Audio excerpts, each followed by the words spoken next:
guys, thanks so much for joining me for a Saturday live sale. We never have live sales on Saturday. Thanks so much for joining me. So today is day 6 of the 7-day super sale. We are going to run through bunches of inventory tonight. I do have a bunch of French ledgers. If you have a French ledger, a whole French ledger book on your Christmas wish list, we will have lots of those to choose from tonight. Everything from fancy headers at the top to maybe 1800s, early 1900s. You guys can pick and choose which ones you like. So there are probably about 50 of them stacked up out there that we'll pull in here. We won't do all 50 tonight, but we'll do a good portion of them. I have ephemera packs, of course. I have all kinds of other goodies planned. So we're going to have a great live sale on Saturday. Thanks so much for joining me. Look at all of you guys already in here. Thanks so much for joining me. So if this is your first time here, the live sale is open for anyone to purchase. You can purchase by text message registering. What you need to do is you need to pull out your cell phone. You need to look in the description box below the video or the message that's pinned at the top of the chat box. Both of those areas have my cell phone number in them. You just need to send me a text message with your first name, your last name, your full shipping address, and your email address. Your email address is where tracking numbers are sent. So once we ship your package to you, the only way you get a tracking number is through email. Once you text message register, you don't need to wait for me to send you a confirmation. As long as you sent your information over, you can go ahead and start claiming items. Once you claim an item and you're a new buyer, I will double check and verify that I did get your information. And then after the sale ends on Sunday, that's the last day of the 7-day super sale, everyone will be invoiced on Monday, and then everything will start shipping on Tuesday. If you're new here, you'll get an invoice in your text messages. The invoice is due when you get it. If you've been shopping here for a while, you'll still get an invoice in your text messages, but you do have different payment options, which I've explained a couple of times, so I won't go over that again. But all kinds of amazing things will be shown tonight. We have some very special things I pulled off of my own shelf to share with you all. And so, yeah, there is a lot of different things, I see you guys talking about the vellum bundle. Vellum, yes, we had lots of vellums yesterday. We had some 1600s vellum, big bundles of documents. We have some different kinds of things tonight that are similar to that. I can't do any ads from previous days. Once that's okay. There is no adding after the fact. You can only add while I am live. And so if we didn't get a chance to add you yesterday, whatever inventory, so I've been selling for 6 days, right? Today's the 6th day. Whatever inventory remains after tonight is over. It will be shown again to you tomorrow on Sunday's sale. That's the last chance sale. So if there is something that you missed while it was being offered, Sunday is the chance to pick it up. However many there are, I will put them in again, and it will go first after the go. Unfortunately, because we are selling for 7 days straight, the invoices have to be built along the way, and the only way to ship your stuff so there's thousands of items, many thousands, multiple thousands of items already sold. And those are going to hundreds of different buyers. And they all have to be sorted and processed. And the only way that we can ship you as fast as we can, we are shipping as fast as Amazon. We are shipping as faster than any other .com right now. And the way that we're able to do that is by processing every night's sale the very next morning. So whatever I sold last night, that spreadsheet that I tracked all of those and added your name to has already been sent to your invoice being built, and also the items being sorted into your boxes and your bins. So at this point, we can't continue to add, because can you imagine the nightmare of like, oh, this person added this, and it just can't happen that way to speed process the way that we're doing. And we're doing it this way so that you guys have a chance to get your packages before Christmas.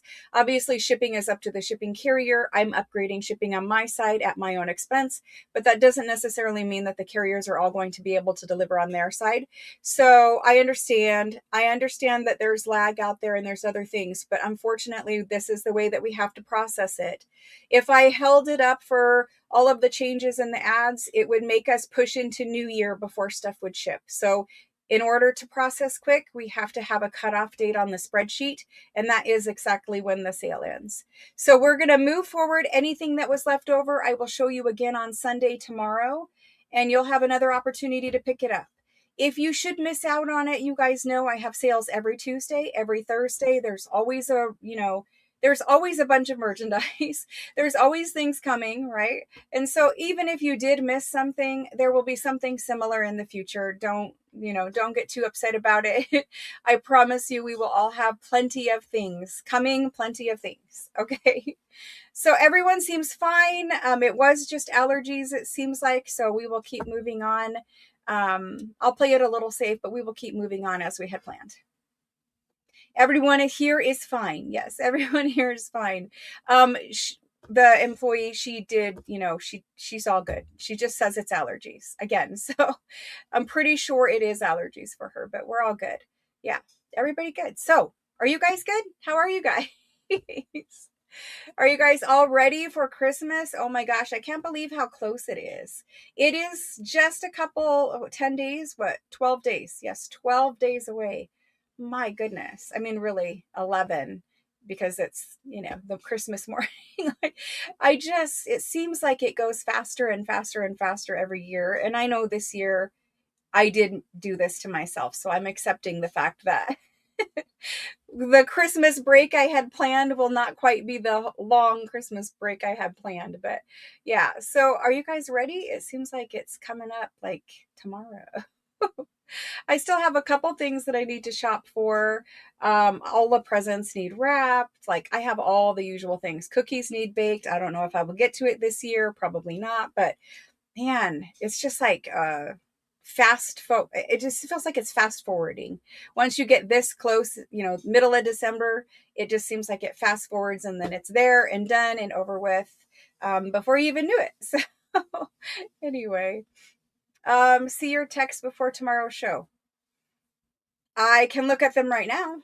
How about that? I will look at your texts right now. I've seen your texts. I believe you're asking about boxes. Lots of you guys asked about boxes. I will have to figure out who was first or what we're doing with boxes. Many of you asked. I won't be offering the boxes tomorrow anyway. Yeah.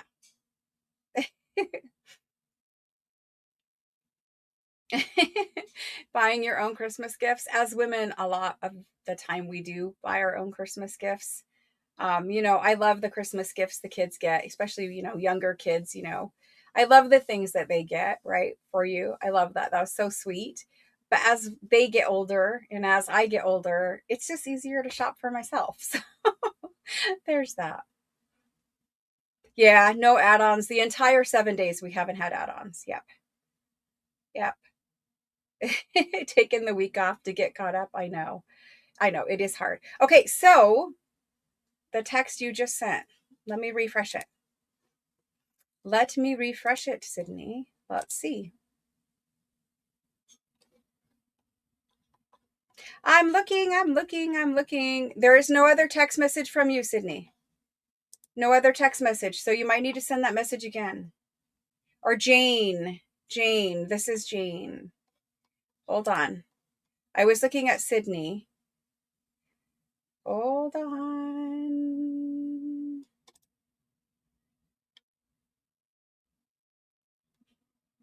They've already been processed and put in your box. So the answer to that is unfortunately not. Like I said, there can't be changes after the fact. They're already on your invoice and they're already in your bin. So no is the answer to that, unfortunately. I'm sorry. So just bear with me, guys. The only way that this can happen, this is the largest ephemera show probably in the world. It's definitely the largest in America.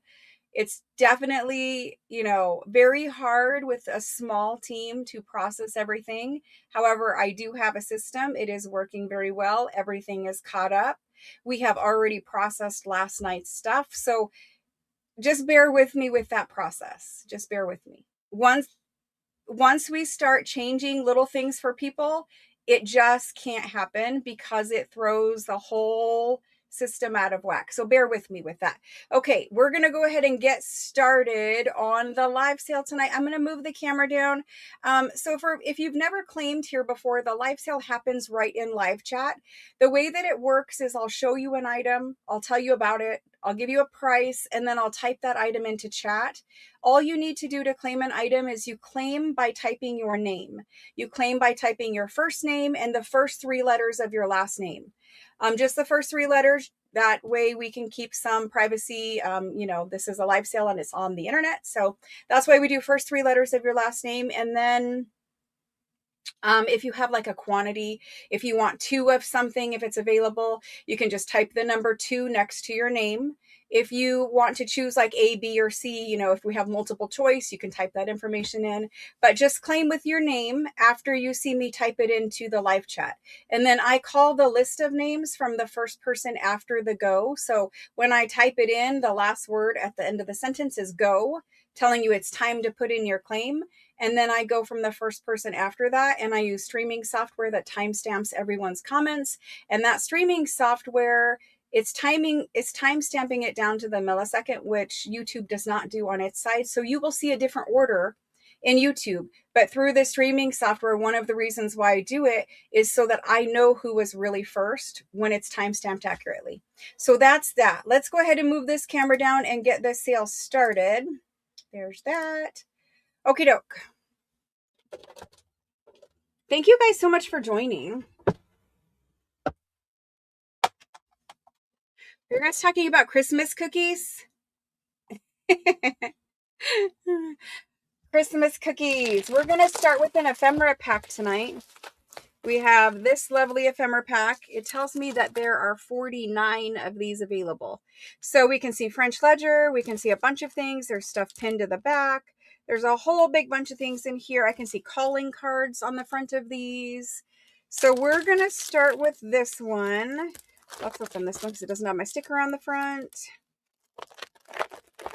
So an ephemera pack, a variety of merchandise inside. You could take this ephemera pack and put it right into one journal and do a bunch of decorating with original ephemera. You could scan the things out of this ephemera pack. And so we have 49. There's stuff pinned to the back of this. Let's start looking at it from the front. So every one of these packs has an original antique calling card in it. They're all original antique calling cards. You can scan them, print them back out again. Every pack has a lovely illustrated. These are pink and floral, whereas the other illustrated was more gothic in design. These are pink and floral, more romantic, but they're illustrated prayer book pages. So they're in French. It's all French text. You wouldn't really know it's a prayer book page, but I know it is, but there's that. I also gave you a rag paper dictionary page. A rag paper dictionary page. You could sew that right into your journal. You could use it to make ephemera. You could scan it. Every pack has a hymnal page in it. The reason why I included that is because this is really designed for you to decorate a journal with. So I included a little bit of hymnal. If you want to, you could just tear out the music bits and avoid the words if that's your thing. Then there is a French ledger page. It's a whole French ledger page. This is a really beautiful one. 1883. It's got large headers at the top, a stenciled page number in the corner. You've got lots of beautiful French calligraphy handwriting numbers. There's the back side, so it is double-sided. There's that. Then I gave you a folio of French handwritten paper. So this is a folio. These are probably like 1930s, 1880s to 1930s. They're all different time periods, but they're French handwritten, actual real pages, and it's a folio. So you could see if you sewed it into like a skinny journal, it would look lovely. If you sew it into a regular journal, you could sew each page sideways and you'd have 2. You could use one to make ephemera, but there's that. And in the back, there's also a French postcard. So an antique French postcard. So the way that the ephemera pack goes together, there's 3 pages, 4 pages, 5, 6. There's 7 pieces in this pack. All 7 of them, stuff on the back. 7 pieces. Calling cards are getting hard to find. The calling cards are American, English. But everything else, let's see. This is French. That is French. That's American. The hymnal's American. Back here is French and French. So most things in this are French. There's 7 pieces in here. I'm going to flip through and show you some of the other ones so that you can see the difference in the calling cards. They're having me craving cookies also. Yes, they are. So here we go. We are going to put this in there. And I'm going to show you some calling cards. So there's calling cards, calling cards. This one has a little German scrap to cover the name. Calling card. Beautiful, antique, Victorian calling cards. Lots and lots of different variety there. We'll show you the rest. But there's 49 of these packs. I'm going to type it into chat. You can claim however many you want. With 49, there's probably enough to go around, I would imagine. On the French ledger, 1880s, and it is a beautiful, good quality paper one. So you'll get a couple journal pages out of that. Okie doke. This is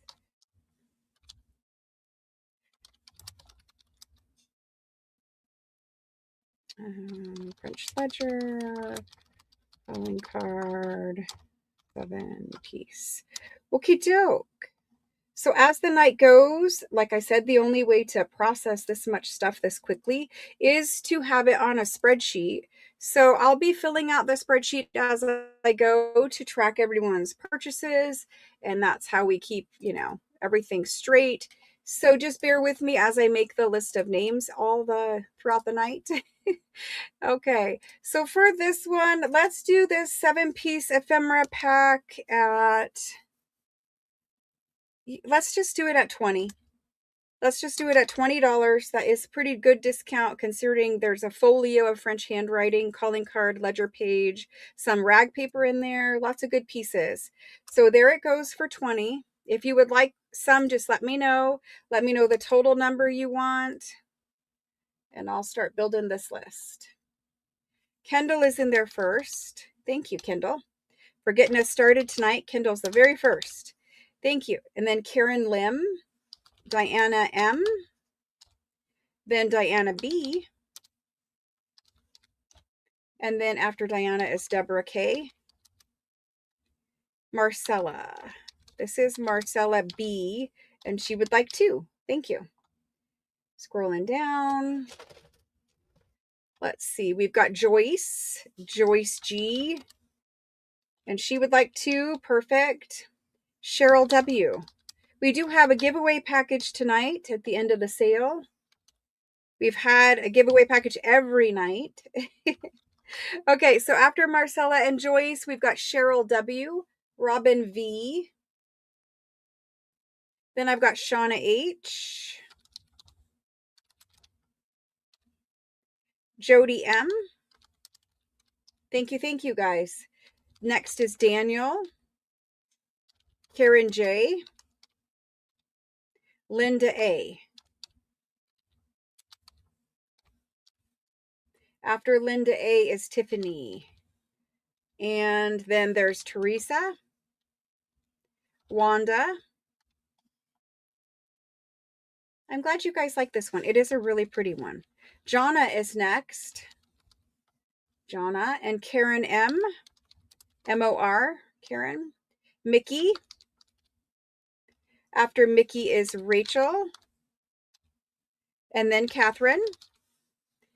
Maybe there will be less lag tonight, Catherine. So there's Catherine. We've got Susan, B-E-C. And then Miguela. Carol V. Carol V.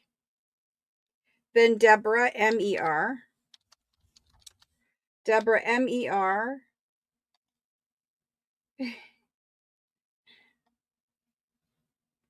Jonna, do I need to take you off the list? Just make sure. I have you on there for one now. I just want to double check and make sure that's correct. Then we have Eva C. And that's the whole list for these. So there's still plenty of those left. Plenty of those ephemera packs. I'm going to add it up and tell you the number. And then I need to know if that was correct for Jonna. It looks like if you did not hear your name, if you did not hear your name, please say that, please type into chat, didn't hear my name. And that way I will double check and make sure you're on the list. Sometimes YouTube kicks out comments. I see Karen L would like 2. Jonna does want 1. Let me add up this total here. Sometimes YouTube, it's just, I don't know what they've done to it, but it's not behaving accurately. I don't know why it just doesn't, it doesn't let some comments come through because it thinks you're trying to say something bad or something. But you guys are never saying anything bad. It's just being picky, I guess. So right now I have 19 left. I see Nita would like 1. Nita, you were not on, I didn't see you on the list. So you might need to try claiming with the word me just in case. But I didn't see you. Yeah, Nita, I just see your comment at the bottom here. So we put you on the list for 1. Let me know if you need more than that. Which means we have 18 of these packs left. 18. Okay.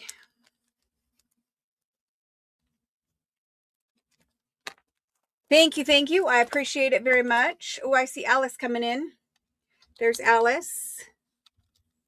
This is Alice W. Perfect. Perfect. And then I see Pam GRE. Pam GRE for 1 pack. Thank you, thank you. All right, after that, we have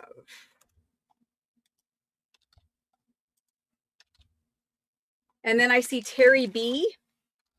Some people, you know, some people get in here late. Terry B is here and she's claiming 1. Thank you. That means right now we have 15. 15 left. I'm going to type that in there. Okay. I think we're good to move on. I'm trying to keep track of the total so when you guys ask me again at the end of the night, I can tell you. It's hard sometimes to keep track of all the things. Okay, so those are awesome. Thank you all very much. I appreciate it. Thank you, thank you. I know it's weird, a Saturday live sale. We never have Saturday live sales. Thank you, thank you. Okay, put those in my chair. Alrighty, the next thing I have for you all is an Italian Florentine card pack. So this is what they look like, and I'll show you what's inside of them. So these are like watercolor cards and envelopes. These are from Italy. They are Florentine stationery. It says I have 50 of those available. So this is what's in the pack. It's a bunch of different sized envelopes and cards. And it looks awfully dark in here, so I'm going to bring up the lighting. Let's bring it to there. That's better. So you have everything from tiny little envelopes. And if you look at the envelopes, all of the envelopes are lined with Florentine paper. And this is just a little business card sized envelope. And you've got your little Florentine. It's a watercolor cardstock, super thick and durable. You can do watercolor art on these. You could tuck these in just as journal cards. You could hole punch it and make it like, I would hole punch it up here and make it a tag. You could do some stamping on here, like Tim Holtz where he drags it through his sprays of inks. You could do that and then do stamping, little mixed media. But it is a good quality watercolor cardstock card. and you get the lined envelope. Now, you don't have to use these two together, but if you wanted to tuck this into a journal, you could as just ephemera. You could sew it into a signature. If you left it open like this and glued it down on a page, you would have an instant little pocket for you to put tags, right?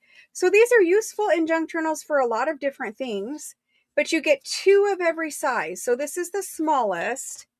And just so you know, the smallest is about 2.5 by 3 3/4. So it's pretty small, right? So you get two sets of that one. Then you get two sets of this one. So it's a bigger one, right? And this one is 3 and almost, what is it? 3 3/8, and just over 5. So there's two of that one. All of these envelopes are sized so that they can fit on junk journal pages, including this guy. And this guy's one of my favorites to use as a pocket because he's a 5-inch envelope. So he will fit right on a page. And then you can just put one of those big 4x8 tags right down inside of him. You can, of course, stamp or decorate here, but you get the Florentine paper, right? The Florentine paper. So there we go. And even the envelope fronts and all that, this is luxury stationery, but you get the matching journal card for him too, right? You could be putting the journal cards in as tucks. So you could get two pockets, but you get two of that size. And then this is the largest, and you get two of that one too. And this is the one where I really like to sew it into the junk journal signature. You've got Florentine paper inside of there. It'll act as a beautiful pocket in your journal. And then you get a large journal card for that one. And the largest one measures, the largest is 4.5 by 6 3/4. So a really good size card and envelope combo. So you get two in every size. That's 8 pieces total. 8 pieces. All of it coming to you in one pack. We had these so beautifully put together. Okay, so let's go ahead and get this typed in. This is Florentine stationery, watercolor, cards, and envelopes. Well, they're actually lined envelopes. Lined envelopes, which means the liner that you see here, this isn't printed in the inside of the envelope. It's actually a piece of Florentine paper that they've cut and lined your envelope with. So, you know, it's just the handmade little details that they do so well there. So, Florentine stationery, watercolor cards, and lined envelopes.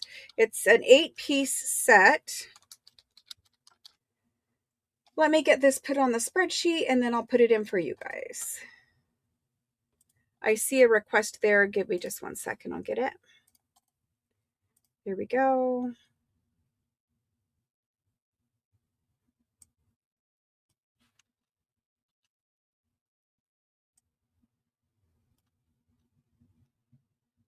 Okay, perfect. And then we're going to do these guys for, we're just going to do them for $8.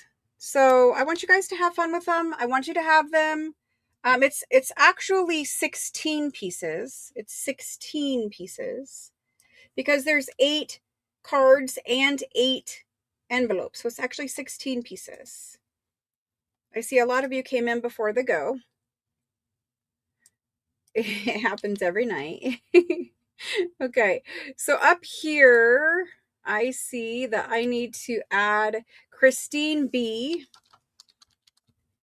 Christine B for the previous ephemera pack. It looks like, yep, Christine, I've got you on the previous list for the ephemera pack. Okay. Let's see. And then after the go,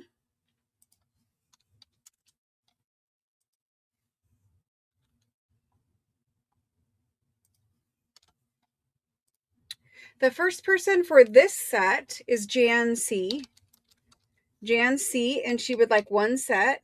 Then I have Deborah K-E-R for 1 set. After Deborah is Shauna. This is Shauna H.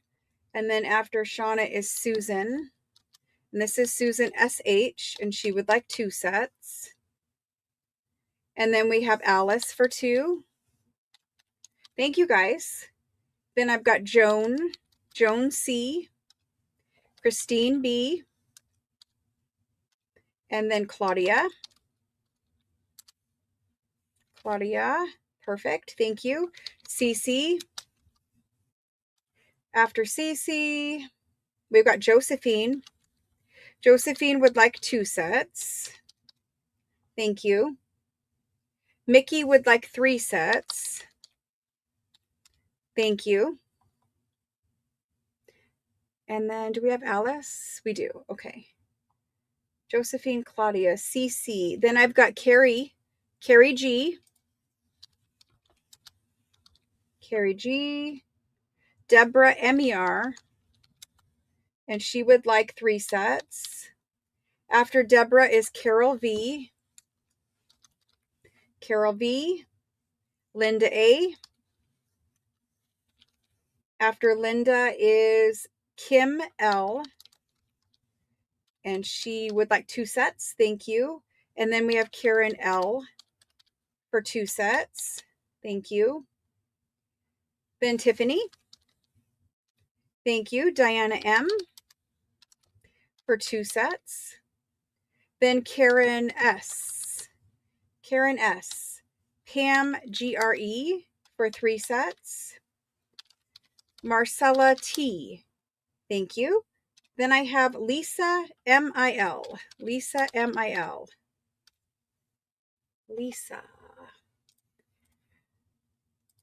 I think I've invoiced you before. Yes, I have. Perfect. Lisa MIL. Then next on the list is Esther. Thank you. And then Maria T for 4. And then Kim A. Perfect Kim. Teresa M. Susan ERI. Thank you. Lisbeth K. Scrolling down. Susan BEC.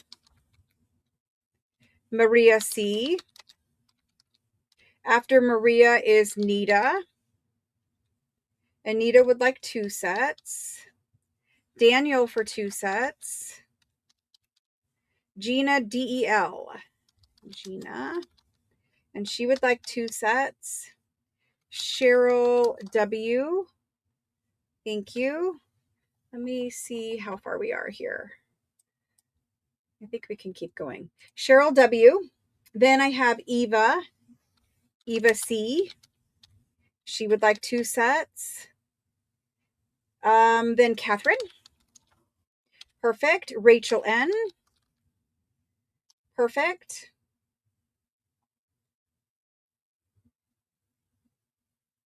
Robin V. Did I already get you on the list, Robin?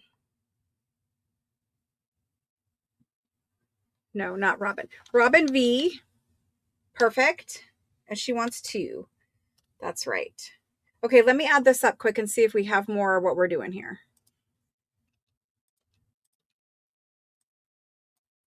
Let's see where we're at. We had 50 to go.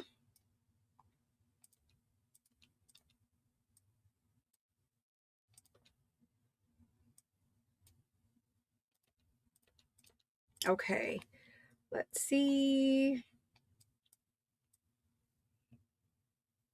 Bear with me. Spreadsheet is thinking.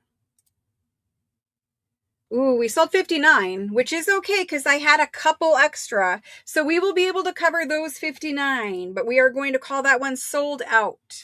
Thank you very much. I appreciate it. I have to take the ones out of my own bin, but we're all good. I knew I could go a little bit over, but yeah, we're calling it good there. Thank you guys so much. Those are fun. You guys are going to like putting those in your journal. Thank you. Okie doke.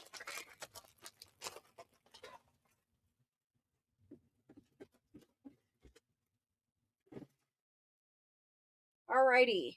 So let's see where we're at here. I'm sorry. I do see some of you that I missed, that missed out on this one. This one is sold out. I don't have any more.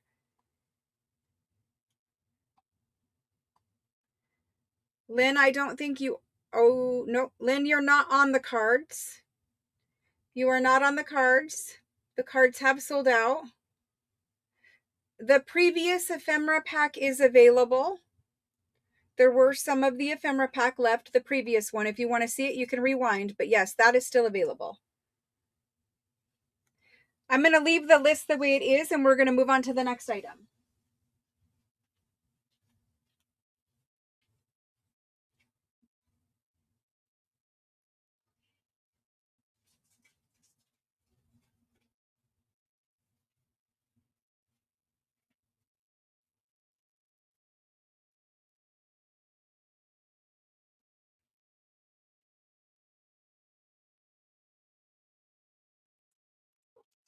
I have these. I have these. So one of those ephemera packs. Okay, perfect, Lynn. Let me go up and add you.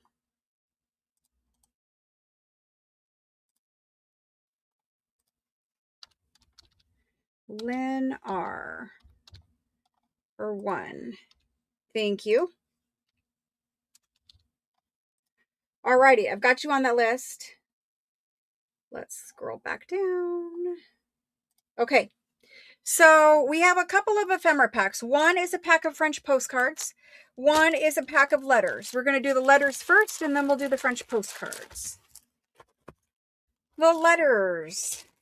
You can see these are all letters and envelopes. So this time we have letters inside of the envelopes, or postcards, or whatever they were sending is in the envelope. Okay. I don't open all of them up. We have hundreds and hundreds. We couldn't possibly open and see what is in there. All we did is verify there is contents in there. We're going to open up some.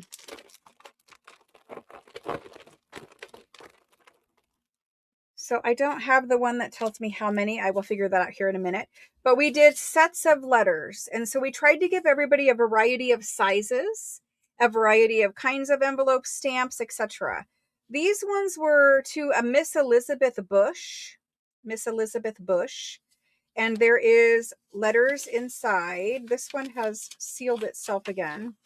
But letters inside. So you'll get whatever handwritten letters are in there.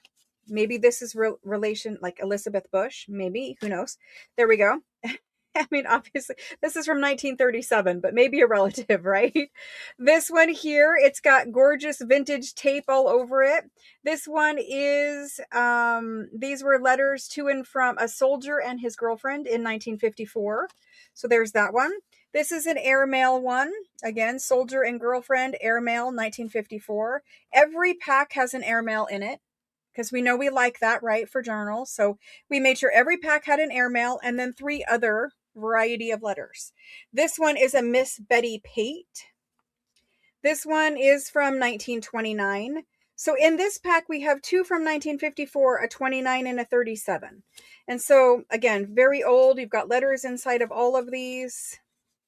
There's letters inside of all of them.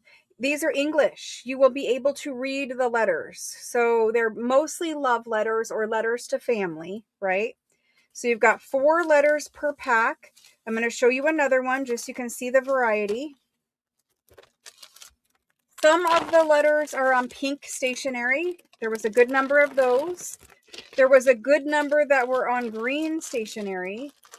So if we look something like this one, and I made sure that there were a larger envelope and a smaller envelope and some mediums. So this one again, Miss Elizabeth Bush. Got its letter inside. This one has some ephemera in there. Don't know, a back of a picture or something. Don't know. Maybe the picture's in there. But Miss Elizabeth Bush. Then this one, I don't know what this one is, but it is from 1953 and a letter inside. This one is a green stationery one. So green stationery, green ink. Kind of cute, right? 1954. And this one is a Mrs. Griffiths. And this is a 1 cent stamp. So this is much earlier. 1902. 1902. And of course, it has its letter in it also. So you'll be able to read all of these letters. You could use the old envelopes in your artwork, in your journals. You can use the original letters, the handwritten letters in your journals. You could tuck them in pockets as ephemera. But a gorgeous collection. And things like this are getting really hard to find and very expensive. So, you know, everyone wants to read the old letters, right? They're romantic from a different time period. They talk about all kinds of different things. Just the manner of speaking is very different. So these are becoming very collectible, very hard to get. So we have, and these are from different families and different time periods. And that way you get a bigger variety of subjects and things like that. So that's what we're doing. Sets of 4 American letters. American letters. We have already done French letters on a different day. So if you wanted French letters, I think there were more available and we'll be bringing them back on Sunday. But these are English. Okay, let's get these typed in. For American vintage / antique. Some are vintage, some are antique. Envelopes with letters. There were some that had postcards and pictures in them. So they have contents in them. That's where we're leaving it. Okay, for the set of 4 of these, we're going to do them at, let's do 4 for $15. 4 for $15. And I only buy nice ones. I don't want ones that are smelly or ones that are falling apart or ones that, you know, they've already had their letters and stuff taken out of.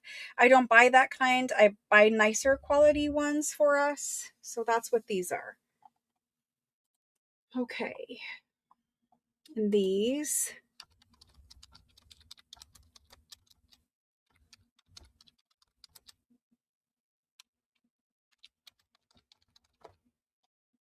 Okay. Let's go to the top of the list and see who was in first. For these letters, I have Karen L, and she would like 2. After Karen, I've got Kim A. Thank you. And then I've got Cheryl M. Perfect. Eva C. And Eva would like 2 packs. Thank you. Then I've got Deborah MER, and she would like 2 packs. Thank you. Lynn R. Thank you. Claudia. Thank you. Deborah KER. Thank you. And then we've got Teresa. Barb B. Barb would like 2 packs.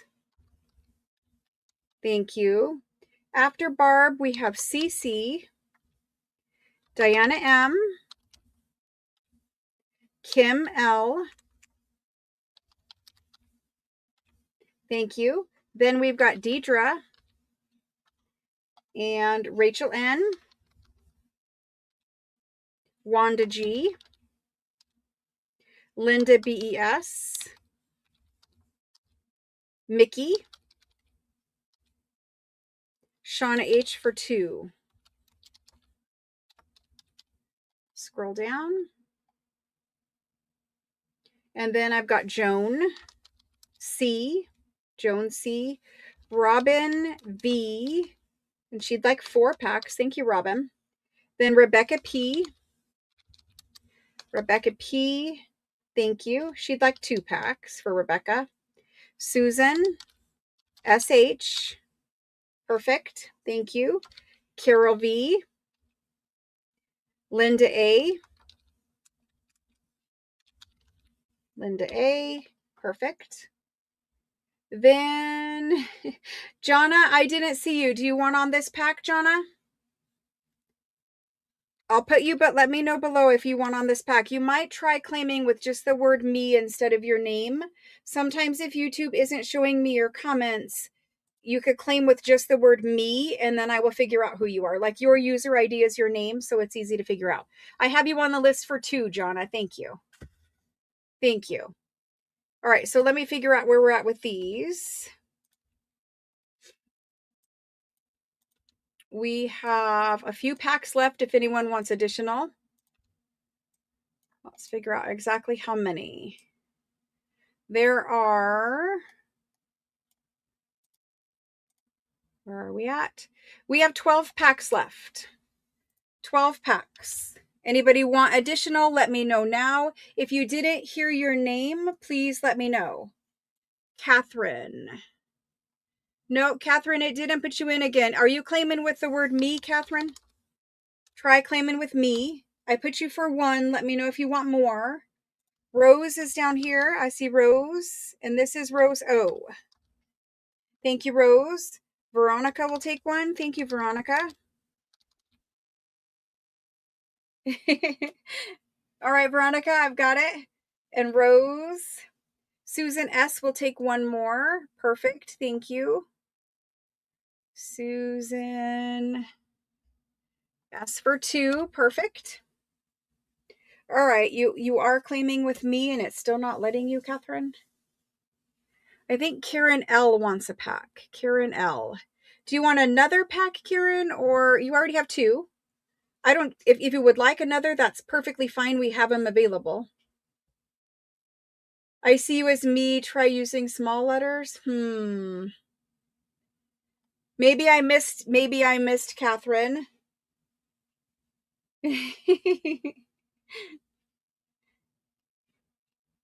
Okay, so I think Karen's saying she does want 3. Wanda wants 2. Wanda wants 2. Perfect. Yes, if you just say total, it helps me out a lot. Perfect. Perfect. Okay. Are we all good on these? Everybody good?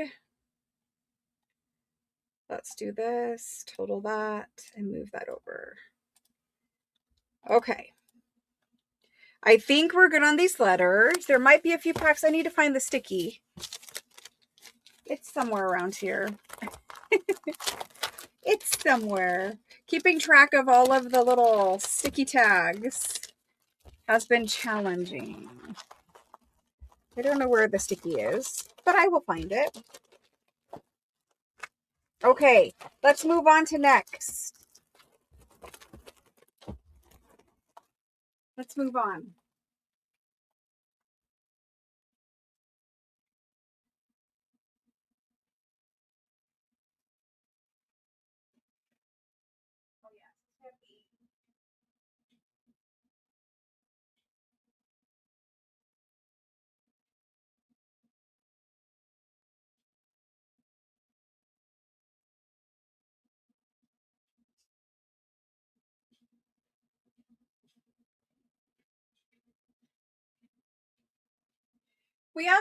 We have plenty of letter packs left. It said we had 80.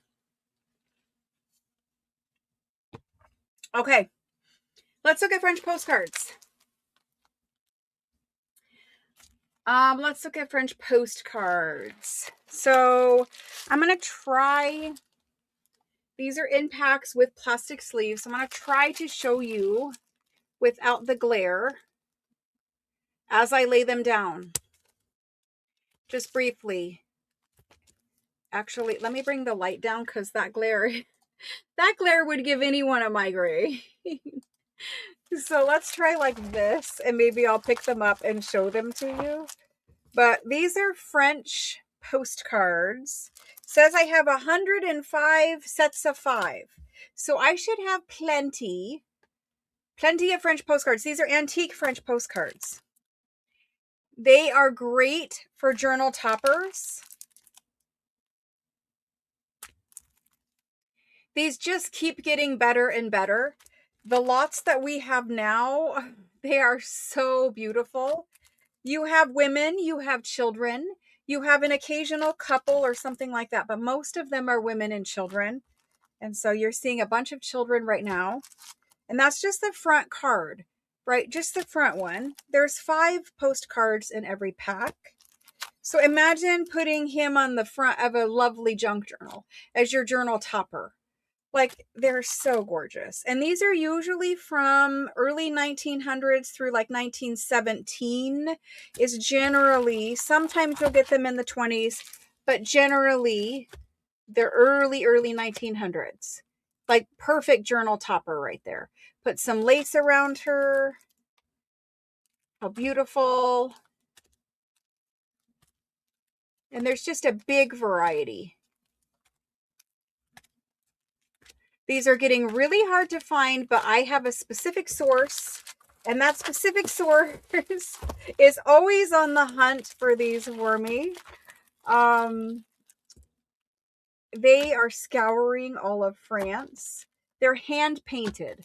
So they're hand tinted, real photograph, real people photographed. So these subjects would go in and they would have their photographs, their portraits taken and made into postcards. And then the studio employed people to hand tint the postcards. So you would have your photos taken, then you'd go back at a later time and pick them up. Or sometimes they were able to do it right there on the spot, but usually not. And they would hand tint them. So you'll notice that somebody sat with a little tiny paintbrush and hand tinted all of these. Like, look at her on the front of a boho journal. Beautiful. Love it. Some of them are portrait, or I'm sorry, landscape like this. These ones make amazing pockets in a junk journal. Look at that. And that one. I'm telling you, they're gorgeous. They're very, very pretty. Aw. Some really good ones in here. I can't believe I gave these ones up. They're great for journal. Look at the pink one. It's really pink. Lovely. Okay, 5 packs. Normally these cards sell $8 a card, right? This is a 5 pack. They all have old French postage. They all pretty much, like, let me show you backs. They all pretty much have handwritten backs. Some of them were removed from an album, so occasionally you'll find something where they've crossed out something. Occasionally, very, very rarely will you find one that was removed from an album. In all of these, there's just a couple that I'm seeing. But mostly they're written on. Not always, as I'm finding all blank ones after I say that, of course. Embossing, you can see that many are embossed. There's floral ones in here. This one was removed from an album.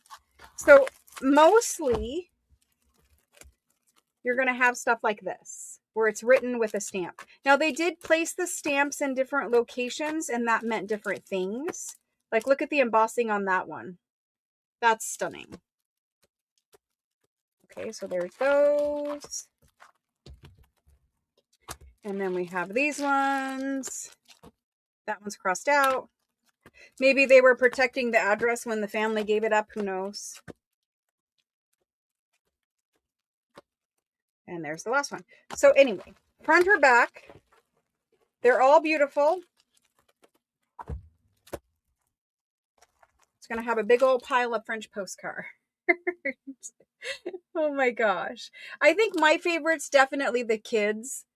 The kids are the cutest little poses. Let's see what other one. Cutest little poses of children. And then these for the fronts of journals. Just put lace around them. So anyway, we're doing sets of 5 French postcards. This is a really great lot we pulled from also. Really great. They are all flat. Well, okay, there's mostly people. By the vast majority of them are people.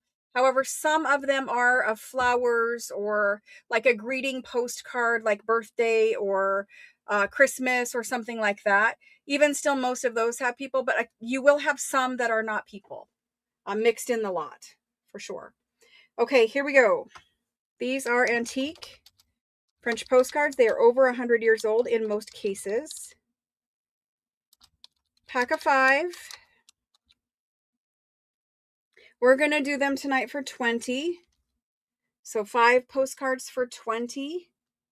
I have 105, so please claim the max number that you want because there's 105 packs. So we have plenty. There we go.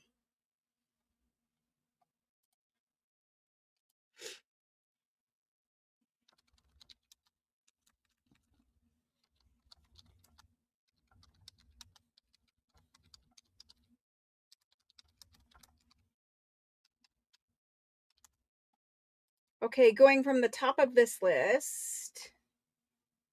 The top of this list.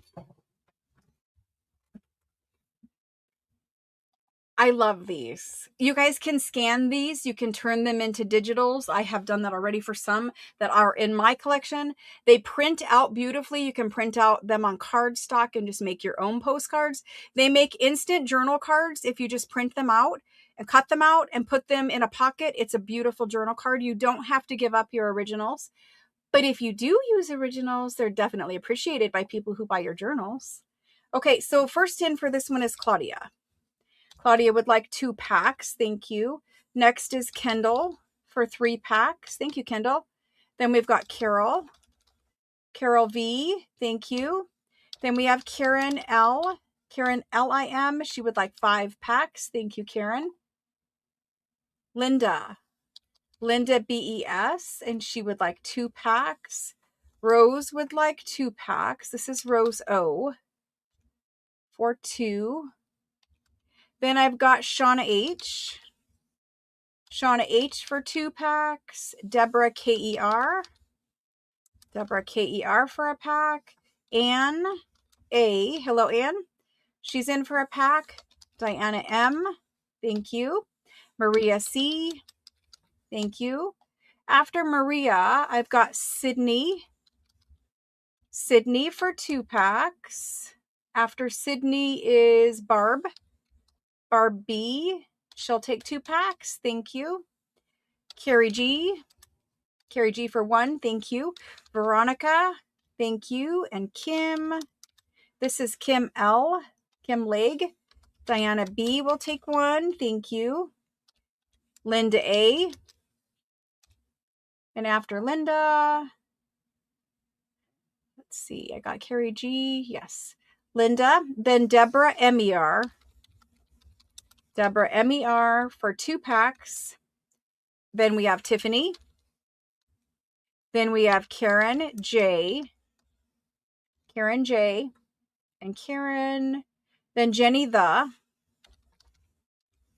And she would like 2 packs. Vicky. Vicky GRE. Thank you. Debbie R. For 2 packs. Thank you. Scrolling down. Lynn R. Lynn R is next. And she says 2 packs. After Lynn is Cheryl MEY for 1 pack. Wanda G for 2 packs. Robin V for a pack. Thank you. Teresa, sorry, Teresa. Teresa M. Mickey for 2 packs. Thank you. Then we've got Loretta. Loretta F. And she would like 2 packs. Perfect, Loretta. Thank you. Then Joan C. Joan C. Nita V. Karen MOR. And Karen says 2. Then Joyce G. Then Kim A. Alice W. Susan BEC.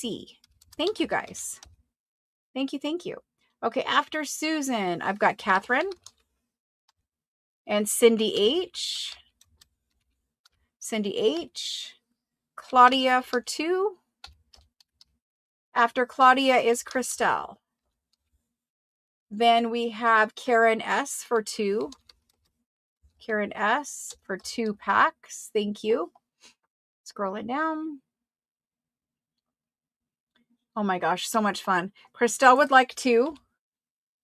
These really the scanning and printing, even if you don't put them in Photoshop and do any editing and stuff like that, just lay them in your flatbed scanner, printer, copy machine, whatever. Copy them onto cardstock, cut them out. You have unlimited French postcard journal cards for your journals from now till eternity. Christelle got 2 added. Catherine would like another one. Perfect. Nita V would like another one. Perfect. Then Deborah MER for 3. Let's find Deborah. Deborah MER. Where did I put you? I know I put you on this list. Yes, I did, for 3. Perfect, Deborah. Thank you. Robin V would like another one for 2. Perfect. Deidre would like 2. Deidre. Looking for Deidre. I put her on here somewhere. Or did I not? Maybe I never put Deidre on here. I try to double check because they don't want you to get more quantity than what you were asking for. I don't see you on here, so I'm adding you now, Deidre. Deidre for 2. Perfect. Thank you. And then Diana B will take a second. There's Diana. Thank you. All postcards are so pretty. It makes me sad that we don't do pretty things like this anymore. Kim L would like a second one. Thank you, Kim. Vicky will take a second. Perfect. Thank you. Slow internet is frustrating. I'm so sorry that this is all happening out there. And I hope that YouTube corrects their whatever they're doing. I know they changed your user IDs and all that kind of stuff. Mickey, I've added you for another one. Thank you, thank you. Susan, I did not. If you didn't hear your name, now's the time to let me know so I could add you to this list. Susan S, I added you for 3. Thank you. Eva would like 2. Eva for 2. Perfect.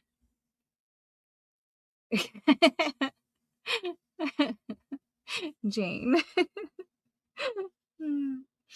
Well, whenever my kids were, let's just say early teenage to teenage years, my favorite punishment, and my kids will still hate me to this day for this, my favorite punishment was turning the internet off.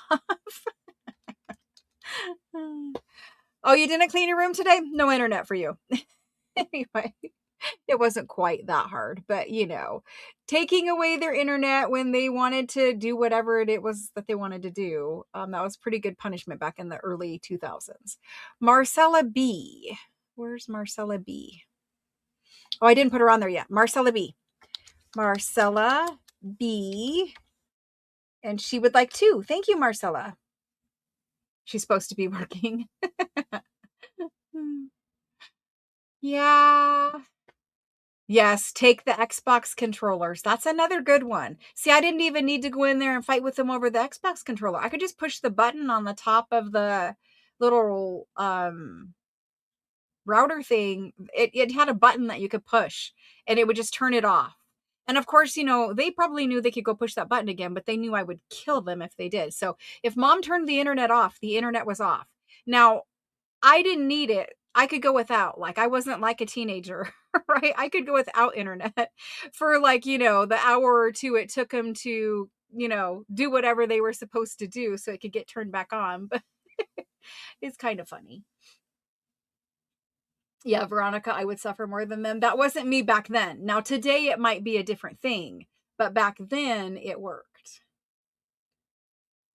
Rhonda B, I did not see you for 2. I'll add you right now, Rhonda. I still have them. Thank you.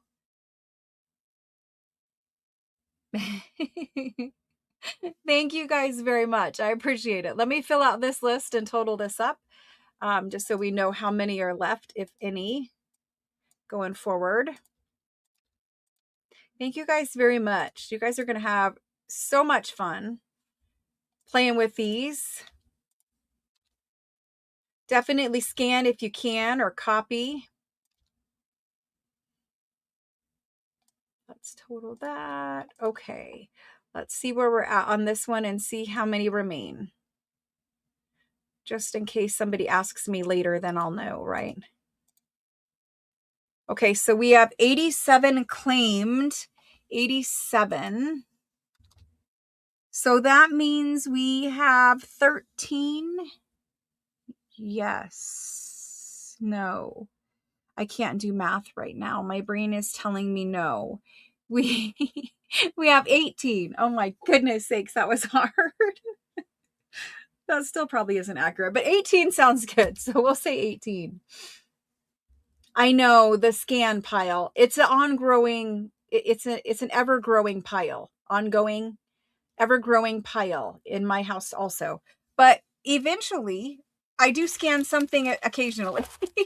And then I'm always happy that I took the time to do it, right? Because especially in my case, you know, if I don't scan it, and it usually sits in that scan pile too long, then eventually I'm like, oh, well, I just need to share it because it's not doing anybody any good sitting in this pile. And so then I share it by selling it with you guys, and then I don't have it anymore, and I never scanned it, and it's lost to me forever. And the same thing is true with you guys. If you get it and you use it in somebody's journal and then it's gone, you'll never have it again either. So just scan, that way you always have them, right? Okay, so I'm going to put these back and grab something else.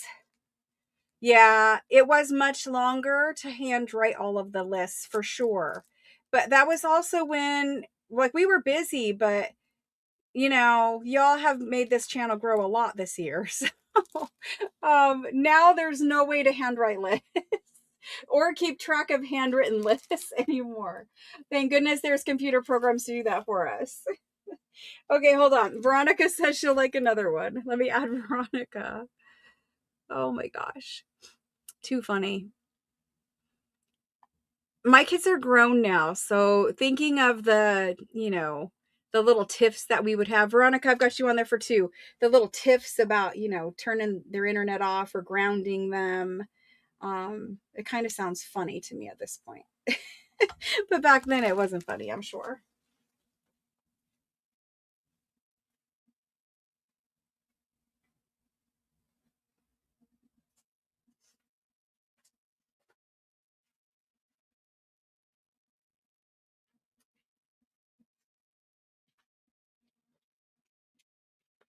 Okie doke. So this one, this ephemera pack, heads up, there's only 31 of them. So there's only 31. I'm going to turn the lighting up just a little bit because we need to see the handwriting and stuff on these. So I'm going to turn it up. I have done this pack for you before. This is the prayer card pack with the Italian prayer card. So if you already have one, then you might want a second, but if you don't, that's okay too, because there's only 31 of them. We are going to show you what's inside. This is the last of my Italian prayer cards. I have no more. I cannot make this pack again for a couple of reasons. Reason number 1, I can't make this pack again is because the prayer card. Reason number 2 is because there's a ledger page from a 1700s ledger in here, and I don't have any more of those. So here's the prayer card. It's a beautiful Italian prayer card.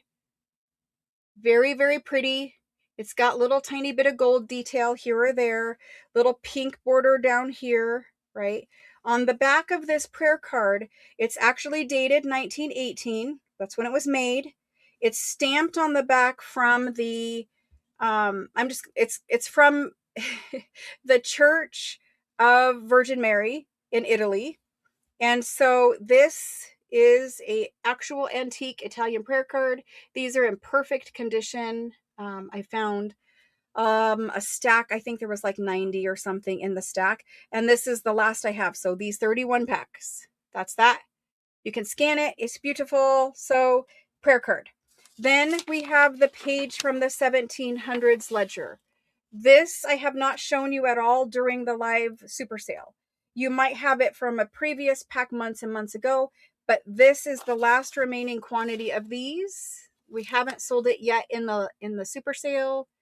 So this one has the list of names. The names are in bold. This is from the 1700s, and it's like 1719 or 1717. It's super early 1700s. It's on rag paper. It's a handmade paper. It's a nice, good size one. And this one is double-sided as well, so you'll have writing on both sides. So it's 13 and a half by about 8.5. This is the first side. And the lighting is turned up now. It's making the handwriting look a little washed out. It's not really that washed out in real life. That's that one. It's beautiful. Lovely bold calligraphy on it. So that's the first page. And you can see it's a heftier rag paper, right? Then we have some pages that we've had also in a different pack. We've got this one, and this is a 1700s ledger page. Very beautiful handwriting. So there's that part, and I'll measure this for you too. These are double-sided as well. And these are like a 65-pound cardstock rag paper. So very sturdy paper from the 1700s. You can scan, you can turn this into journal covers, but beautiful. And this guy measures 17.25 by 11.5. So you'll be able to cut this down and get several pages out of it. Same with that. Okay, that's the first two, the prayer card. Then we've got this one. This one is the robin's egg blue one. It is truly robin's egg blue in color. If I hold up the cream colored one next to it, you'll see the robin's egg blue versus the cream. Maybe you will. Again, I have the lighting turned up, so you have to bear with me, but it is robin's egg blue. And then it's double-sided as well, so you get 2 pages. Beautiful handwriting. This is, again, a thicker cardstock weight ledger paper, and a very large one at that. So you're going to get multiple pages out of this one. This one is also 17, little over 17 by 11.5. These ledger pages, the blue and the 1700s here, came out of a ledger that I paid 1,800 euro for. This one came out of a ledger I'm sure I paid $1 million for because it was early 1700s. So I have included very nice things. The top tier rag paper ledger pages are in this pack, as well as an Italian prayer card, which we all love, Italian ephemera. I do have Italian fashion magazines coming in January. I'll tell you that. But we have some Italian things coming this year. Well, I guess next year. We have Italian things coming next year. I have an Italian paper source, so we have Italian things coming next year. Anyway, we're going to do these. There's only 31. Only 31. Okay, so this is Italian prayer card pack. And it's 1700s ledger. And Italian prayer card, 1700s ledger. Okay, let me put this on the spreadsheet and then I'll put it in for you guys. Scrolling to the bottom. There we go. Okay, for this one, obviously these ledgers cost, like if I paid 1,800 euro, that's well over $2,000 for a ledger that I paid. Let's go, and it doesn't have 2,000 pages in it. So let's go ahead and we're going to do these ones at, I'm going to do them at 38. 38. There they go. It's only 31, so the first 31 claimed will get them. I try to bring enough quantity of everything for everyone, but unfortunately, you know, antique material, we don't have unlimited availability just to like buy and buy and buy, right? So this one, it goes to Karen L. She gets one. After Karen, I've got Sherry M. Then I have Mary MCD, Kendall. There's Kendall. Then Danny H. Marcella T. There's Marcella. After Marcella, I've got Sandy, Sandy M. And then Teresa. And then Rhonda. Deborah K. Deborah K-E-R. After Deborah K is Linda. Linda A. Marcella B. Marcella B. Diana M. Then Jenny. Jenny T-H-E. Then Eva. After Eva, I've got Wanda. Wanda G. Diana B. B-E-C. Joyce G.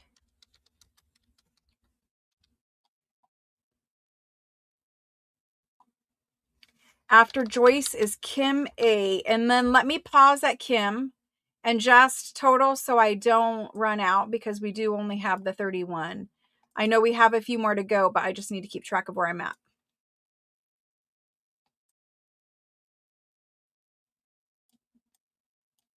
Okay, so if we total this up, I have 12 more to go. 12 more to go. All right, so after Kim, I've got Rachel N. Rachel N. Then Daniel B. Thank you guys very much. Linda B-E-S. Claudia is next. Then Susan, S-H-A. After Susan, Esther. Tiffany. Margaret. Margaret L. After Margaret is Maria C. And after Maria,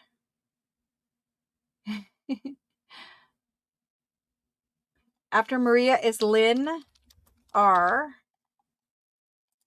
Let's total those.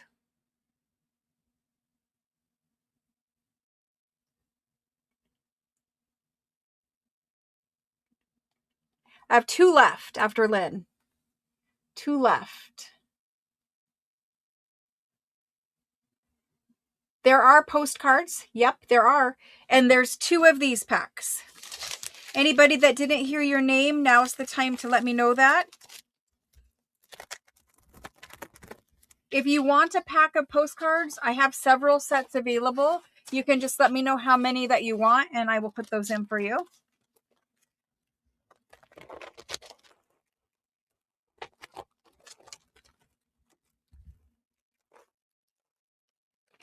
Upside down. Put it upside down. Okay. Yeah, Margaret, I did call your name. Yep.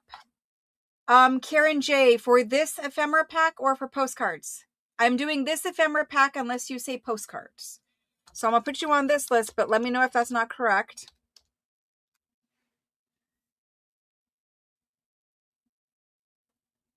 And then I need to go up to postcards, and we need to add. Let's add for postcards. Mary MCD for 1 postcard pack. Perfect. And then Cheryl W would like a postcard pack. Goodness. I've talked way too much this week, as you guys all will say. Cheryl W for 1 postcard pack. Anybody else on postcards or this ephemera pack with the prayer card? I have 1 prayer card ephemera pack left, and I have about 9 packs of postcards. It looks like Juliet would like to be added. Juliet for a pack of postcards and the last Italian prayer card pack. Perfect, Juliet. Thank you. Thank you, thank you. So this guy is sold out. And yep, Karen JOR, I put you on the prayer card pack. All right, awesome, guys. Thank you. Thank you, thank you. And so let's go on. All right, moving on. Let me take this one out and get it another pack, another something. I don't know. Oh, I don't even have to take it out. I have another one right here. This one is a French magazine. It has fashion, it has art, it has all kinds of things.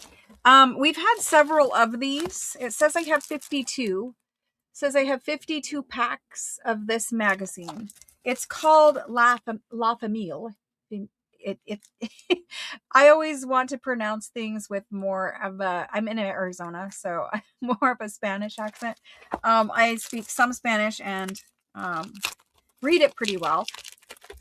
But I'm very, very bad at reading French and pronouncing French. So hopefully that improves. But let's try just showing you the title and you guys can pronounce it for yourself. Okay. This one is from February of 1901. I have the entire year here. That's why there's 52 of them. It was a weekly publication in France. We have, this one is from 1901. And so you're going to have a beautiful image on the front, right? Beautiful image on the front. Then you're going to open it up. Inside you have articles, right? Articles, stories. This is all French text. Some little illustrations. Then you have some artwork. These were usually famous pieces of artwork. Beautiful. Okay. And then you can see the signature strings where this was bound into a book. We had the whole bound year. And then next we have this. More artwork. Then we have some fashion. These ones have fashion in them. Various bits of lacework, fashion. You can scan these. You can cut these ladies out and use them for tags. You could use this page in a junk journal, right? Beautiful paper quality on these. Look at this little look at this. Oh, I need to make this. Somebody who can actually sew, because I can sew around journal covers and tags, but I'm not a clothing sewer. I'm not a quilter. Quilting takes way too much precise accuracy. I don't have the patience for that. But look at this little keeper for your scissors. We all need one of these little keepers for our scissors.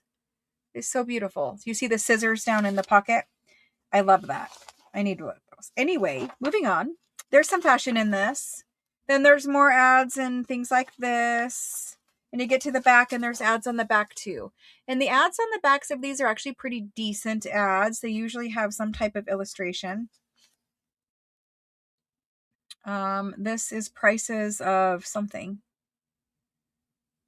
I don't know. Prices of wine. Prices of wine.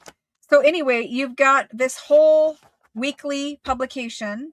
There's 52 of these available. These are very budget friendly. If you would like some French fashion to scan, maybe you want to use the originals of these. The artwork in here, you can scan those black and white pieces of artwork. And so here's the thing. When you're scanning things and you're hoping to like print it back out or turn it into a digital, it's always better to scan a large piece and then shrink it down. It's always better to scan large and shrink versus scan small and enlarge. Once you enlarge old things, generally they lose quality.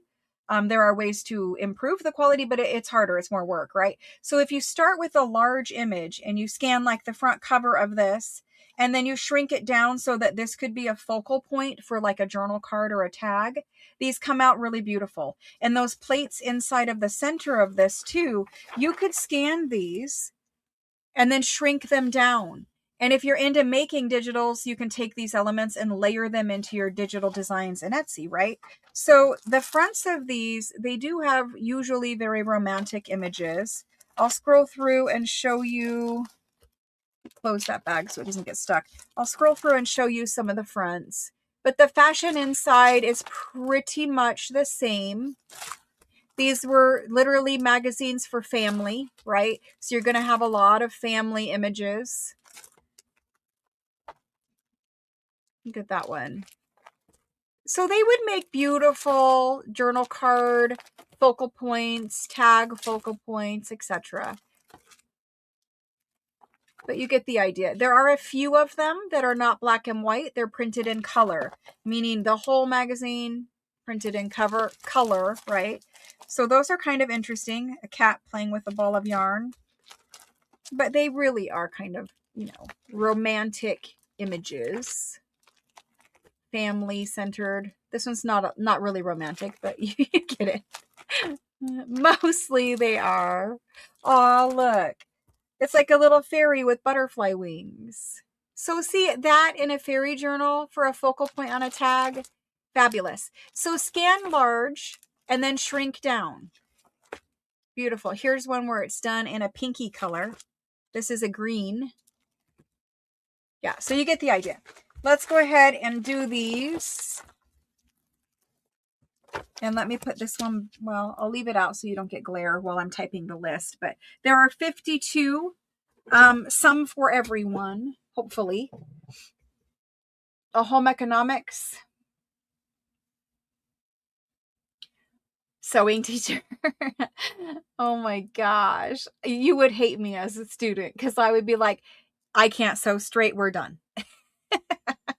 There's things in my life at this age I have patience for.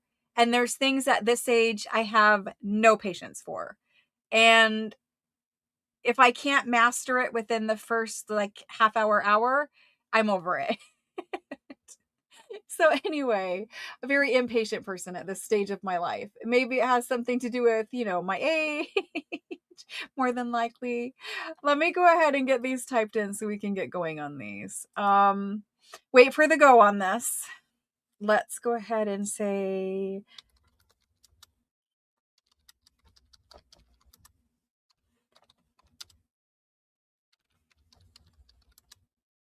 okay, we're going to do these. I'm going to super sale price these.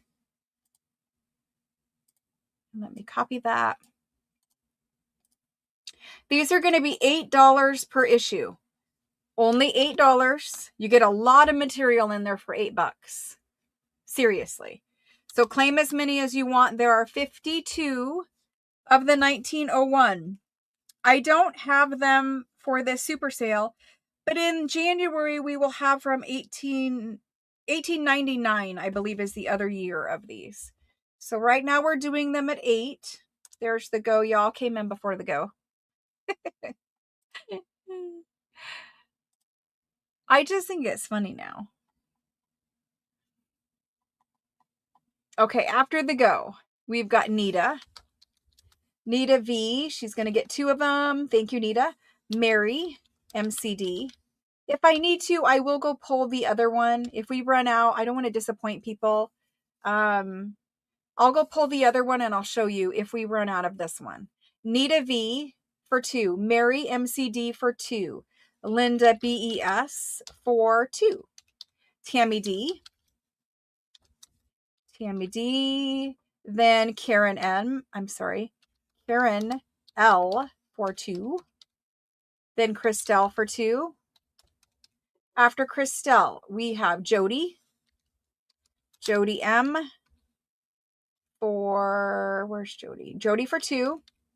Then Karen MOR. Karen MOR.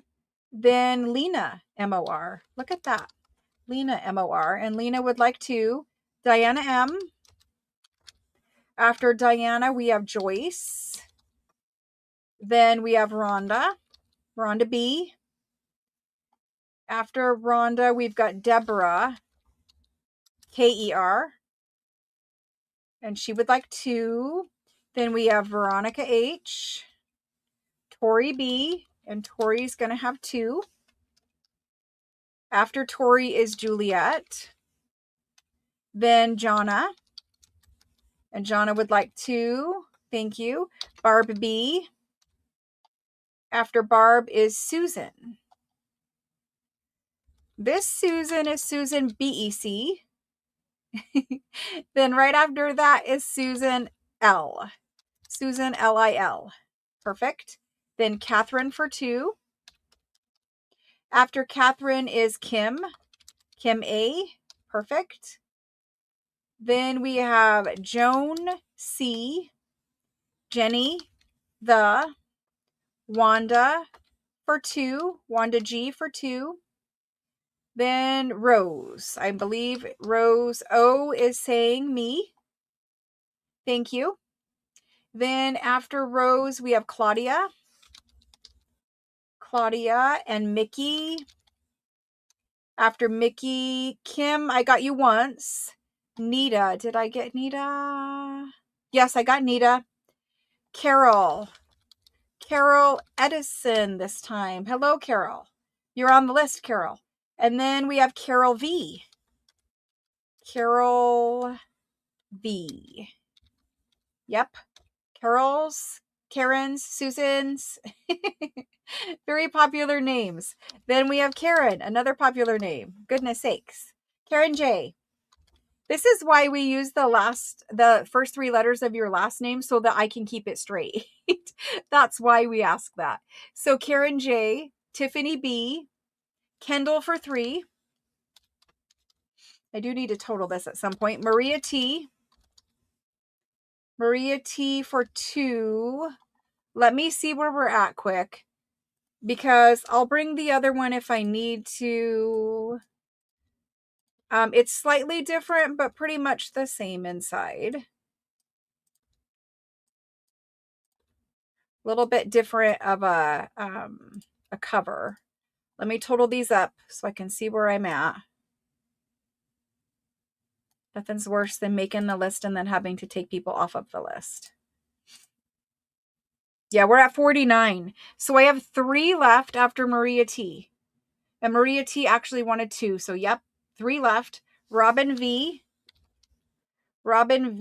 and she's going to get 2. So 1 left, and that would be Lynn R. 1 left for Lynn. Okay, so I see some people missed out on this one. Let me go grab the other one and I will show it to you. You guys can decide if you want one of that one also, or if for those of you that missed out, you'll be able to get that one. Kathy FRE, I see you in here. Hello and welcome. Kathy is new to us, guys. Welcome all you new people. Thank you for joining. Kathy, I see your claim, but unfortunately I'm out of these ones. Let me show you the other one and maybe that one will work for you. I know, you can't find any antique magazine for less than $12. I know. But we found these at a good price, so we're just sharing it that way. Let me go grab the other one and put this one away, and you guys can tell me what you think of the next one. We were going to save it for January, but I don't want people to miss out. And we do combined shipping, so everything from all of these 7 days of super sales all ships together in one. I mean, as many packages as you need, obviously, but ideally in one package, so you don't have to pay shipping over and over and over again. And so if you want them, I will show you the next one, because these ones are sold. So let me show you the next one.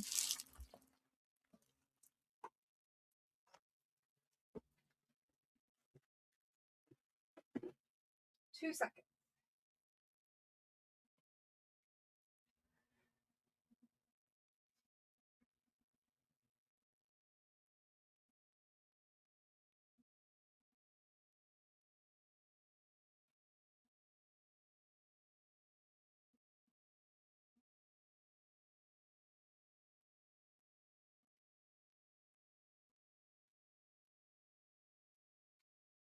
Okay, so these are the other ones. This is good because you guys will see exactly how they come, right? So this one, it's the same publication, but this one is from 1887. So it is a little older, 1887. Okay. And I'll flip through and I'll show you some of these. These are still going to be sold as one issue. It's a weekly publication, right? So it's one issue.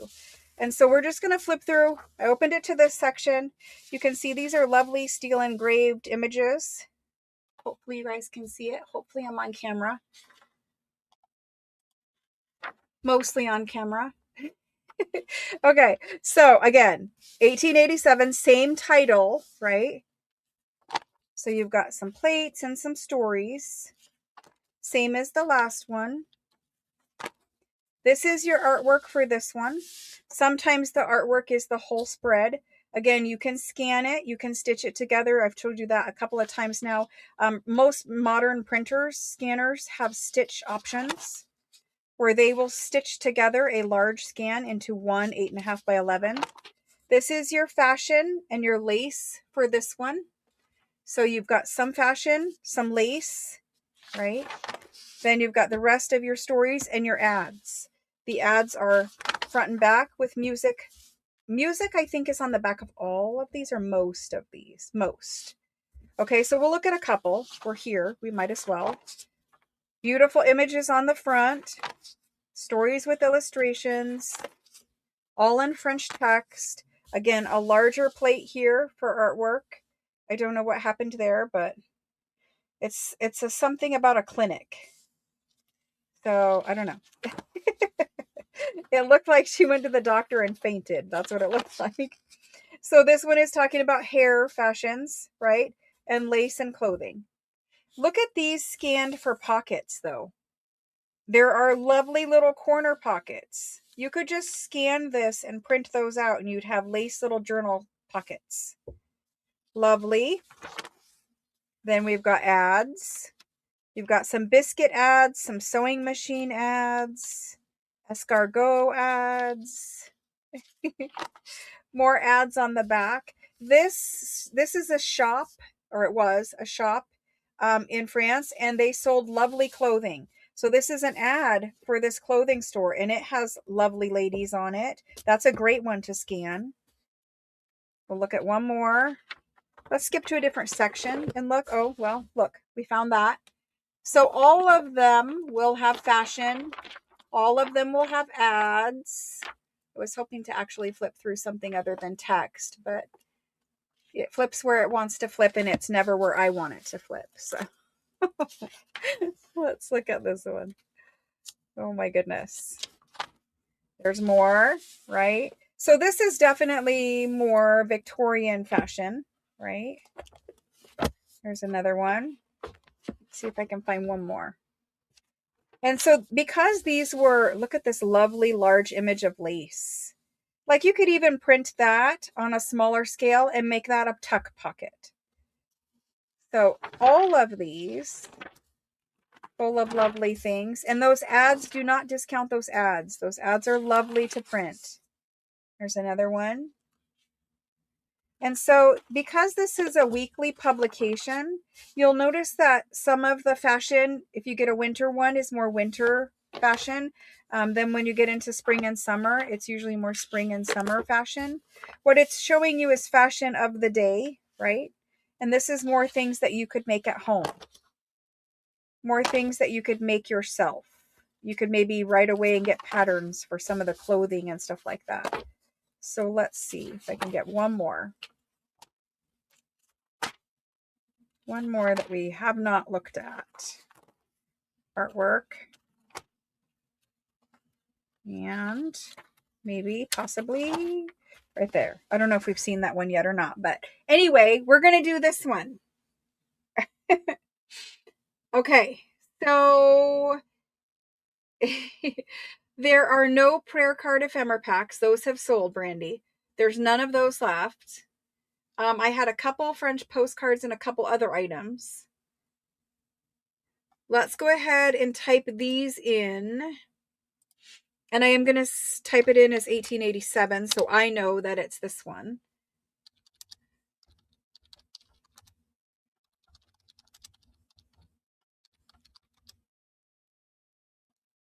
All right. So we're going to copy that. And I'm going to paste it in here. I'm going to keep the price the same, $8. And it's going in now. There were a couple of postcard packs left. Yes, there were. They were 5 postcards, French postcards, dating from early 1900 to like 1917. And they were 5 cards for $20.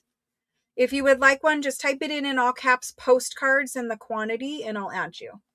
If you come in and just say me or something, I might get confused and think you want this one. So, okay. So we're going to go with this list. There should be 52. Now, I can't really sell all 52 because what if something is damaged? Like we haven't taken these out yet. So I do need to leave myself a little buffer in case, like sometimes in the front, you know, we have marble paper up here and sometimes it's not acid free. And so it does discolor. So if that's the case, you know, we don't usually sell you guys these ones. I mean, some of you guys would love the grunginess, but other of you would not. So we do need to leave a couple of this one just in case, because it's not out of the book yet. All right, here we go. For these, this is the list. I have Kendall. Yep, Kendall. Kendall for 2. After Kendall, we have Sydney for 2. Sydney for 2. Then Deborah, K-E-R. And Deborah for 2. Perfect. Then I've got Jane. Jane in also. And she would like 2. After Jane, we've got Shauna H. And Shauna would like 2. After Shauna is Rhonda B. Rhonda B. Then Peggy H. And then, oh, Peggy had 2. Thank you guys so much. Appreciate it. Brandy would like this one. After Brandy is Diana. And this is Diana M. Josephine. Yep, Josephine. Then we have Eva for 3. Eva for 3. I will be doing corrections. If you have changes or something,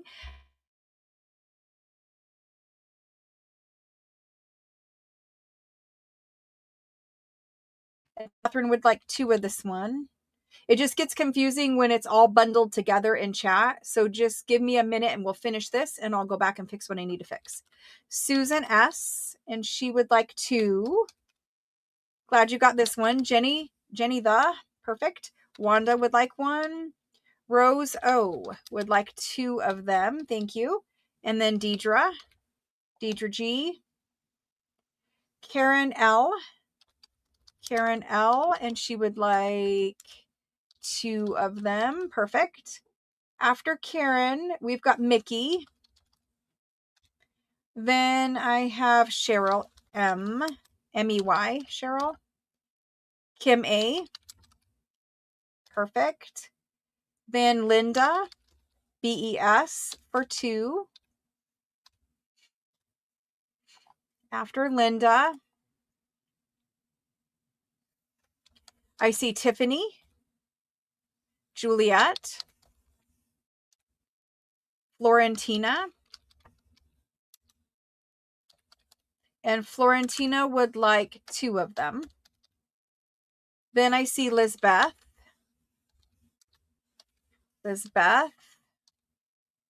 Deborah, this is Deborah W. Deborah W-I-L. And 2. Thank you, Deborah. And hello, long time no see. Deborah for 2. Then Lynn R. Then Carol V.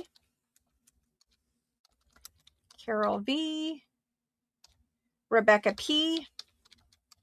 Rebecca would like 2. Let me see how far down on this list I am. Let me go ahead and total this so that I know where we're at. Because we can't go over. I don't have any more at this point. I don't have any more than what's on the table. Let's see where we're at and see if we can do any names. Okay, totaling.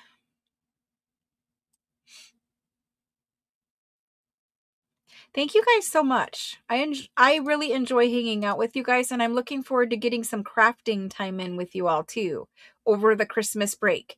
Okay, so we are at 46 sold at the moment. Let's go ahead and do like 4 more. Okay, so we ended with Rebecca for 2. Then I've got Carol EDI. Okay, and then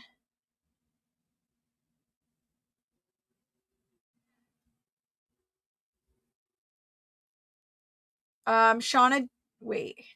Shauna D, it's postcards that you're asking for, right, Shauna? I think that's what you're asking for. Susan BEC. Susan BEC for one.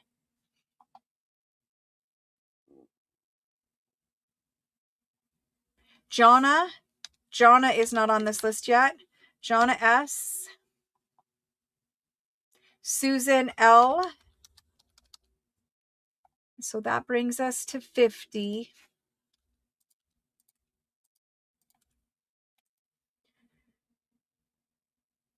There are no prayer card ephemera packs, Brandy. There are none. They're all gone. I'm sorry. Kathy FRE. I'm going to take Kathy FRE as the last person on this one.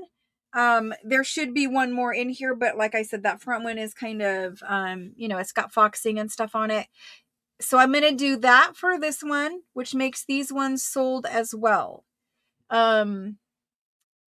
Let's go ahead. Let me scroll down to the bottom. Catherine, I don't think you're on this list. Jody M, I don't think you're on this list either.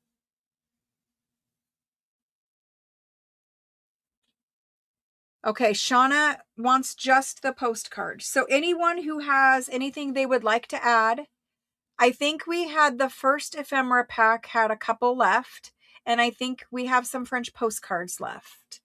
If you would like to see them, you could rewind quick and take a peek at them.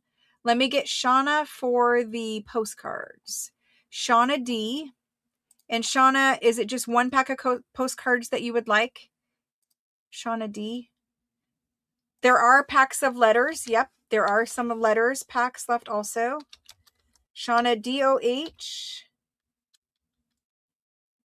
And I added you for 2 packs. That's right. 2 packs, Shauna D. Okay, so Shauna's got postcards added for 2. Jane would like postcards added. Let's insert and add Jane for postcards. Jane, and she says 2 packs. Perfect. Juliet, would you like the letters? Yep, she says 2 of the letters. Okay, so let's add letters for Juliet. Okay, so they were American antique and vintage letters. There were 4 of them in there. And let me scroll back. Juliet for 2. The letter packs were $15. And they have handwritten letters inside of them. So Juliet for 2 letters. Anybody else for anything before we move on? That first ephemera pack was really cute. It had calling cards, and I believe there are some of that left. Yes, there were about 12, 13 of that French ephemera pack in the beginning, the very first item I sold. Sydney for 2 letter packs. Sydney for 2 letter packs. Let's add Sydney to that. Sydney for 2 letter packs. And then Sydney for 2 ephemera packs in the beginning. We'll pause for momentarily adding things. Sydney, it's easier because I forget at the end of the night what I had. I've started marking it, but it's really hard. It shouldn't be as hard as my brain makes it, but it's really hard. Okay. Kate, could I have 2 of this new magazine? I don't have any left, Catherine. There are no magazines left. Rhonda B would like 2 of the calling cards. Rhonda B. Perfect. Thank you. Rhonda B for 2. Juliet for 1 ephemera pack. Juliet. Juliet, thank you. Thank you, thank you. Let me see where we're at. Danny H for the ephemera pack. Danny H. Danny H for 1 ephemera pack. Perfect. Thank you.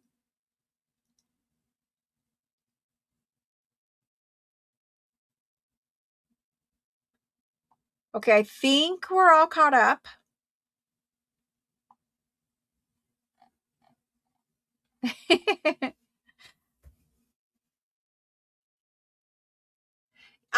Catherine, remember, it's always going to show you guys up high on the YouTube list. But when it comes through streaming software, it's just going to show you after it's time-stamped. And if YouTube is not bringing over your comment, try claiming with the word me instead of your name. It looks like we have Christelle was willing to give up a second French magazine to someone who didn't get one. So let's scroll to that list and find Christelle. Looks like she's willing to share it. So if I look for Christelle, that's the first one or the second magazine? I don't know if I have you on the second one. I think Christelle is willing to give up, yep, one of the first ones. So Catherine has two of the first ones. And this is why I didn't want to go back and do it, because it's like first and second and all that. But so there's one of the first ones available to someone who did not get one. But Catherine has two of those. Very kind of you to share, Christelle. Thank you, thank you. I would love one and one of the magazines, if that's okay. Carol V can give up first one. Who didn't get first one at all? Who did not get first one at all and would like one? Carol V is willing to share and Christelle is willing to share.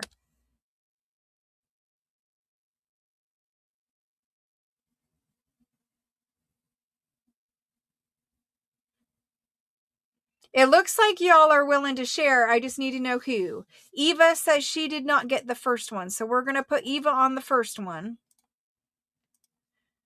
Now, I don't want to do this a bunch because what's going to end up happening is somebody's going to get one, because see, there's like number 1 and number 2, and people are going to get one that, okay, I already had that one. So we're going to get moving on here. I gave Eva one that Christelle gave up. We're all good. I'm not going to keep switching. I appreciate you guys being kind. We gave up one from Christelle to Eva. It gets really confusing, and what ends up happening is because there's a number 1 and a number 2, somebody might be saying, I'll give up one of my number 2 ones, and then I give up their number 1 one, and then they're upset. So it just gets a lot back and forth, which is why I try not to do like, that kind of thing. But anyway, we've got it. We're good. Thank you very much. I appreciate it. Everyone gets lots of things here. At the end of the 7 days, y'all have huge boxes. So, all right, let's go ahead and move on from here. Thank you very much. I need to make a note on this so that we can take this one apart and get it bagged up for you guys.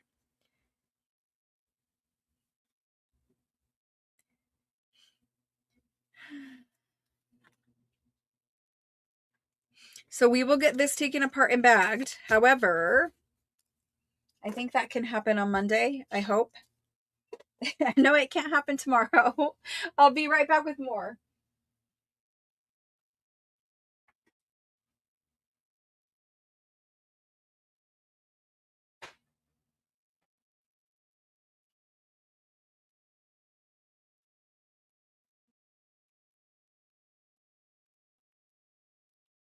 Okie doke. This is what's next.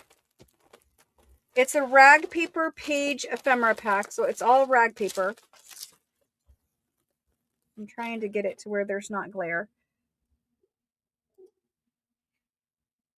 Okay, so these are a variety of different rag paper pages. There's French and German and maybe Latin in here. Yes, there's French, German, and Latin. I'll see what else, but it says I only have 35 packs. So there's literally only 35. We cannot go back and make more because the time it takes to make a bunch of other things, we want to ship you on Monday. Today is Saturday. There's not time. So we're only going to be able to sell 35 of these. Taking that book apart hopefully will not take more than like an hour and a half. So we were willing to do that. For making more of these, sure, I have more rag paper, but we only have 35. So we're going to stick to that. In this pack, there is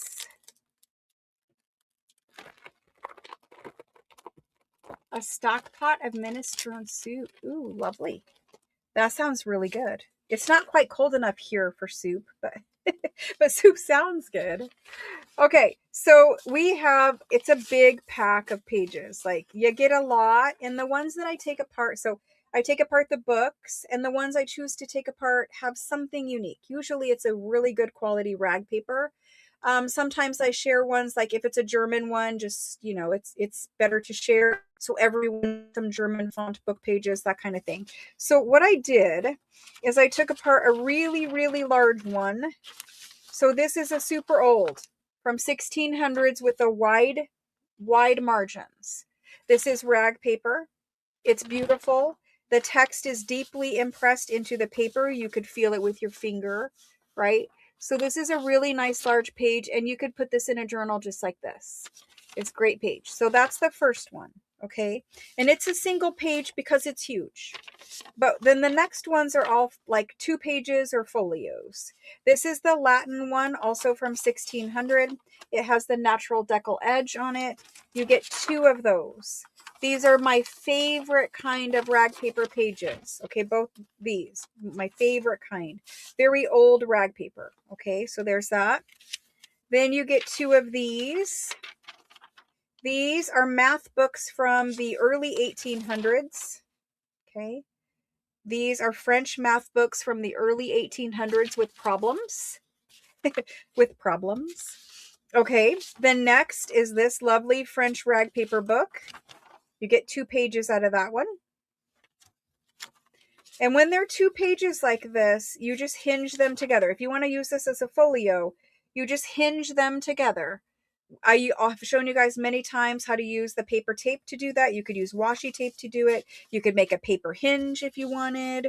Okay, so the next one is another French rag paper book. This is a thick paper one, and you get 2 or 3 in some cases. No, it's just super thick. Wow. Okay, so super thick. French rag paper. Love it. Then we have more French rag paper. Lovely, lovely French rag paper. You could use this for tag backgrounds and that kind of stuff, but it's really good quality. This is a German one. This is from a 1700s German book. Look at the German font. This one is a folio, so it's still connected in the center. We were careful taking these out because we don't have much German from the 1700s. Look at that one though. And you can scan these. So you could scan this and have this for forever. Then we did a different smaller sized French one. And even a smaller sized French one. Okay. And so we tried to give you variety of color, variety of pages. So that's 3. There's 5. There's 7. There's 9. There's 11. 13, 15. There are 17 rag paper pages in this pack. It's a really nice variety of subjects, like we included the math, so it wasn't just all words, the German, some Latin, 1600s, all the way through to early 1800s on the math. That's the newest one. And so that's the pack. So we're going to do 35 of these. I will limit to 1 pack per person. I do rag paper page packs all the time. If you miss out on this one, there will be another one soon. If you are limited to 1 and you really wanted a million, I have rag paper books. So you could just buy a rag paper book and then you'll have unlimited. It's not variety, but you can develop a collection of rag paper books over time and pull pages from too. Okay. So let's get these in. These are, I'm going to call them French because most of them are French, but you know, there's some German and Latin. French rag paper. I'm just going to call it rag paper. Let's just do that. Rag paper page pack. Okay, we are going to do these. Mostly it's time taking apart books. That really plays into factor here. Rag paper page pack, and I'm going to do them at 16. At $16. And again, I will be limiting to 1. That way more people can have them.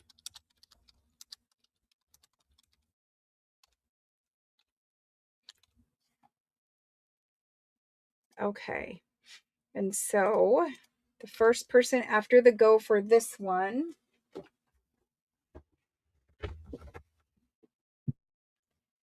First person after the go. Well, way up there. Okay. Karen L is first. Karen L. Thank you. Mary MCD. Thank you. Barb is in that list. Barb B. Thank you. Veronica. And after Veronica, we've got Deborah K-E-R. Deborah K. Alice W. After Alice is Sherry. Sherry M. CC is next. CCR. Then we've got Maria T. After Maria T is Karen S. Then Diana M. After Diana is Tiffany. After Tiffany, we have Rhonda B. Rhonda B. Diana B. After Diana is Peggy H. Then we have Karen J-O-R. Marcella T. Miguela. Miguela's on there. Linda A. And I'm pausing after Linda so that I can add the total up because we only had 35.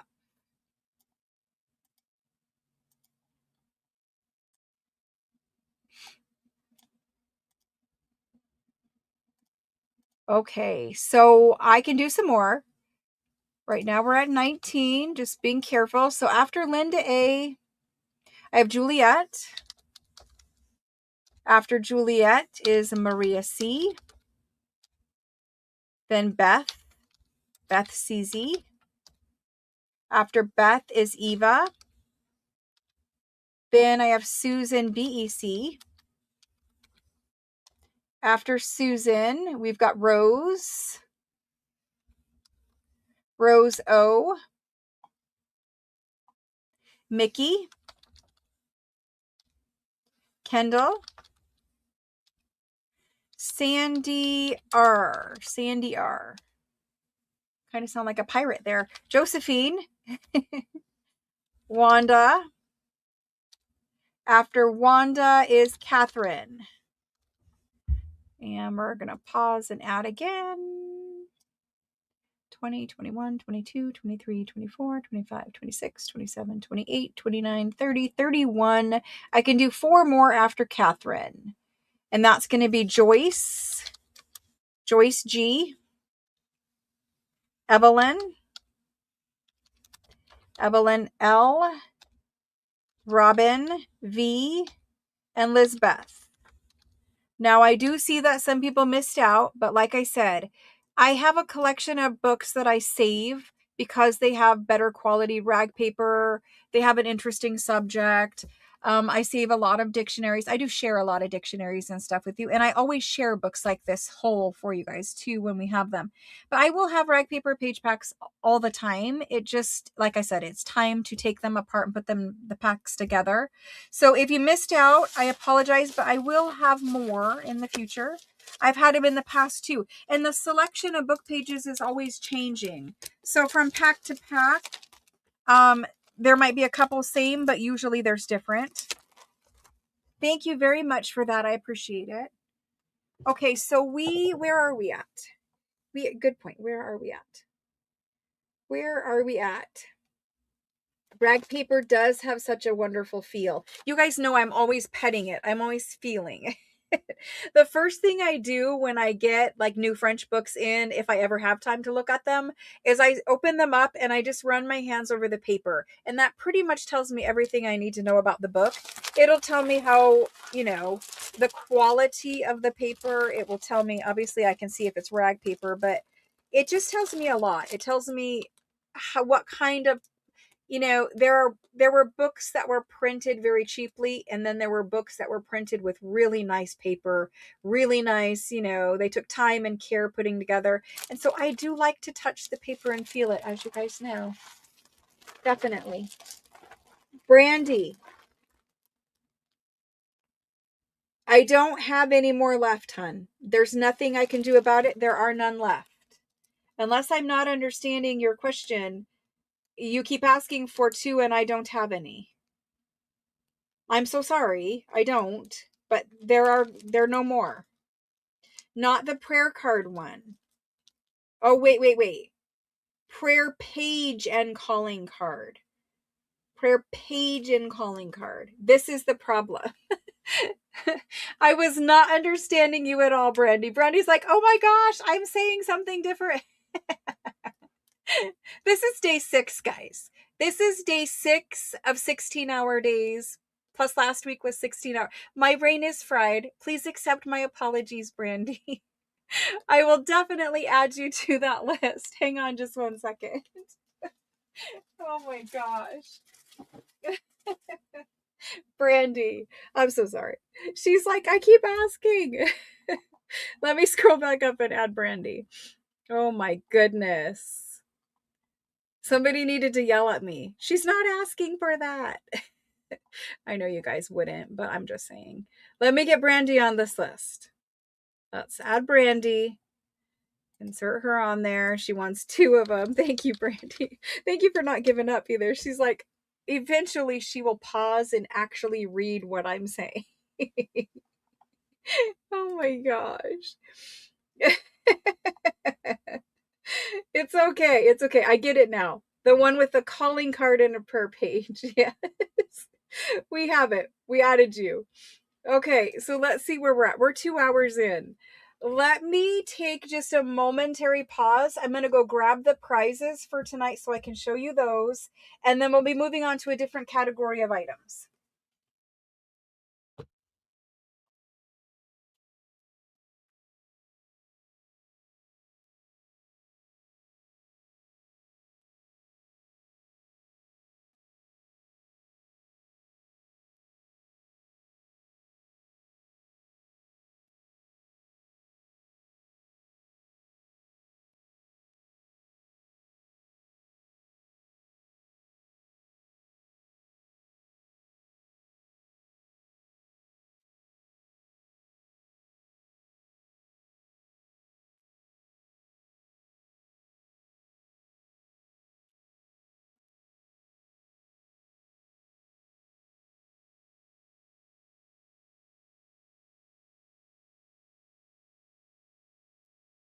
Okay, so you guys know how I told you that prizes would be increasing as we got closer to the end of the sale. So you've yet to touch rag paper. Oh, Carol. Oh no, Carol. Soldier, I close my eyes and pet the papers. Yes, that's perfect. Oh my gosh, rag paper is amazing. Once you get some, that's all you will want. It's very, very addicting. For day 6, oh my gosh. I will get through this and then I will take a nice long nap for Christmas. Okay, so look, these are the prizes for tonight, and I said we would be increasing. So we have been giving away 1 set of Tim Holtz stamps every night. These are the large sets with the red rubber. But tonight, because it's Saturday, right, and you guys are giving up your Saturday to spend time with me, we have some additional prizes. Let me bring the light down because it's super glary. It's still going to be glary, but it won't be like as bright in our face. So this is the Tim Holtz Field Notes stamp set. And these ones are wonderful. You can stamp out your own little labels, right? We always need labels. And a lot of us have looked for, you know, stamps that will stamp this so that we can just cut them out, right? He has this one, this one, this one. That's all border. Then there are other labels like this Field Note one, the Collect one, the Specimen. So this is a great stamp set. If you don't have it, I'm going to give this one away. These are all brand new that I bought from Simon Says Stamps. So there's that one. The next one is this one. So we're giving away 2 large stamp sets tonight. This is, again, one of my favorites. I own all of these. I bought you guys the ones that I love to use for junk journal making. This one is called Exquisite. Exquisite. It has some French text, not text, French handwriting. Oh my goodness. French handwriting and some lovely botanical florals. This one is really great to stamp in a light colored ink. Like on your coffee dyed paper you put in for journaling, you can stamp in a very light color ink on that page just so it's not completely plain. They can still journal over the top, but at least it's a little hint of something back there. And then of course you have this one up here, and this is a mantles, costumes, and millinery. It's an advertising like off the top of an invoice or something like that. And so that's also lovely, right? So there's those 2 large Tim Holtz stamp sets. I'm going to pull them. They're going to glare no matter where I put them. So they're there. And instead of giving away 1 of these tonight, we're giving away 2. Basically, we're giving away double prizes tonight. These are the Tim Holtz stamp sticker books, all by color. So there's 2 of those going tonight. Then we have been giving away these every night. I will continue. These are Distress ink pads. They're little brand new ink cubes. These ones are scorched timber, and it's just ink. It's not oxide. This is what you want to stamp your French text in so it looks authentic. If you stamp in black, it's okay, but old antique handwriting and documents, they're not black. They're actually scorched timber. So I have been promoting you guys using this. So I have 3 of those to give away. The last prize for tonight is a journal binding kit. This is from Amazon, right? And so it has some spools of the waxed linen thread. It has some bone folders in it. It has a little snip for snipping the ends of, like, keep this by your sewing machine for snipping the ends of thread. It has some clips for binding your pages. It's got a ruler in here. It has one of the awls in here. It also has a tube of needles to sew in your signatures. So if you are new to junk journaling, this is a great little pack to get you started sewing in signatures. But also, if you have your journal supplies at your desk, right, where you craft at home, this is a great pack to put into like a rolling tote when you go away and craft at a friend's house or a crop or, you know, a retreat or something like that. So there's that. It's everything you need to sew in signatures is in here. And again, that's from Amazon. Everything else is Simon Says Stamp.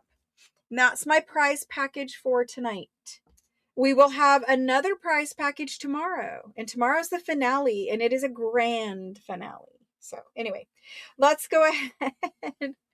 Let's go ahead and take these off the table. I will give them away at the end of our sale tonight.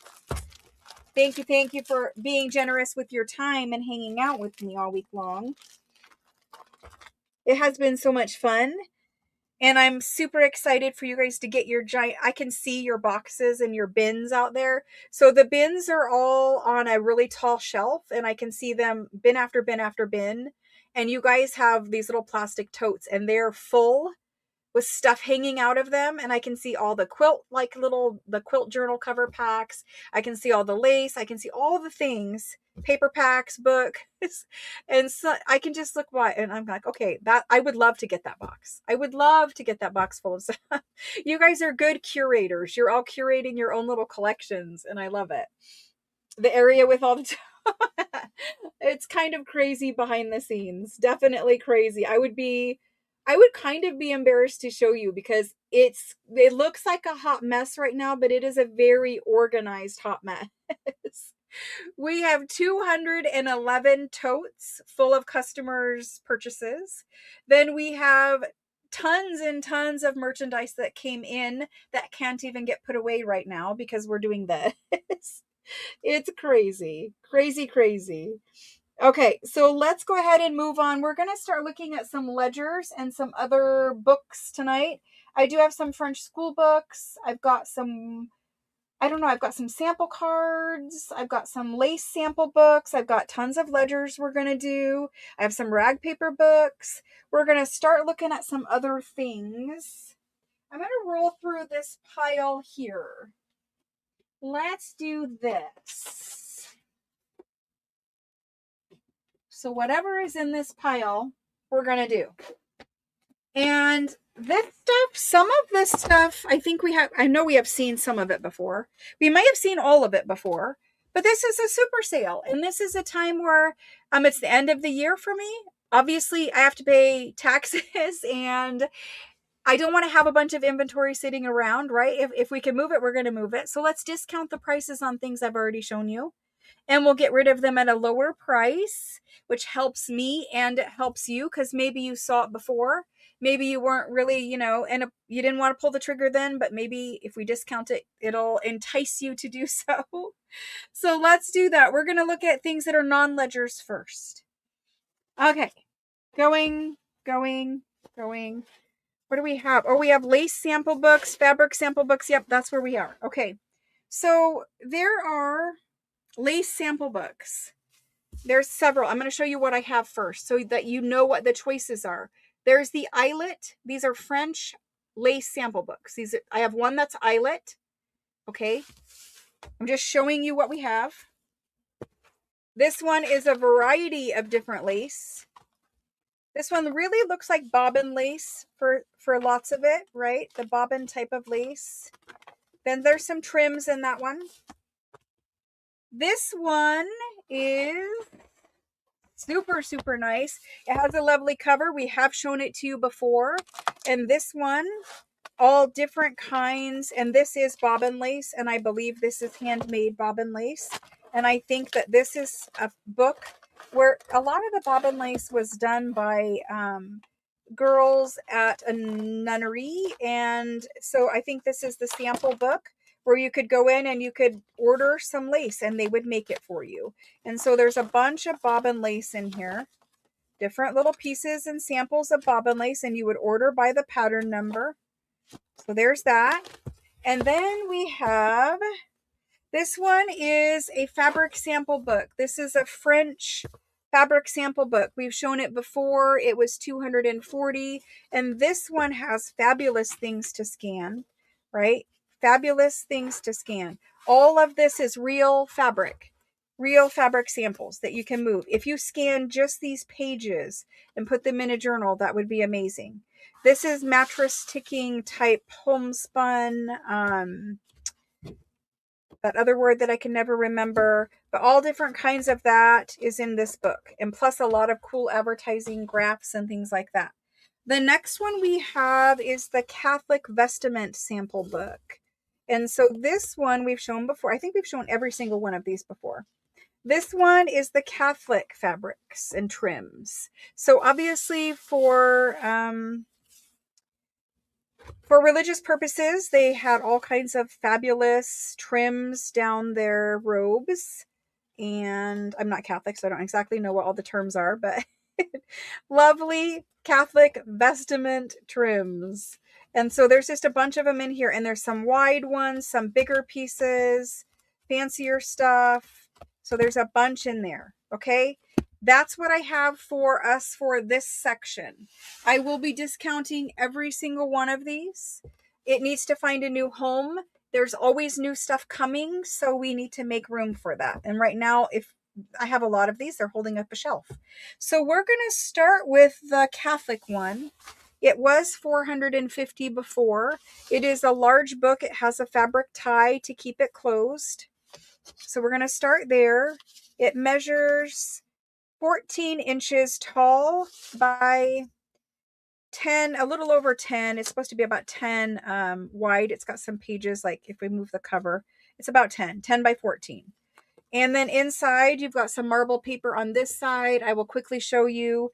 You have one, and these are samples, so they're not glued down. You can take these out and use them. This metal trim right here is Dresden metal trim. It's a metallic little embellishment that you're going to pull out of here and use for junk journals.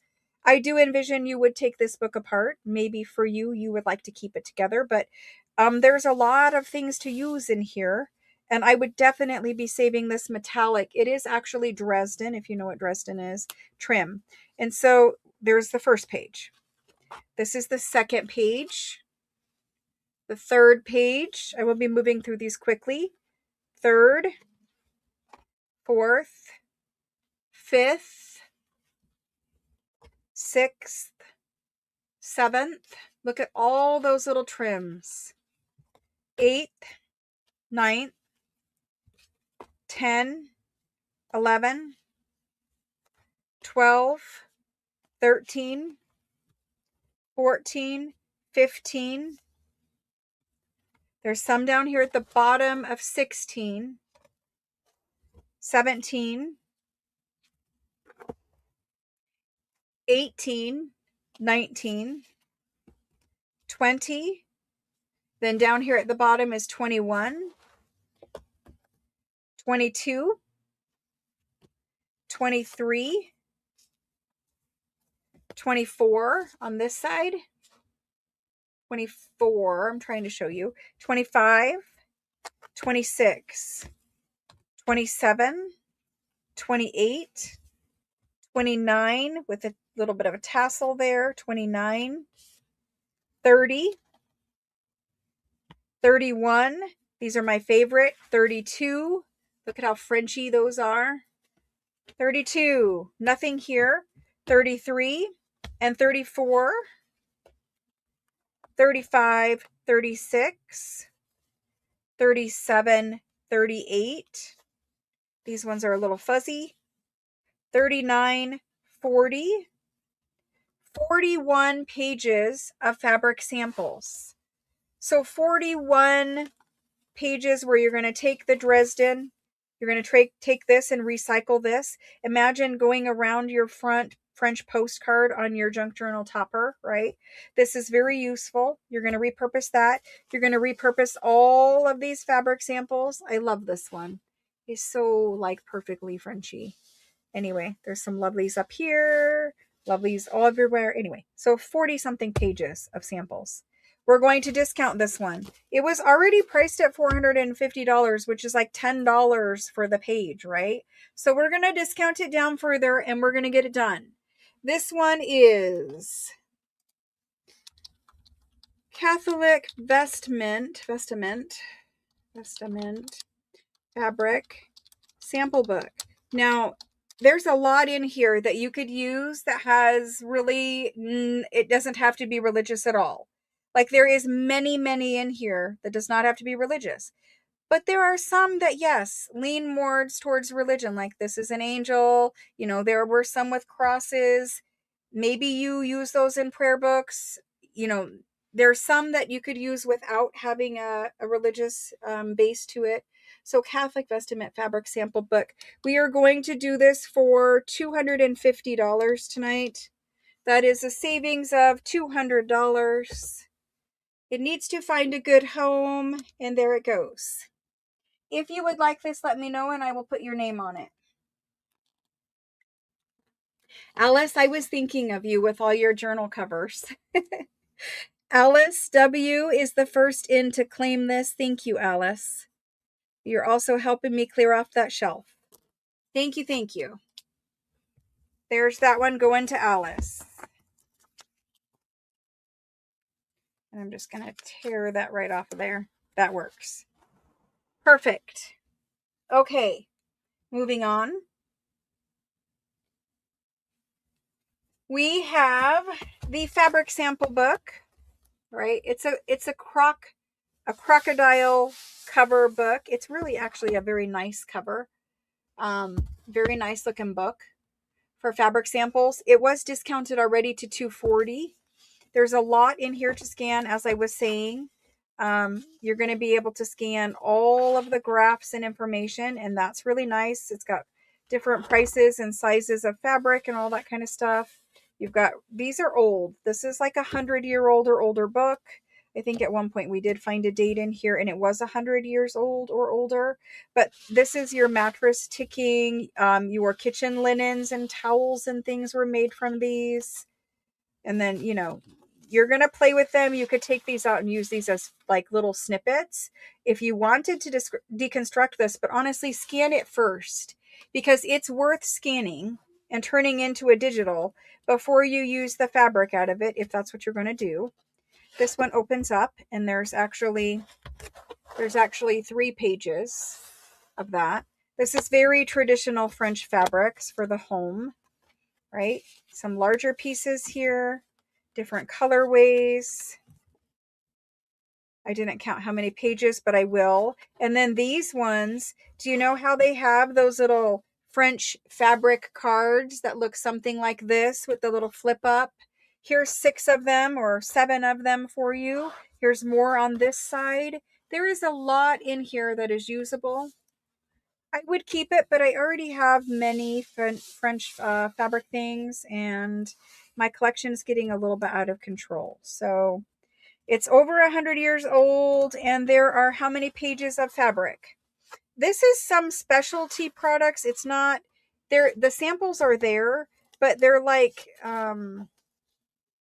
see-through specialty fabrics for maybe you ironed things on with them. I don't really know, but I'm not going to count this one because it's not traditional fabric samples. However, you could scan this and make yourself a bunch. You know those little, what I'm talking about. The little French lace, and I think they're called lace sample cards. There's digitals in Etsy where people have tried to recreate them. Here you have a bunch of original ones, right? So I'm only going to count with fabric. 1, 2, 3, 4, 5. You won't count that little one. 6, 7, 8. I don't want them to fold. 9, 10. Then we have 11, 12, and 13. 14, 15, 16, 17, 18, 19, and 20. So there are 20 actual pages in here with fabric and a lot of other pages and information to scan. So even if I did this one at $10 per page, again, if this stays, I'm literally just going to make myself some French fabric and lace sample cards.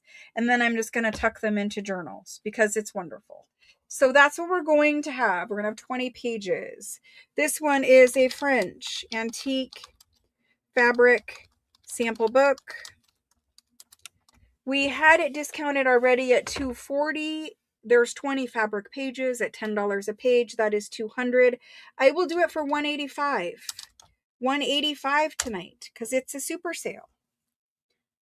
And if it stays, I'm cutting it apart. It needs to find a home. Otherwise, scissors are going to get it. It went to Kendall. Thank you, Kendall. I know it would make some nice sample cards, though. Thank you, Kendall.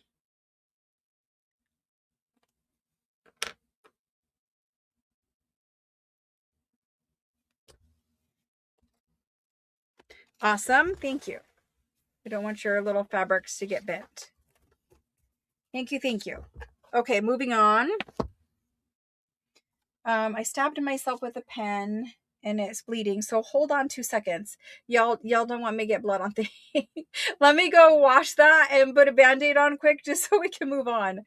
I literally stabbed myself with my Sharpie. So I'll be right back. Hold on. I'm so sorry.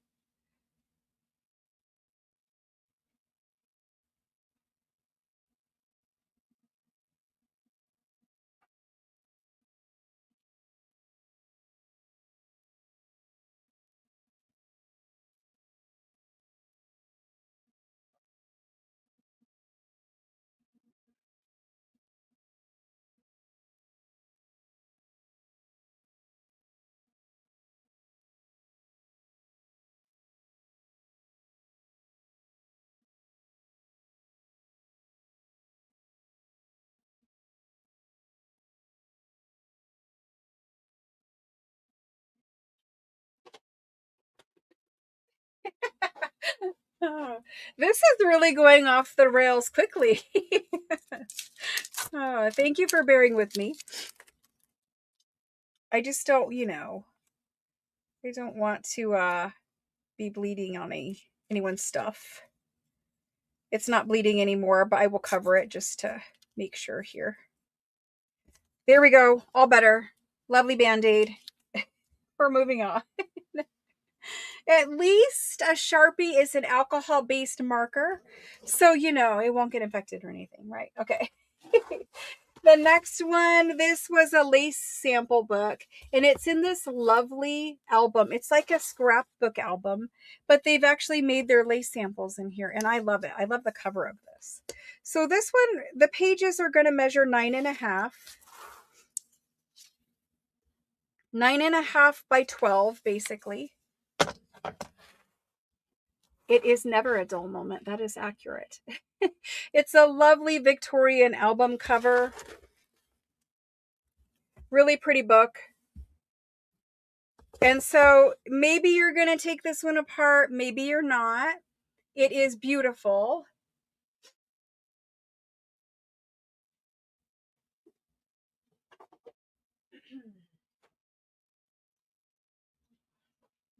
And so opening up inside, we will count the number of lace pages. You can see that they have taken the album and made it into their lace sample book. The cover is great. I'll try to squish it up so you can see all the samples. So these look like handmade bobbin lace to me. If you look at the way that they were made, it definitely looks like somebody sat with those lace making pillows that I showed you guys and some of you purchased. This is the kind of lace that makes. And so these are bobbin lace samples. They have little numbered labels. If you take this book apart, obviously you'll be saving yourselves all these little French labels, right? There's a million of them here. We might as well save them and repurpose them. And then we have, I don't know how many samples per page, but a lot of samples. And these are just pasted in, so you'll be able to pull them out. They do pull right off the paper. Let's slide it over, so hopefully you guys will see. But there's fancies, and I saw some of the patterns for stuff like this in those little patterns too. This is the original album page. And then they've added the blue so that you could see the lace, right? Because if they put this lace on here, you wouldn't see it as well. So there's the next page. So we had 1, 2, 3. This is page number 4. And you can see it's sticking a little bit. I'm going to pull it just because that's who I am. 4, right there. 5. Some wider ones. 6. You can wash these. They are a little, like this is the glue. And it looks like they use more of like a flour and water kind of a paste glue. And I'm sure if you take these out and rinse them, they will come out lovely. So that's 6. This is 7. Then there's 8. Some color added to that one. This is 9. 10, 11, 12 with some wide ones, 13 here, and that is the kind of paste I'm seeing. 13,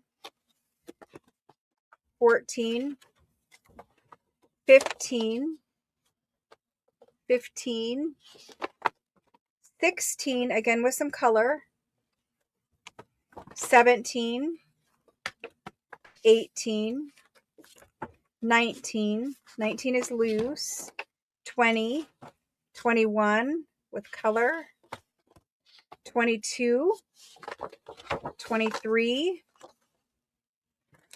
24, 25, 26, and I think 26 is it. 26 is it, even though there's some extra pages back here. But 26 pages of lace, okay? I know the labels. They're killing me. If y'all leave it here, eventually I'll pull it apart, but... So there's 26 pages. This is bobbin lace. This is old. This is handmade lace. And the album cover itself is very beautiful. So it was $600. French lace sample books do sell for a lot of money. Let's go ahead and do this at a super sale discount. This is a French antique bobbin lace, and this is from the 1800s. French antique bobbin lace sample book. We're going to do this one. It needs to find a home at... I'm just going to do it. It needs to find a home. It's going to be $300. I will discount this in half. $300. And I'm sure I paid more than that. Oh, yes. I'm sure I paid more than 300. I probably paid 450 euro for it. But it's been here. I've loved it. We've all seen it and enjoyed it. Now it's 300 and it's going in now.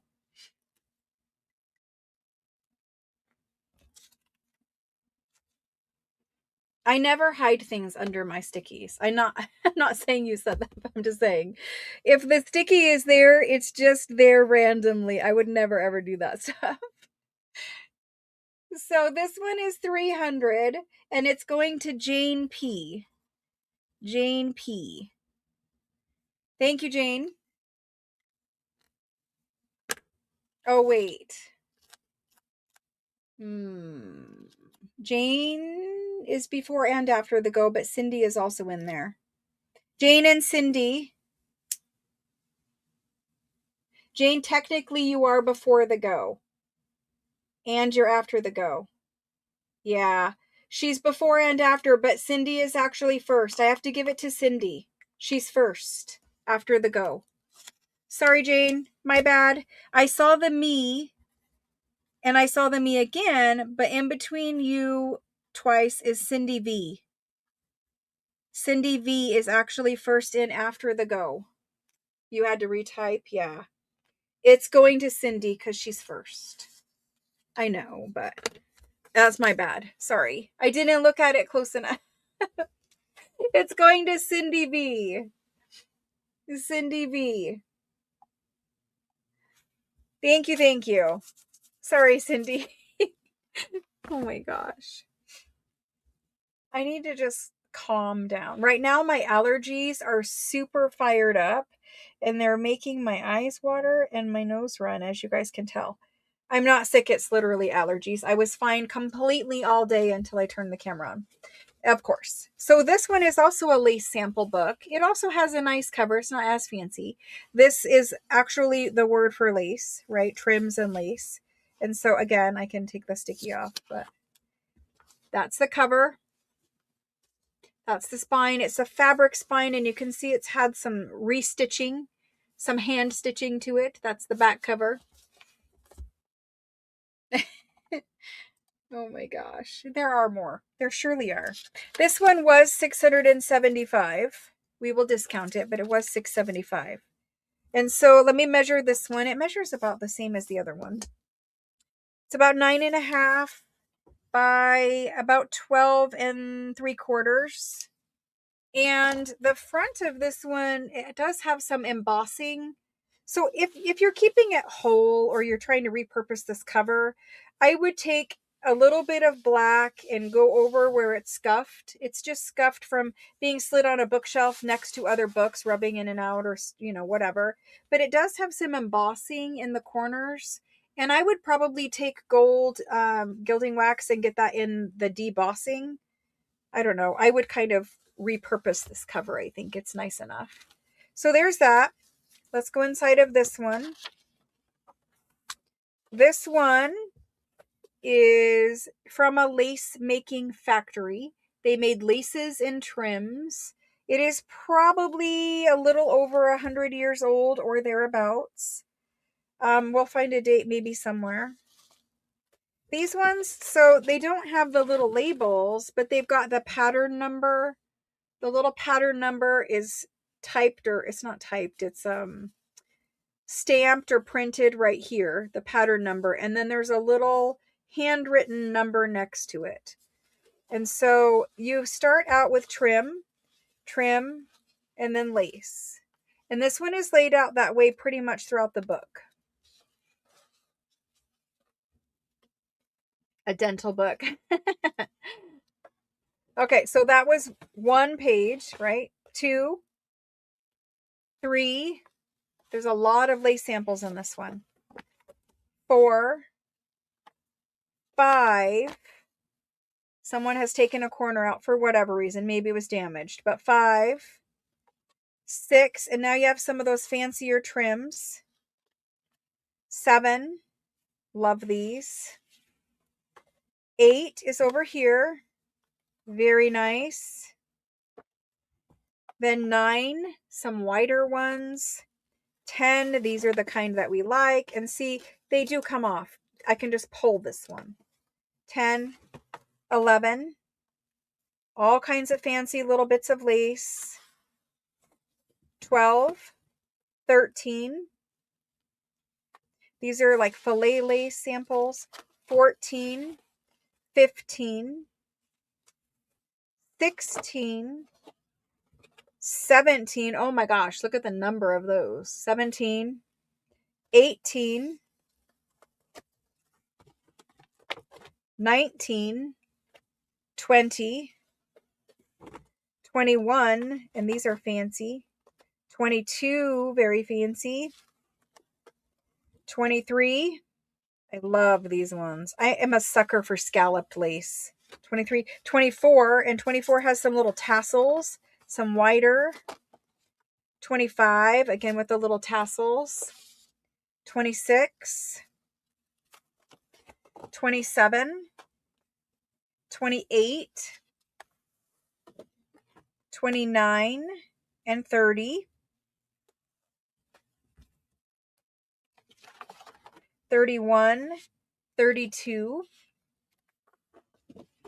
33, 34, 35, 36, 37 pages of samples. You have some blank pages here, and that's it. So 37 pages, and this is a sample book that would have been at a lace making factory where maybe the salesman carried it or something like that. But you could probably go in there and tell them, okay, I want 100 yards of whatever, right? In my case, I'd have to order by the 100 yards, but it's lovely. You can pull the samples out of the book and use them. Like, they're not stuck in there where it's going to be damaged. Like, I can just pull it, right? So you guys can do the same. I don't want to totally destroy someone's book, but if you wanted to cut out the pages, there's the signature strings. You could cut the pages out and scan them. I love it when they put the lace on something so that we can see it. And so scanning these would also be beautiful. You could print them out as digitals or pages in your junk journal. But there's a lot of pieces of lace for you to use. And this is antique. This book is a Victorian era book. And I know this is over 100 years old. So let's go ahead and do it. Again, it was $6.75. This is a super sale. We will be discounting it. It was 37 pages or something, a huge number of pages. This is an antique French lace sample book.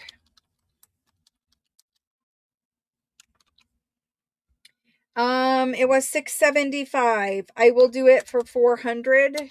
I am losing money on the lace sample books. I need to quit buying them. I love them, so I never pass them up.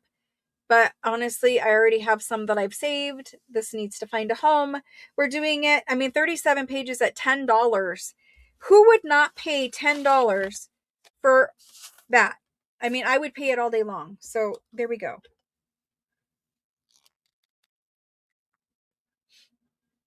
And I will wait and actually read who came in first after the go this time, instead of being silly. This one's going to Kendall. Kendall is first in after the go. Thank you very much. I appreciate that. It is a lovely, lovely example. Thank you. Thank you. Awesome. So far, they've all found a home, which means they're not going to be on my shelf, which makes me happy. I have to move my entire room around over Christmas break, and then I'm going to be moving soon. My daughter just bought a house today, as a matter of fact, and she is going to be living about an hour and 20 minutes from where this house is located. I would like to move and close that gap as much as I can. So I am planning on moving as soon as I can get myself ready. But you know, moving your own home is really difficult when you've been there a long time, especially. But moving your own home when you have a home-based business that is heavily inventory based is really hard. So I am trying to move a lot of inventory and clear out things and whatever. So clearing off shelves is a good thing all the way around. Eyelet Lace catalog. This one was $400. It is a plain black cover. I'm so proud of my daughter and her husband. They worked so hard. and they bought a beautiful 5-bedroom house. They have a one baby so far. He is 4 months old now, but they have been already trying to get pregnant again. So they want a lot of children, and they're 30. So they're doing their best, right? They're gonna make me some more grandbabies, but they're gonna fill up that 5-bedroom house. That's their plan. So anyway, this is a black plain cover eyelet catalog. It was 400. It's in pretty good condition. We'll measure it. I know, lots of room for babies. 9¼ inches by 12 inches. 9¼ by 12. So we're gonna look at that. Uh-oh. Hope Kate does not get mad. Moving helpers. Oh my gosh. Hopefully we hire people to do that. I cannot imagine. I am over the age of moving myself. That's fine and fun when you're young, but um certainly not.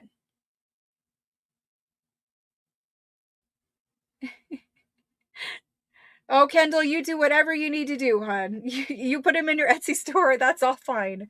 What you guys do with it after you buy it, not, you're free to do whatever you want to do with it. Okay, so let's go ahead and move on to the eyelet. Unfortunately, this little flyleaf page is torn. You could just remove it from the book, or you could repair it, but it's torn. It's just a flyleaf page. It doesn't matter.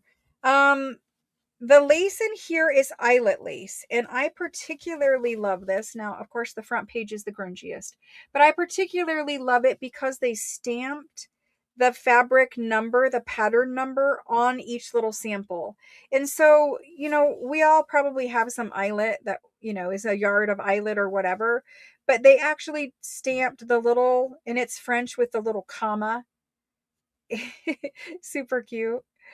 But they've stamped every single piece in here. And so, yes, the first page is the grungiest.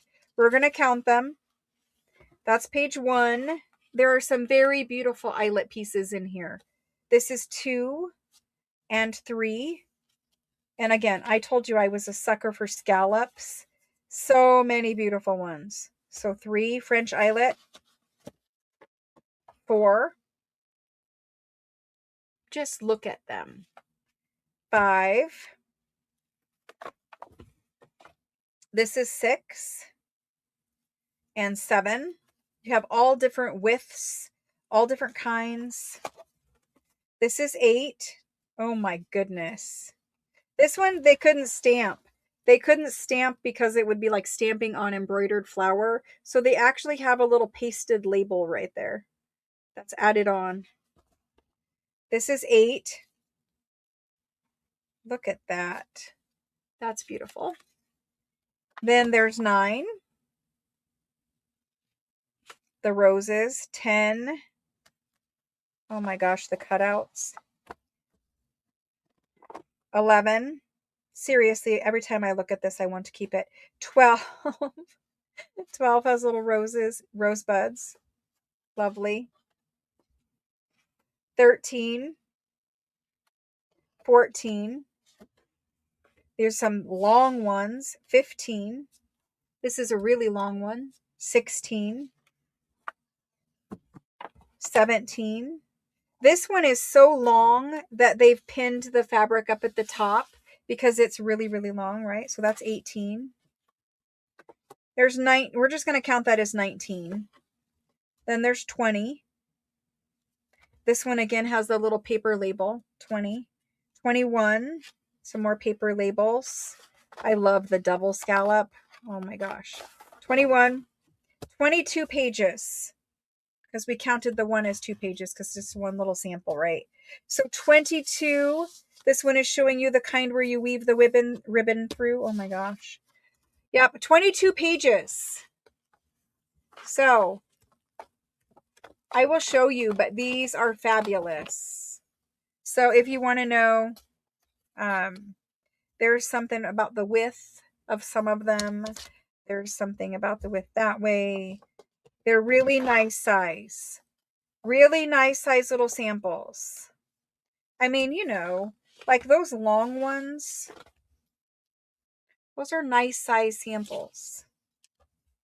Talk about your fabric flips. How about a fabric flip with a French number stamped up there? And even if we don't get this, maybe we just start putting numbers on our own lace pieces and making our own lace French samples.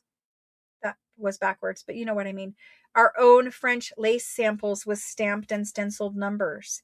That Tim Holtz Field Note stamp set that I have, it has little numbers. You could just start stamping all your little lace pieces you put in the books that you make, and they'll look just like these. But anyway, this is where we're at. We're going to do it. It was 400. It was 400, and it's on a light blue cardstock. I know. Weave the women. I have talked for, I don't know, 40 hours. Let's go ahead and get this in. This is an antique French, and it is antique French. This is Eyelet Lace Sample Book. And this guy, again,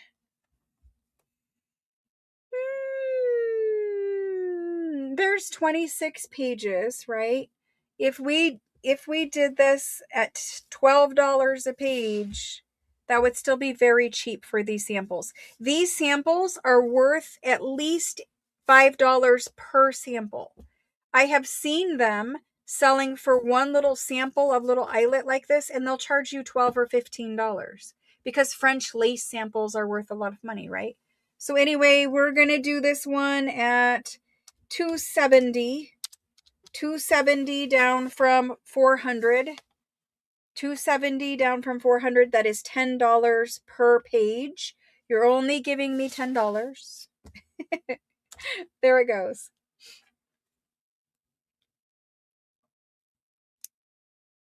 Okie doke. This one goes to Karen L. Karen L. She's first in after the go. Karen L. Thank you very much. That was a lot of good sample books. We have one more of a different kind of book left. And then we're going to talk about some ledgers. We're going to talk about some ledgers. Thank you guys. So let's look and see. We have this. This is an antique illustrated French tool book. It has all different kinds of tools in it. It was $90. I have shown it before. The date on it is 1932. So it's from 1932. It has lots of good illustrations. All different kinds of things. So you can take, like, these are, different kinds of tools, basically. There is another little tool catalog thing in here for some hardware. And it's a big book where there is a lot of plates of implements, and they have like little figure numbers. It's very kind of industrial. You could use these and scan this and turn this into some digitals. These would be great for backgrounds. All different kinds of things.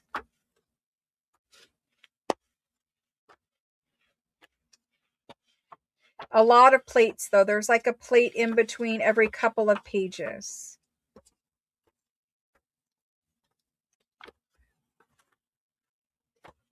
So I'll show you up close. Like, they've got little figures, and it's a nice book, nice condition. It was $90. It needs to find a new home. I will measure it for you so you know, but these are nice scannable size plates, 8.5 by a little over 11. So you'll be able to scan the whole entire page just right there and print it back out. Okay, so this guy is an inch tool book, tool catalog. I don't know. Tool catalog. Let's call it that. And it was $90. Today it is going to be $45. It needs to find a home. $45. That is a half price French book.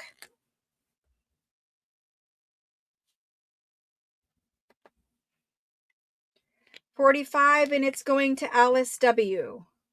Alice W is first in on this one. Thank you, Alice. Perfect. Yay. Love it.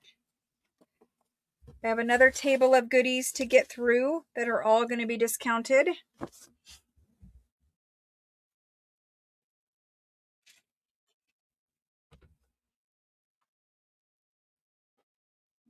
Okay. Some smaller things. Smaller goodies.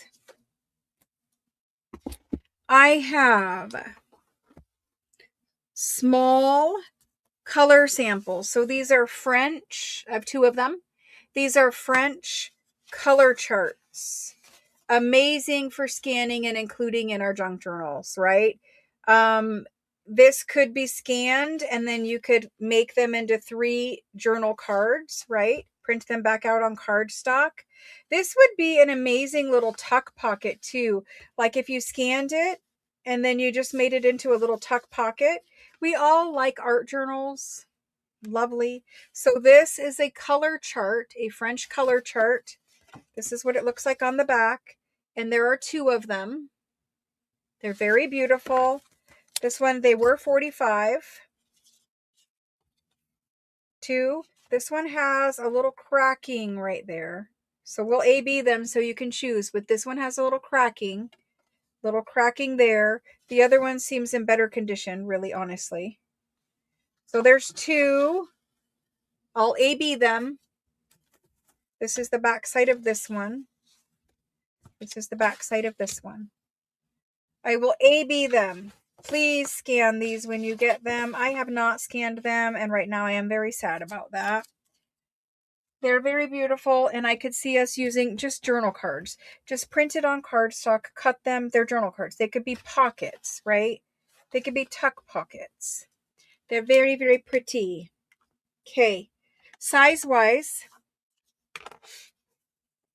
the whole entire thing open is 12 inches. It is 12 by 6.5. However, when it's closed up, each little card is 4 by 6.5 or 6.25 actually. Not 6.5, 6.25. So very cute. Let's A-B them because the top one is the one that has some cracking.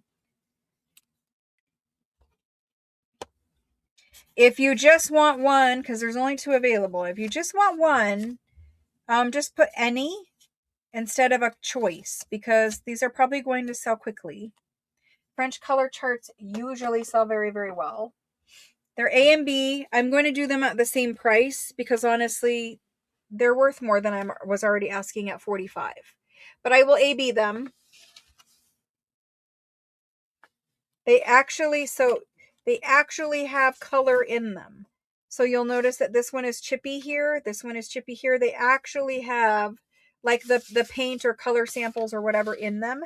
There's some metallic ones here, like a little watercolor palette, basically, with your little metallics. Anyway, here we go. These are French antique color charts. They are going to be, they were $45. I'm going to do them at $38. $38. You can choose which one or any, and they're in now. Super useful for us. I should have scanned, but you know, another one will come my way. It will be all right. Alice W is in any. Allison is choosing A first. Allison, thank you very much.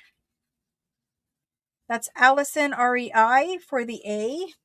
I'll move your label to the front. Hold your book up. The B one is going to Alice. Alice and Allison. They were first in after the go. Thank you very much. I appreciate it. Next up, we have shown these little calendars recently, and they need to find a home. I don't have a place to store stuff like this. So we're going to do the little calendars, but I have a tiny guy. He's not really tiny, but I have a tiny guy. These are French calendars. Then I have this one from 1893. And they have some back pages to them. This one is the one that has a couple pages. It's a map of France.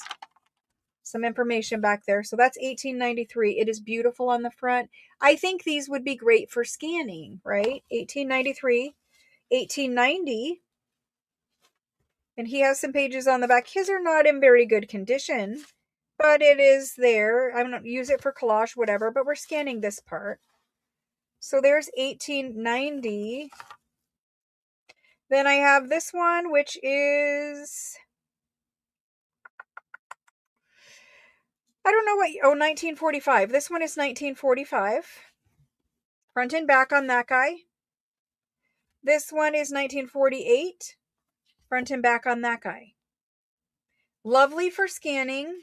Let's see, we have 2 B's. And I have 2 D's and a C. So I'm going to need to redo these.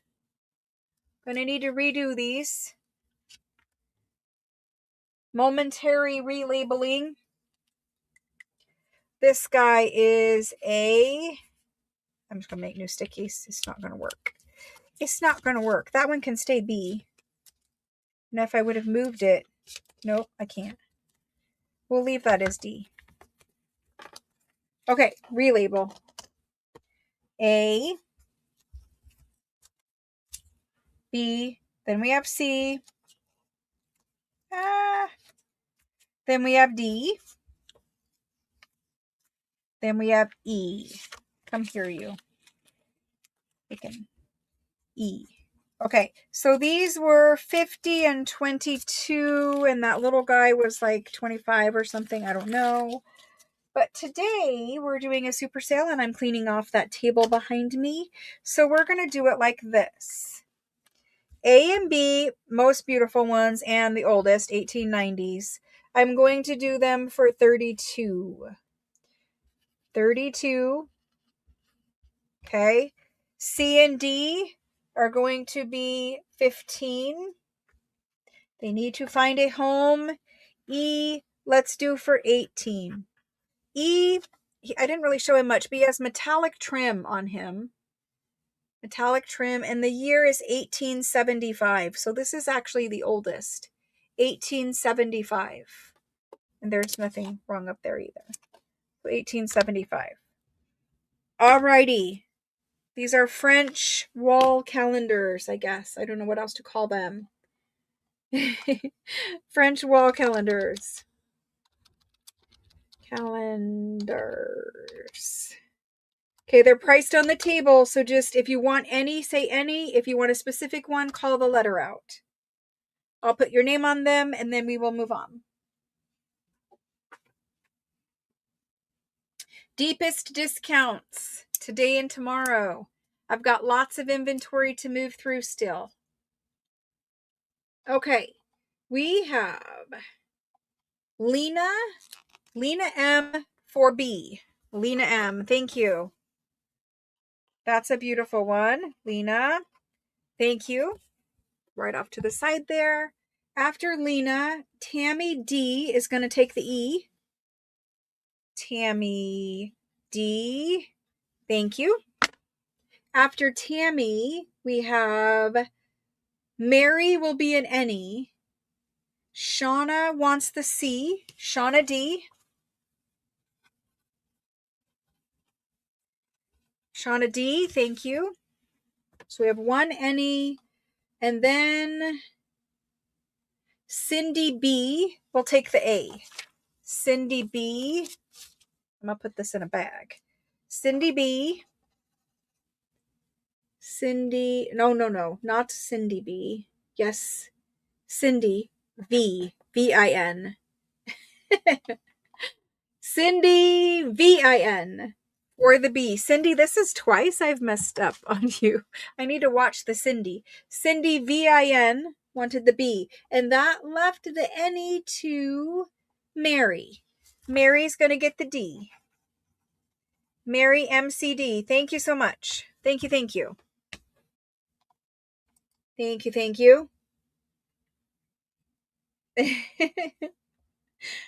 All right, so now we are going to, and I went in order for the first after the go.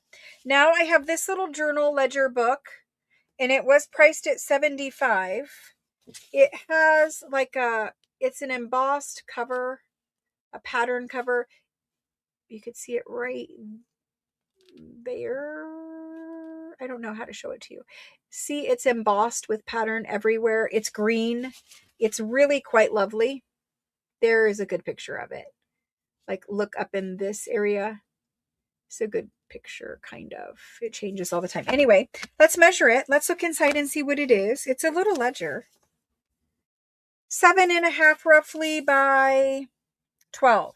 7.5 by 12. We're going to have an A, B situation. So we're going to have A and we're going to have B. This will be B. Okay. B is a small little ledger book. Nope, can't measure it that way. 5-ish by 7. Okay, so there's your A and your B. I will discount them. B is just a little pinky marble cover. A on the inside opens up. It is September and October of 1910, and it is a ledger. So we've got lots of little pages in here, all written. Some fancy writing, some more hurried writing. But it is a French ledger, and it is beautiful. Like, this is an absolutely beautiful page. I would have no problem putting these in my journal. They're good, thick pages. So it looks like it's completely written in. This is the back. They've even written and done some math figures back here. It's completely written in. A little bit of ink smearing. But September and October of 1910. And it was $75. Today, it is going to be $40. That's almost half price. So there's that for $40. Okay. Now B, he used to be $45.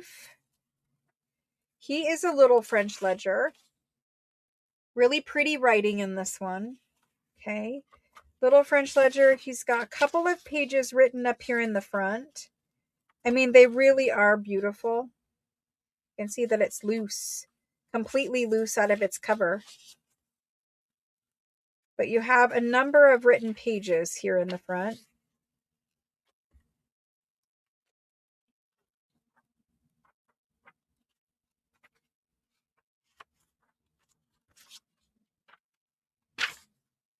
And then it goes blank. These are great sized pages to put into a junk journal. Right here, you could just slip this blank page, blank French ledger page into a junk journal. It's really nice. It's good quality paper. It was only $45, but we're going to change it. We're going to make B $25. Someone is going to get a beautiful little ledger. I think it was 1800s too, because it looks old. What did I say it was?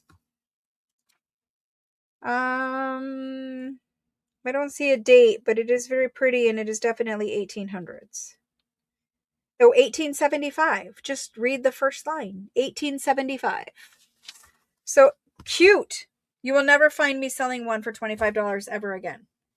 I promise. So these are antique French ledgers. They're both ledgers. And I'm just going to say go.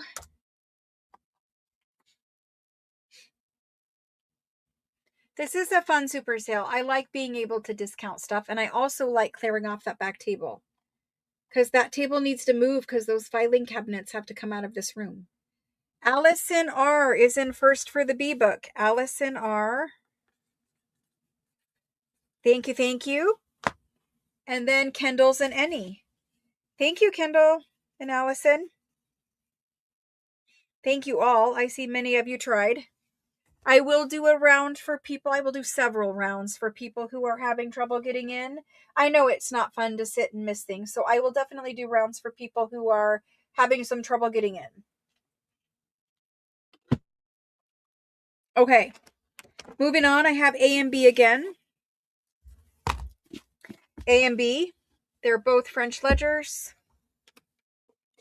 A was 45. They measure 5 inches by 10.5. This one measures about 5 3/4 by about 11 3/4. So kind of tall, skinny, right? The covers, if you like grunge, then this one is for you. It was purple marble. It had a label. It's all grungied. This guy here, we can take these off. He was $320. This guy definitely, his spine is coming off. He's a black cloth covered ledger book. He does have a journal, which is ledger label, but so let's go ahead and look at A first. A was $45. You've got some Radical Society stamping in there. This one is just blank paper. Blank, tall, skinny ledger pages. Oop, there's one pages with one. Nope, two. A couple little written, but not really anything. So you're going to take this one apart and you're going to use these as tall, skinny journal pages. Okay, you can take them out as folios. He was 45. Let's make A 25. A will now be 25. There we go. B was 320. Let's find out why B is 320. He's a great size. He's got marble paper on the inside. He is a ledger from Petite Cartier at 5 Mains, and he starts in October 1907. So maybe this is the literal ledger from Cartier. But it is lovely. Has lots and lots of writing in it. Lots of writing, good quality paper. Some purple ink, some black ink.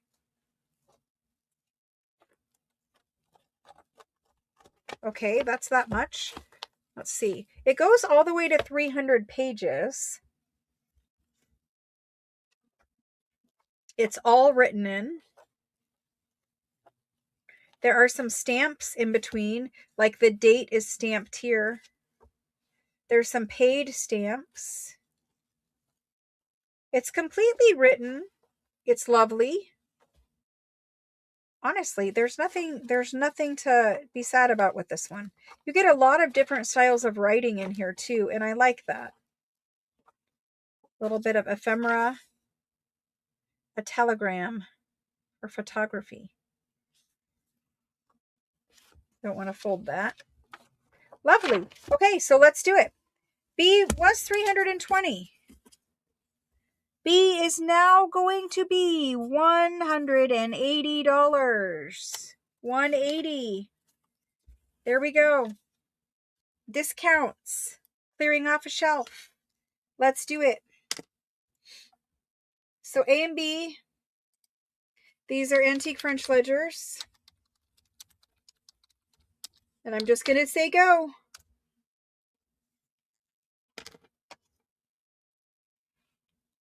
This would make an amazing grungy, tall, skinny journal. We have, first in is Linda, B-E-S for A. Linda, B-E-S. Thank you, Linda. Second, I see several A's. Then Shauna is going to take the B. Shauna H. Thank you, thank you. Appreciate it. Thank you. Okay, let's see what's next on the table.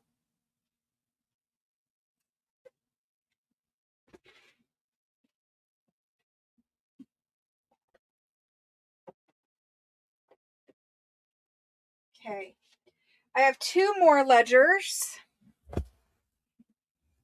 I have bunches of ledgers, but these are still the ones from the back table. We haven't even made to the 50 I pulled. So these are both French ledgers. They are both black cloth French ledgers. So they have cloth covers. This one has a title right there.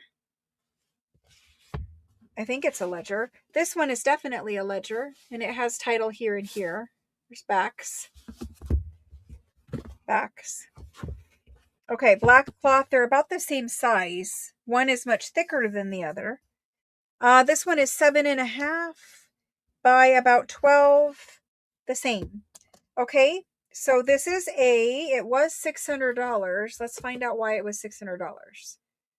Let's find out why. We open it. Oh, okay.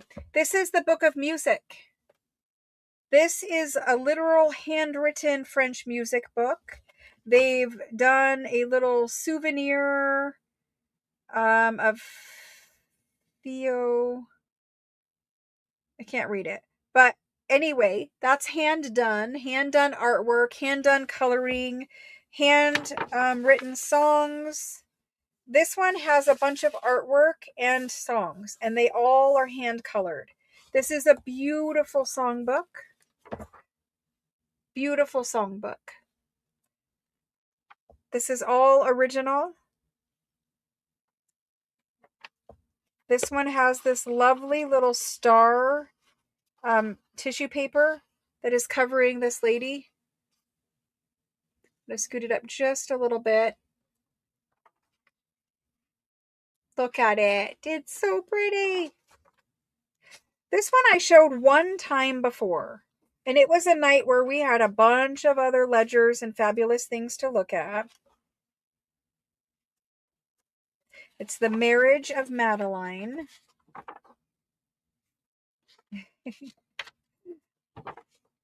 Romance of the Night. And so it's all like this. Every single page. This would make an amazing digital if you scanned it.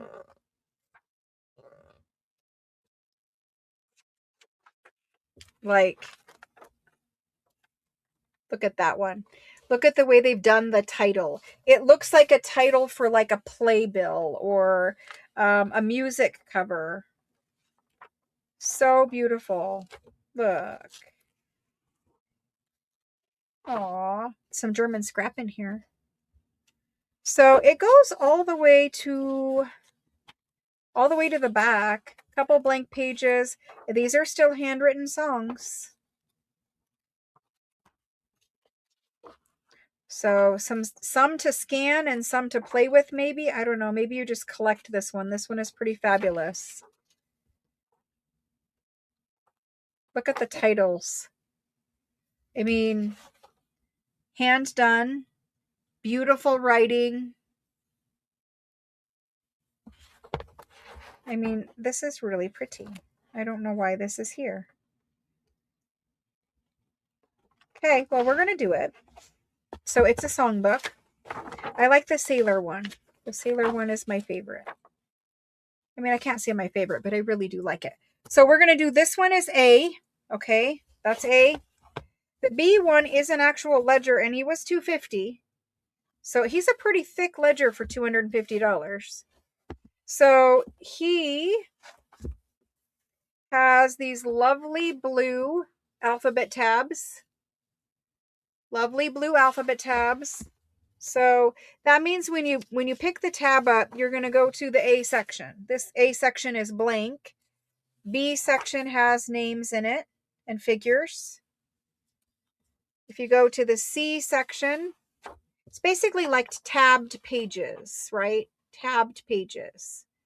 C, this is dated 1923. You have a lot of blank in here, and you'll be able to repurpose those tabs. But this one was only $250, and there's 500 pages in here. So a blotter sheet, a lot of French handwriting. I mean, it's 500 pages. There was already 50 cents a page. Well, we're still going to discount it. So we've got A and B. I'm going to close A before it gets damaged. Let's make a new tag for both of them, A and B. A was $600. I will do A for $370. A for $370. He is worth way more than that. B, he was only $250 and he's already 500 pages, but it's a super sale, so somebody can have him for $190. $190 and $3.70.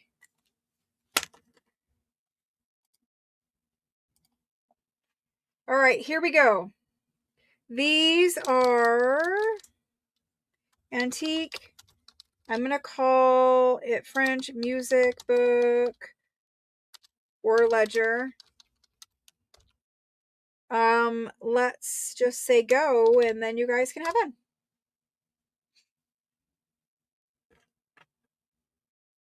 Karen L. Karen L is first in for that A. I see you, Karen. Thank you. Karen L. Thank you. Thank you. That was a really great pickup. If I look back at my invoice from where I bought that, I'll probably cry. Robin V. Robin V is in first for the B book. Robin V. And if we ship you priority mail, this size ledger does fit in a priority mail box. So that will work out good if you're doing like a flat rate shipping for priority mail. Robin V, thank you very much. Okay, let's see what else is hiding in this pile. I see something super expensive. Let me see what it is. See if I even want to show it to you. I don't know that I do, but let's do some other couple things here and then I'll look at that super expensive thing a little closer. I have these two. This one is a French catalog. This one is a French agenda. This is the skinny French agenda. This is the last, I didn't even know this was here. It's off in the side. I don't know if it fell off a pile or what, but anyway. This French catalog, it was $30. It's Paris down here. Let's see what it's about. It's a French catalog of something. Of some kind of mechanical gears. Mechanical gears, mechanical things. I love all the numbers. This is a nice paper catalog. All kinds of mechanical things in here. It's got a number of pages. So that's A. It was 30. Let's do A for, I'm going to do A for $15. A for 15.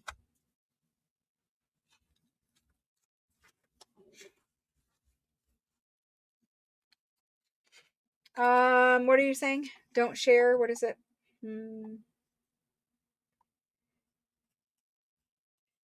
Absolutely not, Sydney. You guys can do whatever you want in your own social media and on your own things, but we don't do that kind of thing here. I'm in the middle of selling my things at my live sale. And I also saw the comment where you were asking for somebody to share things.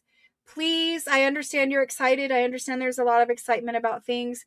But please understand, you all have your own social medias. You all have your own Etsy's. And you are free to do what you want there.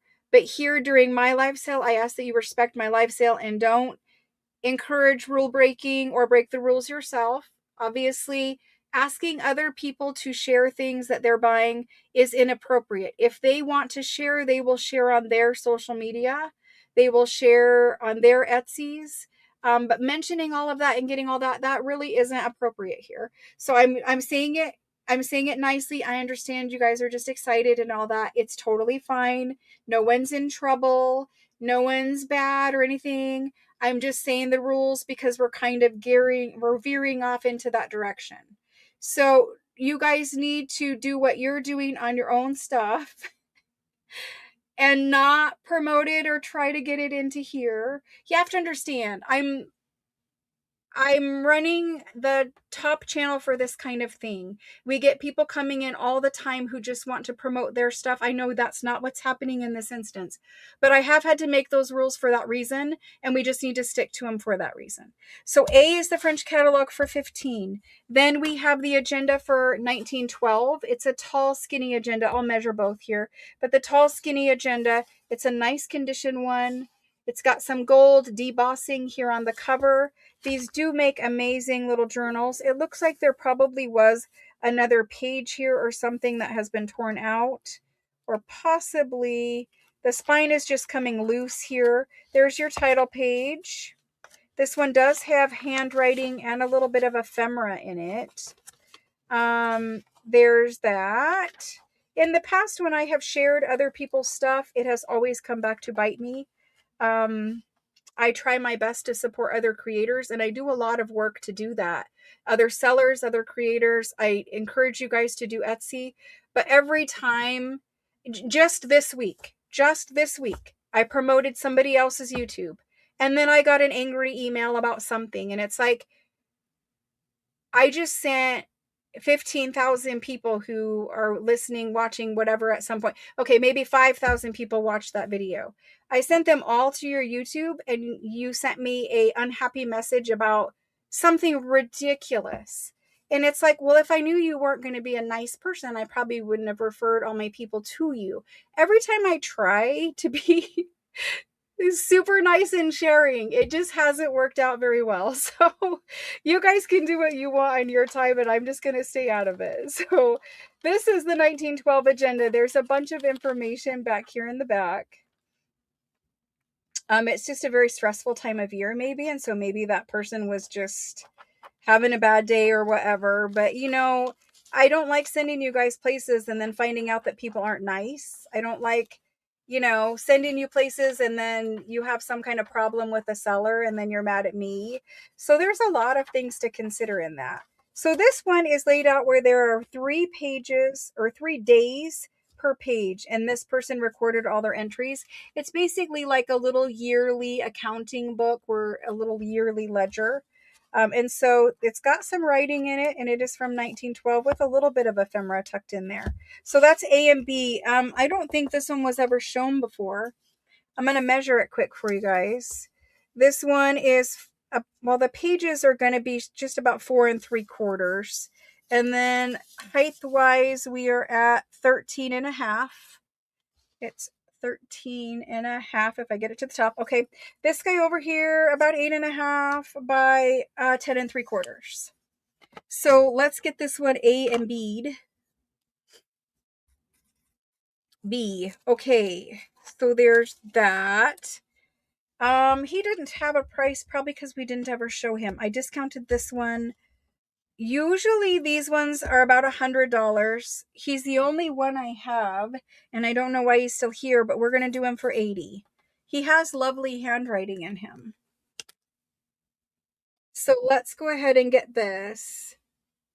No, I always encourage you guys to scan and sell things in your Etsy, but me encouraging you to do it and then people promoting themselves or their stores here is something different. Because once you start promoting your store here, then it's kind of like, so for instance, there have been instances where I have customers and the customer, I say, hey, I bought this digital from this person's Etsy store and I love it and I share it with you guys. Some of you go to that Etsy store because I referred you there. You have a problem with the seller. Either the seller, they sold you something and didn't ship it or whatever. Then you guys are mad at me because I sent you there. I thought the person was an honest person because I bought a digital from them. I didn't know that they weren't going to ship the item that you paid, or else I never would have mentioned them. They have a YouTube channel. They seem to be like a nice person. So I refer you there. But then because they do something bad, you guys get mad at me. So I just stay out of it. I want you guys to do Etsy if you want to do Etsy, because Etsy is a good way of earning extra side income. And these days we all need extra side income, right? So I encourage you guys to go do Etsy's, but I also encourage you guys to treat people fairly, do the right thing, all that kind of stuff. But when I talk about other people's Etsy's and mention them either by name or allow them to link it here in my stuff, then it's kind of like I'm connecting myself to their Etsy and therefore some way kind of responsible for that connection. And that's what I want to avoid. You all know where Etsy is, so you can go find what you need over there. All right, it's fine. We're doing it. A and B are going in. This is a French catalog or ledger.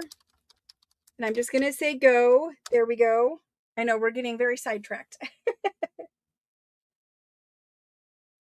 I have tried so hard to create like a very positive Facebook group in the beginning, I was like, yeah, sell handmade things there. And almost like instantly, I was like, link your Etsy store, sell handmade things there. And then instantly it was like so blown out of proportion, taken advantage of. And I'm like, well, I guess we can't have nice things, kind of. And so that's kind of where it's at, is you try really hard to bend over backwards to do a lot of good positive things, but sometimes those good positive things, they just get like, we've all been in a Facebook group where it's nothing but people advertising their Etsys or their YouTubes, and there's no actual pictures of anything anyone made. I didn't want that in the Facebook group. I post my sales in there, but that's really all I post about selling. I don't post this, this, that, whatever. But it's just, I want the Facebook group to be inspiring and have pictures of people's work versus just a marketplace thing, right? And so it's really hard as a social media person to make things work where it's for the good of everyone, right? And so sometimes you have to make hard decisions. And that was a hard decision to have to say, okay, well, we're not going to have advertising in the in the Facebook group, and we're not going to have you link in your YouTubes in the Facebook group. And then plus sometimes people post videos, and they post videos of something that they made, but in the background there's music playing that's copyrighted and I could get in trouble for. Or in the background they have a TV on that's playing something gross, right? Like that happened one time. It was playing porn and it was in the background of a video. And I don't know why that. I think the person was probably like trying to do it, but whatever. There's just a million things that when you create a Facebook group or a YouTube channel or whatever, that you eventually come across and learn from. And that's where we're at. These ones, Pam GRE went for the B book. Pam GRE. I don't enjoy that side of it, obviously. Having to be like the parent all the time. Alice W is next. It's just not the fun part, right? The fun part is seeing everybody's handmade creation and supporting them that way and saying, hey, this is beautiful. That's the fun part. Let's look and see what else is left in this pile. I have two very large folios. I have no idea what's in them. I don't know that we ever showed them before, but I have two very large hardcover folios. We're going to try looking at one at a time because they're not going to fit on the table at the same time. So this one, I'm so honored that you guys are in the group and that you post your work in there. It takes a lot of gut and courage to post your work. This one is the Little French publication. Little French publication. I mean, not little. It's thin, but it is a giant one. This one has a little book. It says it's the friend of the mansion. I don't know. The friend of the something. The friend of the something.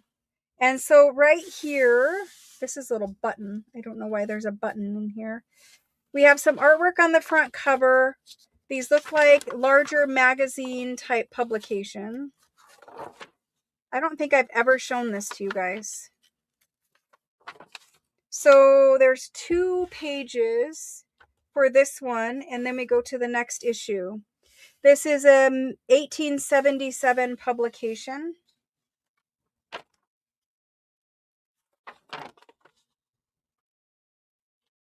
1877 publication. Beautiful. French text. Looks like each issue is 2 pages. Cute. Very cute. This image would have been great for the French Farmhouse Journal. That would have been a great focal point on a journal card. Here we go.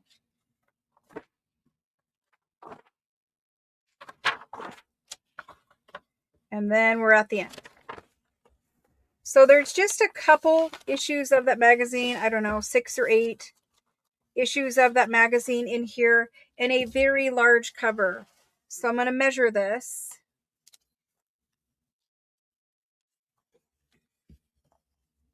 Uh, 16 inches by a little over 12 and a quarter by 16.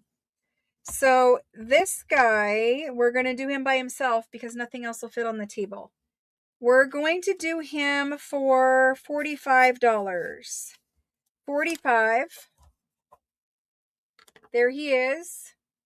And I'm just going to say antique French magazine, because that's what it really is. And $45 and go.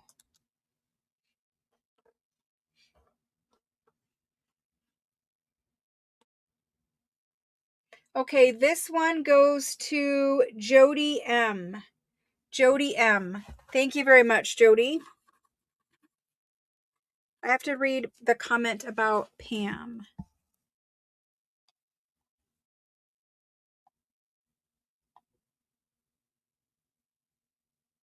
Aw, that's sweet, Pam. Awesome.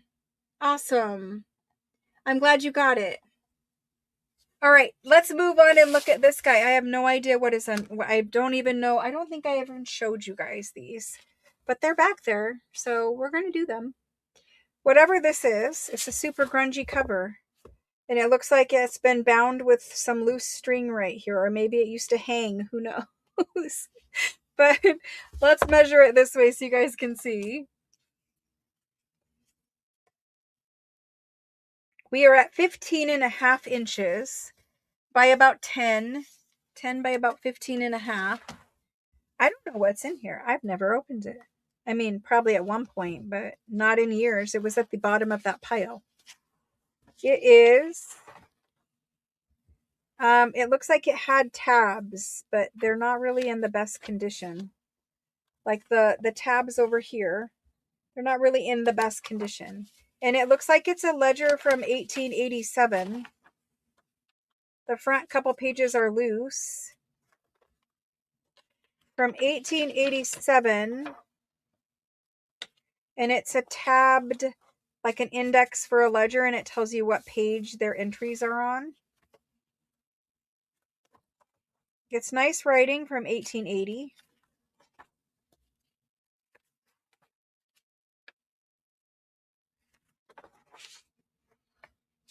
Obviously, you're going to take this one apart. I think the writing is very nice. And it looks like it's a lot of writing. That's very nice. Very nice. I'm going to skip some pages because there is a lot. I don't want to get through them all. We do have a couple little blank pages in between some of the letters. A little note. You get some blank there. This one's torn here, this whole section. But there's a lot here that's fun to play with. Then it looks like we have some blank letters, the end of the alphabet.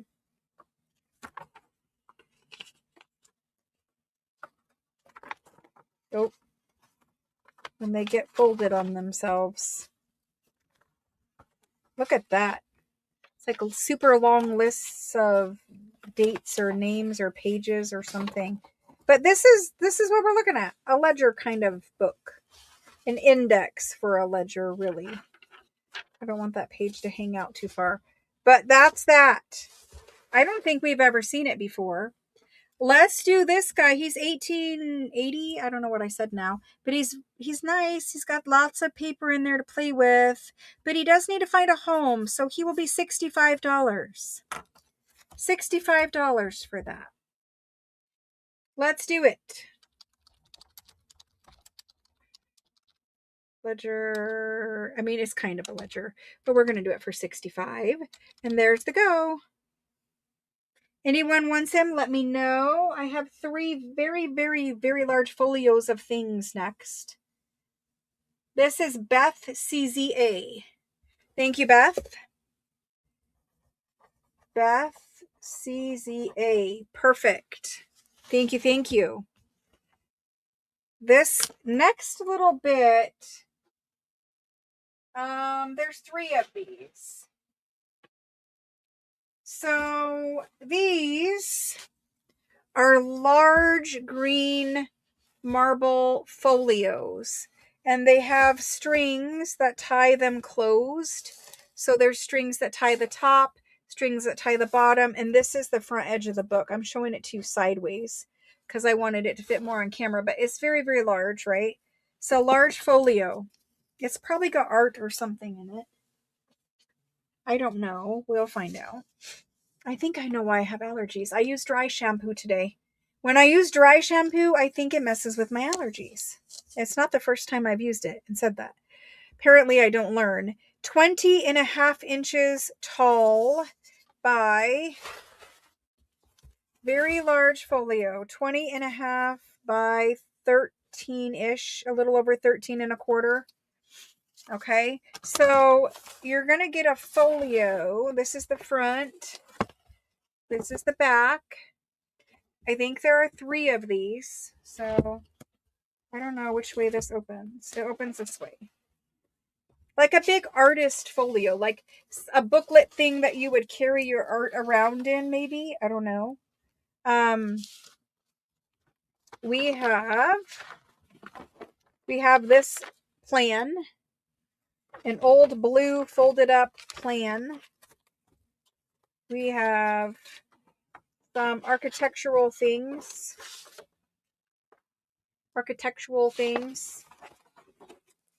We have an 1852 letter that has had some watercoloring done to it, but it is from 1852.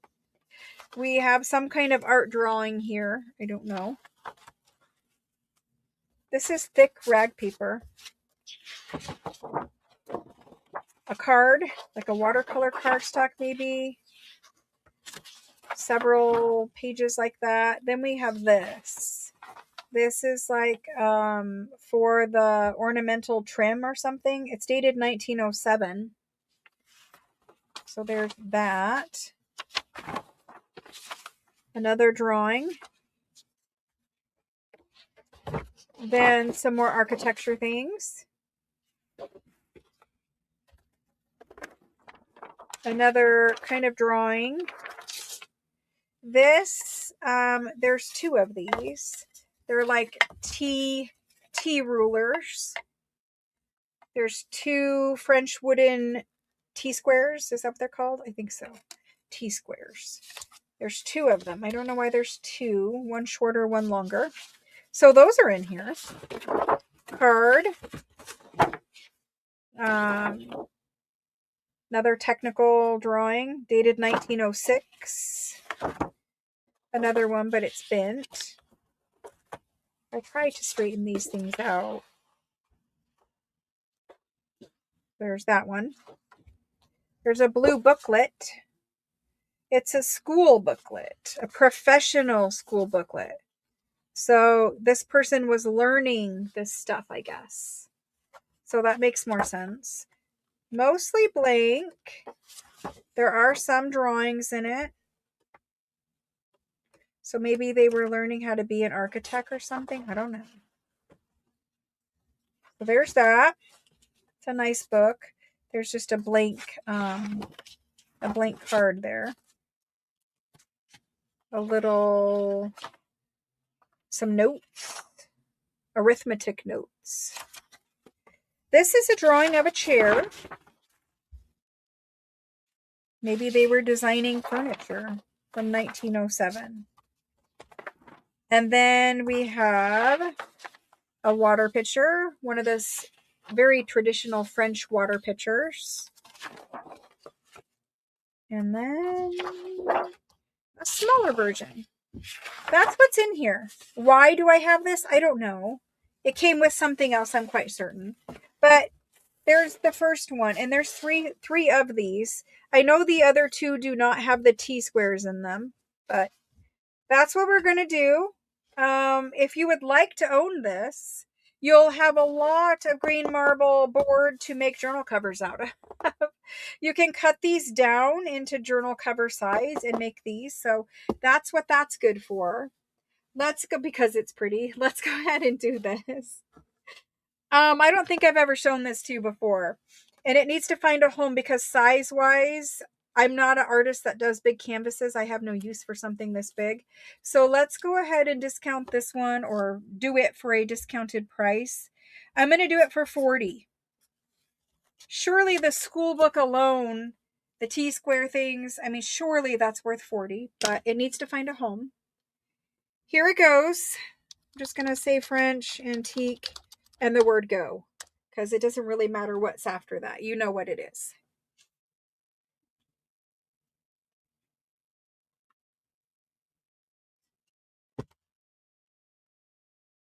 This one goes to Sydney. Sydney says, please. No. Sydney is first in after the go. Thank you, Sydney. Thank you. Thank you. Thank you. This needs to go somewhere else though, because I can't keep it over there. Okay. Moving on. Let's see what's behind door number 2. Door number 2. Probably a continuation of this same person's work. It's exactly the same type of folder thing. It has a label on it. It says course something. It's dated 1936 and 1937. So it's green marble board again. It has some string ties, a little rougher condition. And it's fallen out in the middle. I'm going to open it up. This one really is loose. That black cloth spine did not hold. We have some more artist little sketches and drawings. Looks like everything's going to be upside down.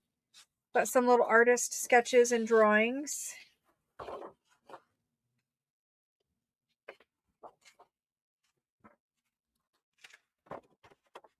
All pattern painting.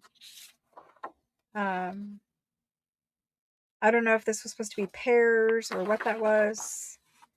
Some of it is, it's charcoal and it's been rubbing on each other. Like a hat on a stand, maybe. A hat. Cute. That's pretty. Metallic painting. Pretty. This is one of those like oil vessels or something. A lace pattern, which is interesting. And then this little compote bowl water pitcher for the garden. Pattern. That's actually well done. It looks nice. Then you have a pile of French book covers. These are French blue paper book covers. They have nice labels on them. There's a pile of those. Nice stuff to repurpose. Then there is some straw paper.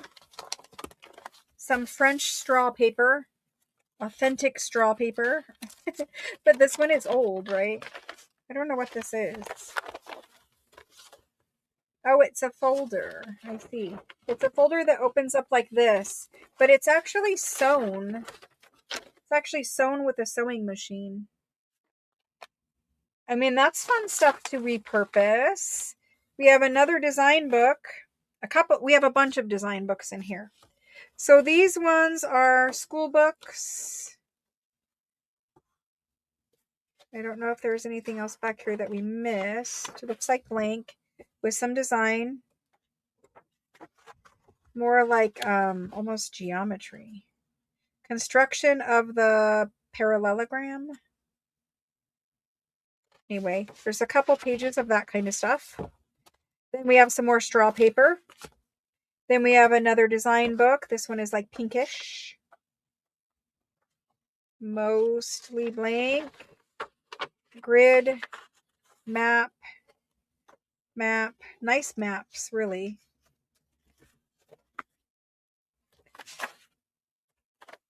So there's that one. This one has a blue cover on it with a label. It opens this way. That makes sense now. And inside of it, it's all maps.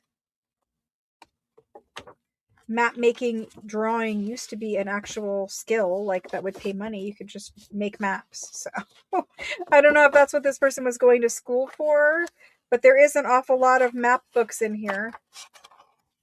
So there's all those school books, and then we have a large piece of artist card, and that's that one.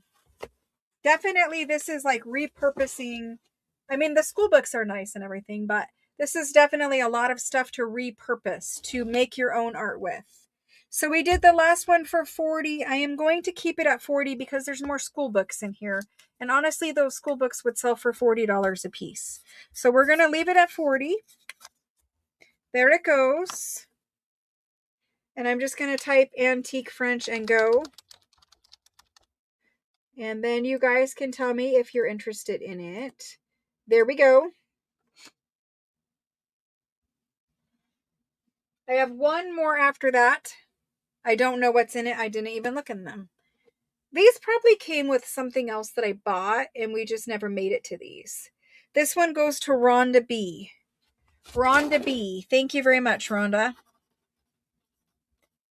Now tell me, did you buy it for straw paper? I'm joking. Straw paper is really hard to find, apparently. Rhonda B, thank you. Next is the last one. This is the back. This is the back. This is the front. It's more like the first one I showed you. Big old green marble with the strings to tie it. Black cloth spine. Super big old folios. Then we have, I hope there's nothing bad in these. I didn't even think about that because I never looked in there. Big old artist piece of paper. Aw, your little children's drawing. I'm hoping it's from a child. It looks like a child did it. Cute. Cute, I guess. I don't know. This one looks more novice. This is 1938. So 1938. This is a leaf. A leaf.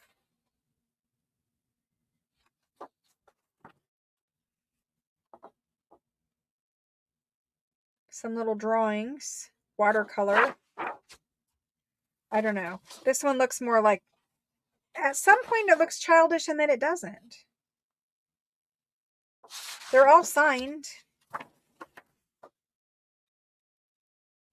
Coffee grinder, stool, pot, trash can, and water pail, and a ladder maybe. I don't know. This is like an embroidery pattern. Here's like a violin and a music stand that's not finished for watercoloring. There's that study of those leaves that they were doing. Oh, these were menus. They were drawing up mock menus. I see. I get it now. Well, anyway, there's a lot of watercolory things in here. You could repurpose these. They're old. They're dated 1938. 1938.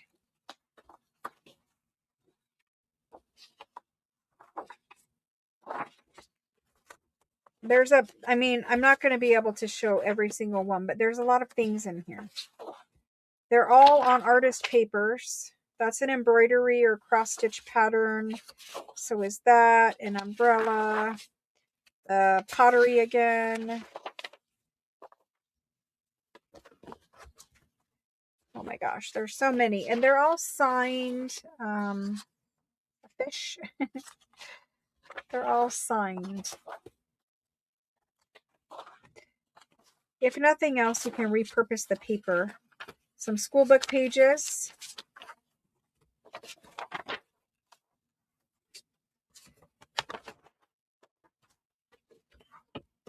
Gray watercolory paper. Some tan watercolor card. A botanic. Botanique. Looks like maybe they were making a book cover or something. A little green with some children.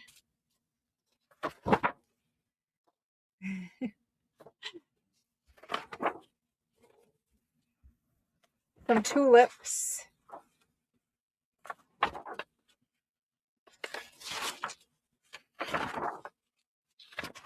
It's a lot of pieces in here. I don't know. There's a circle.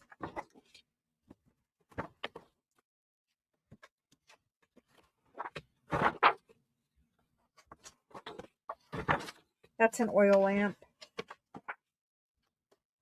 A hanging oil lamp. This one's pretty. There's the study for the cover. More tulips. Oh my goodness, there's a lot. This is holly leaves. That's cute. That's cute. Kind of like a Nordic pattern. Rose. Looks like maybe they were getting ready to do some botanical studies. That's what's in that one. There's a pile of artist papers here. Like, it's not a small pile. There's a lot. So it's a big old bunch. And it comes in this folio. I don't want them to get bent, so I'll try to stack them up a little bit better than that. Okay, that's what it is. Y'all saw it with me. It needs to find a home. Now, this one doesn't have any school books or anything else in it. I'm going to do this one at 25. At 25. There it goes. One more hour. Oh my gosh, I'm running out of time again. But we did clear off that white table stack, and that really makes me happy because that table's got to get moved very soon. The whole back here and the side is getting changed. Hopefully we get it done over Christmas break, but my Christmas break is really not going to be as long as it was planned to be. This one is going to Sydney. She's first in after the go. So we're going to see what we actually can accomplish. I know I'm going to sleep for about a week and then we will recover. I don't know. I'm in this cycle of just going and wearing myself out and then recovering. So that's where we're at with that. All right, let's move to another pile because that was that pile. Let's move to another pile. I have these. These were in that pile, but I kept them to the side because of the price tags. I don't know what's in it yet. I do know what is in this one. And I do know what is in this one. Obviously, if I've priced them this way, there's two reasons. A, I probably paid a ton. B, there's something really fabulous in them. These two I do remember. This one I have no idea what is in here. We're going to find out together. So let's look. And it might be where these need to stay. Maybe I need to take them apart. I don't know what, but we're going to figure it out. Okay. So this one measures 8.5 by about 13. It's a green cover with red spine book. I have no idea what is in it, but if I priced it for that, I must have something in it. Must have something. Oh, okay.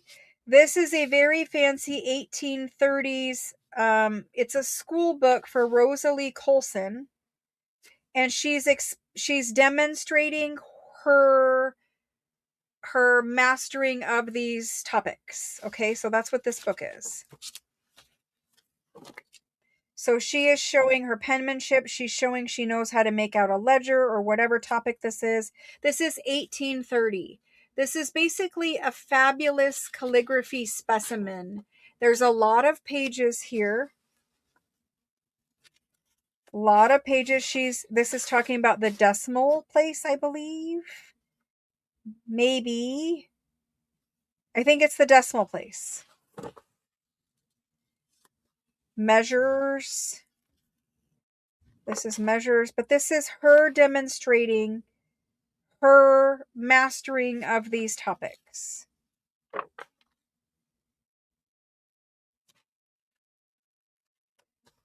This is all kinds of measurements. Math, right? Math questions, and she's answered them all. She's shown her work. This is on fabulous rag paper from 1830. Look at them. I'm going to hold this up because you guys have to appreciate the math numbers. They're very fancy. So I can't show you every single page, but there's a lot, and I will show you as much as I can. But books like this are very, very sought after. When we find them, we do have to pay a lot, and usually I'm like, you know, first in line, and there's other people behind me that are mad that I got it. But anyway, they're very lovely. Still all math. Then we get into, it's talking about making a ledger, maybe? How to prepare a ledger. It looks like that's what it's talking about. Look at the writing, though. Like, this is 1830s. It is very, very fancy calligraphy.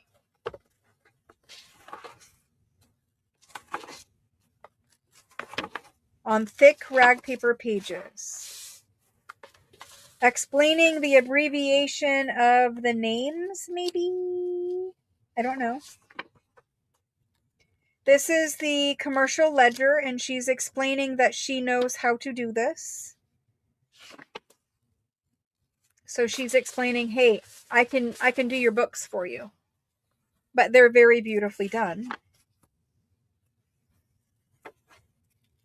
This was probably used for her to graduate.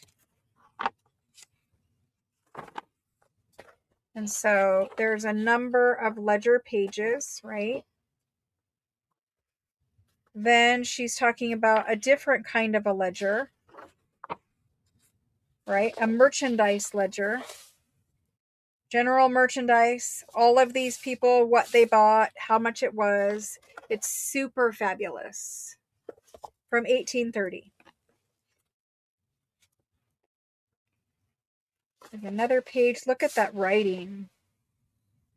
I mean, I don't know. Can you guys see the writing?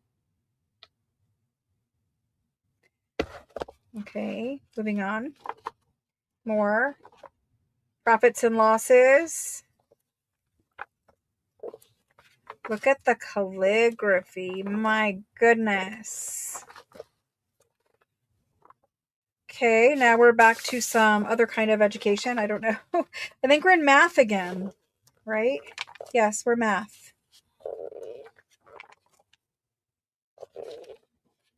Math. Advanced math, division, I don't know. Math. Look at the way that the division is done all the way out.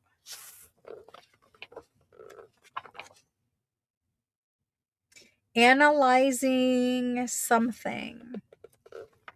I don't know. You guys can Google Translate it, but it's beautifully handwritten. The dialects of grammar, I don't know. Something to do with grammar. Verbs and conjugates, yeah, that I can make out. Religion. Yep, religion. That was an actual class, right? You had to take that back then.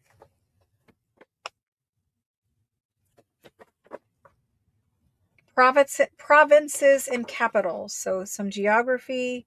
And this is the end.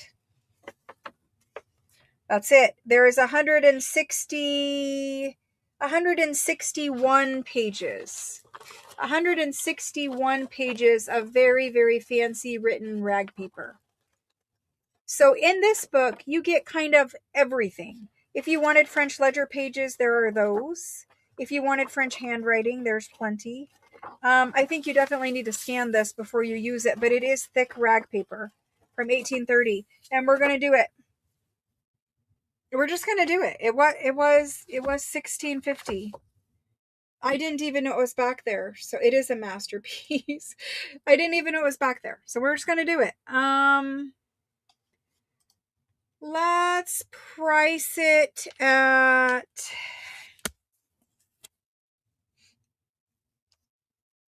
it's 160 beautiful pages. I'm sure you guys would be willing to pay $10 a page, right? Let's do it for 900. 900. So if you get this, you have to scan and make your digitals and stuff, and then you're going to have umpteen million beautiful pages to play with. 900.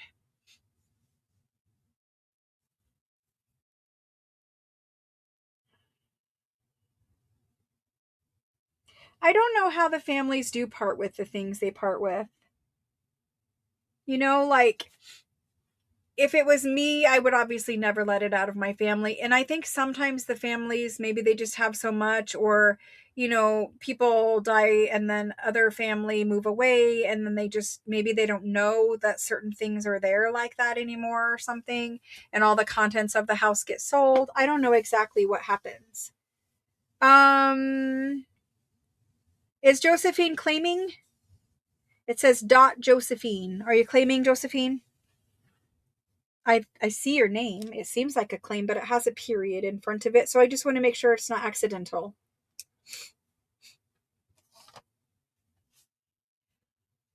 Yes, claiming. Perfect, Josephine. Thank you. That's an amazing book.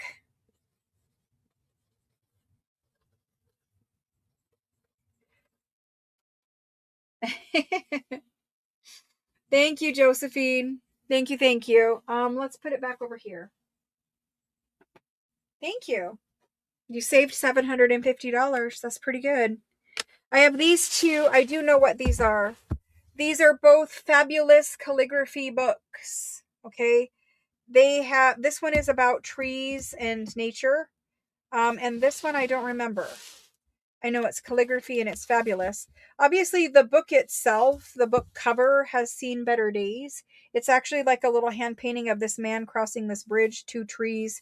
This is the sun up here.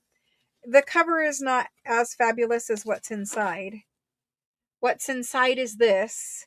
It's a handwritten math book from 1826. A handwritten math book from 1826, beautifully colored. These were things that sat on my special shelf for a long time. And then apparently at one point I was willing to share it with you for 1400. So this is how it starts. This is the calligraphy writing. Again, you're on very old rag paper from 1826. Handwritten. This is the entry. Operations. There's an example. And look at the way he's colored in the example. Like, this is really fabulous. And this is just a math book. Okay.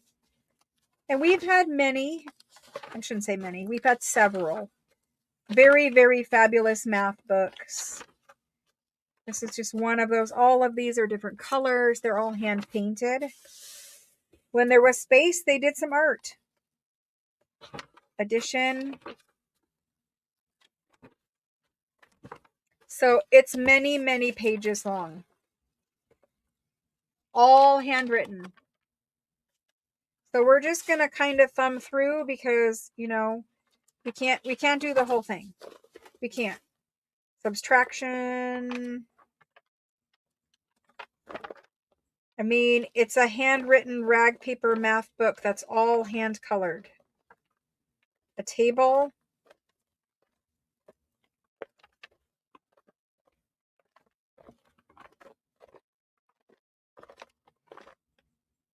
Fabulous. Look at that. We have calculators now. Yeah, we have calculators. Nobody would even know how to do that by hand. I mean, very few people. I mean, look.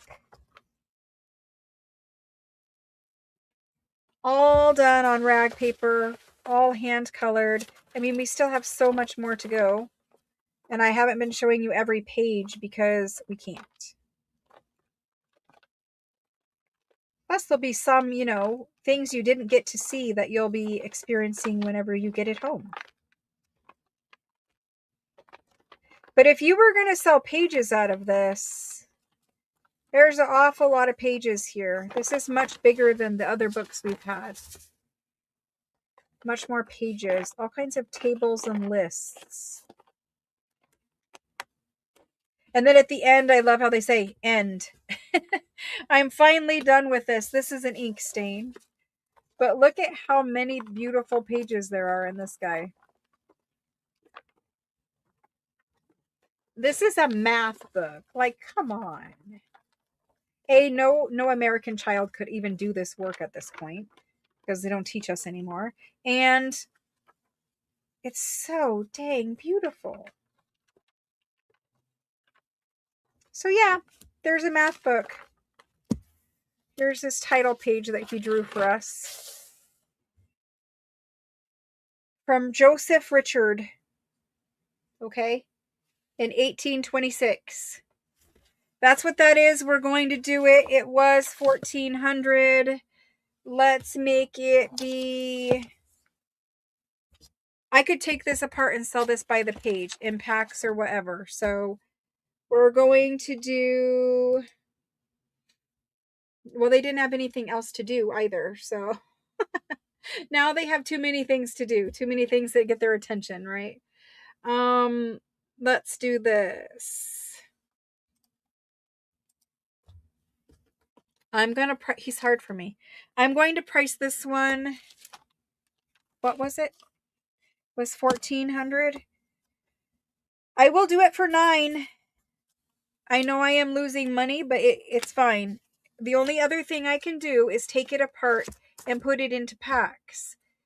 But it would hurt me to do it, right? I don't want to be the one that deconstructs it. It's going in right now for 9. I know, and I thought about it, but it's really beautiful.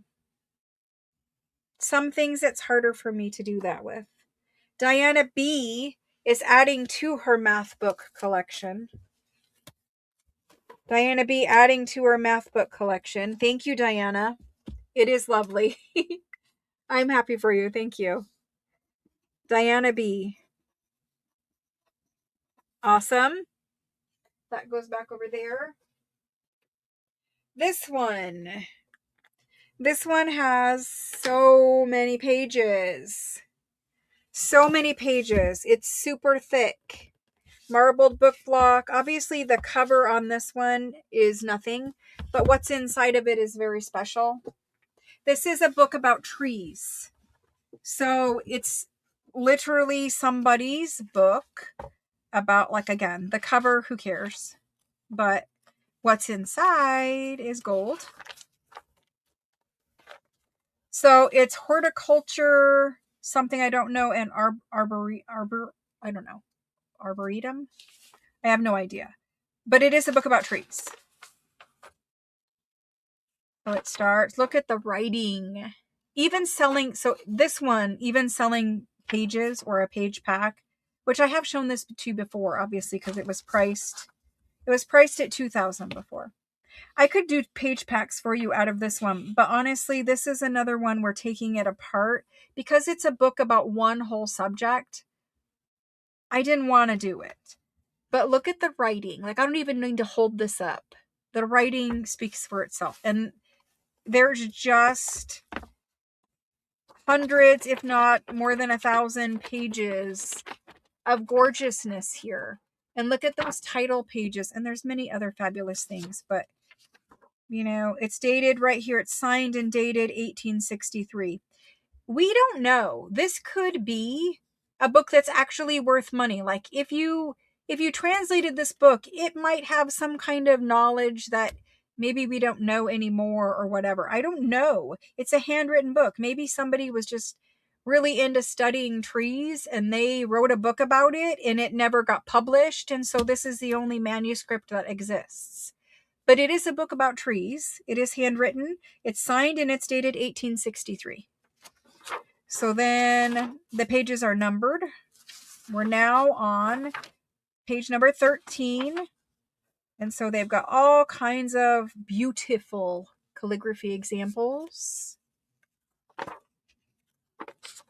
Horticulture.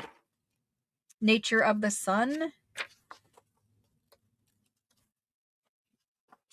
The pages are really nice. It's a really nice paper.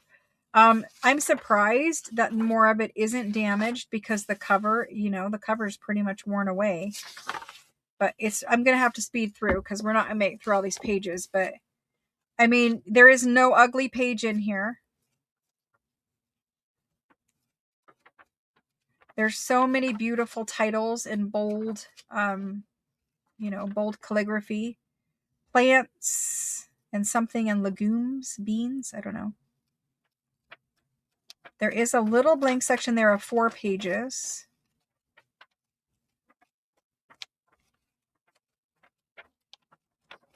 All about gardening. How to lay out your garden, how to plan gardens, that kind of things. Okay. What was that title? Dang it.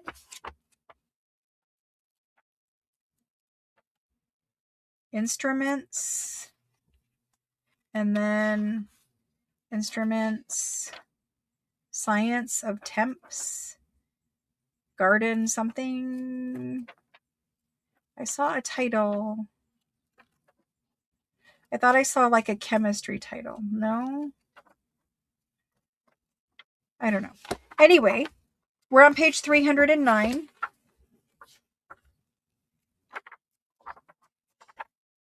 This is page 563. This would be an amazing Christmas gift to me.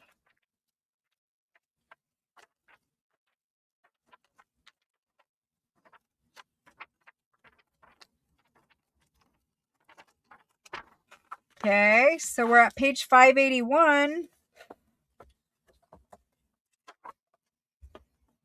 We're going to start at the back. There is an alphabetical table, which is absolutely lovely. It actually has, in total, 779, 780, 781, 82, 83, about 790 pages. About 790 super fabulous, all handwritten calligraphy pages.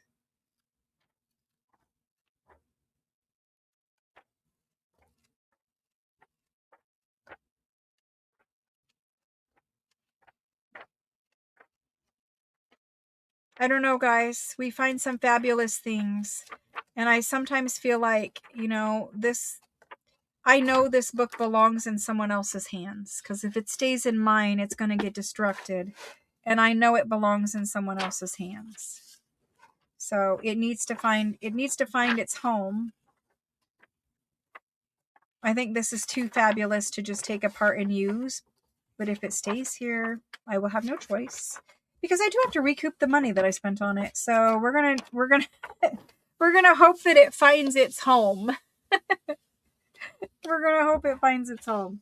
Let's stop right there and let's put this in. Okay.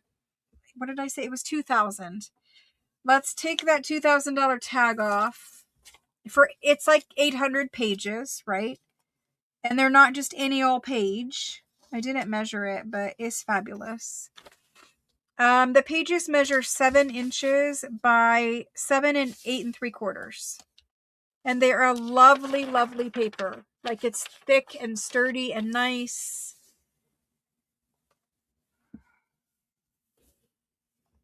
This person had some skill.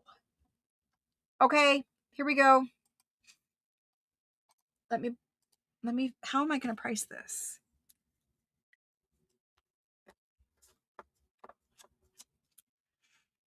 Okay, I want it to find a home. I want it to go to someone who can do whatever it needs to have done to it.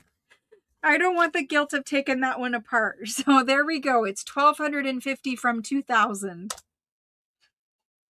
It would take a long time to write that and be that precise and neat and perfect. It would take a really long time. So there's that one. If we took him apart, it isn't rag paper. It's really nice, but it isn't rag paper. It's from the time where we normally do find rag paper, but they chose more of a fancier paper for it. They wanted it to be, it's more smooth. It's not shiny or anything. Obviously, it's 18, what is it? 18, is this 1800? What is this? Does it have a date? Oh, yeah, 1830, right? 1826. She chose this, and I'm saying she, it looks like a she. She chose more of a fancier paper. She didn't want the roughness of the rag paper, you know, because it's toothy. It's 1863. So she chose more of a high-end quality paper, but 1863. And this is going to Allison. Allison, I don't know what you're going to do with it, but it's fabulous. And thank you for saving me from taking it apart. I know I could have, and it would have made packs, and everyone would have been happy, but it would have hurt me to do it. Thank you, Allison. Beautiful pickup. Beautiful pickup. We're going to bag him when we send him to you, but for now, he'll just be there like that. Okay, let me go see what we have left. We have 40 minutes, roughly. That cleared off the entire end of that table. That is amazing. Thank you, guys. Okie doke. We're going to start doing some French ledgers now. I am going to keep the deals, the discounts rolling. And we're going to do French ledgers. I did say the deepest discounts would be today. Let's keep it going.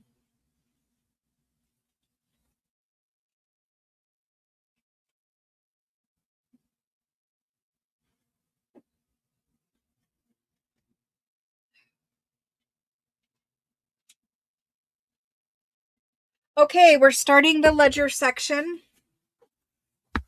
This is the first ledger I have. It is a gray cloth cover with a red and gold label. That's what it looks like in real life without the glare. This is its backside.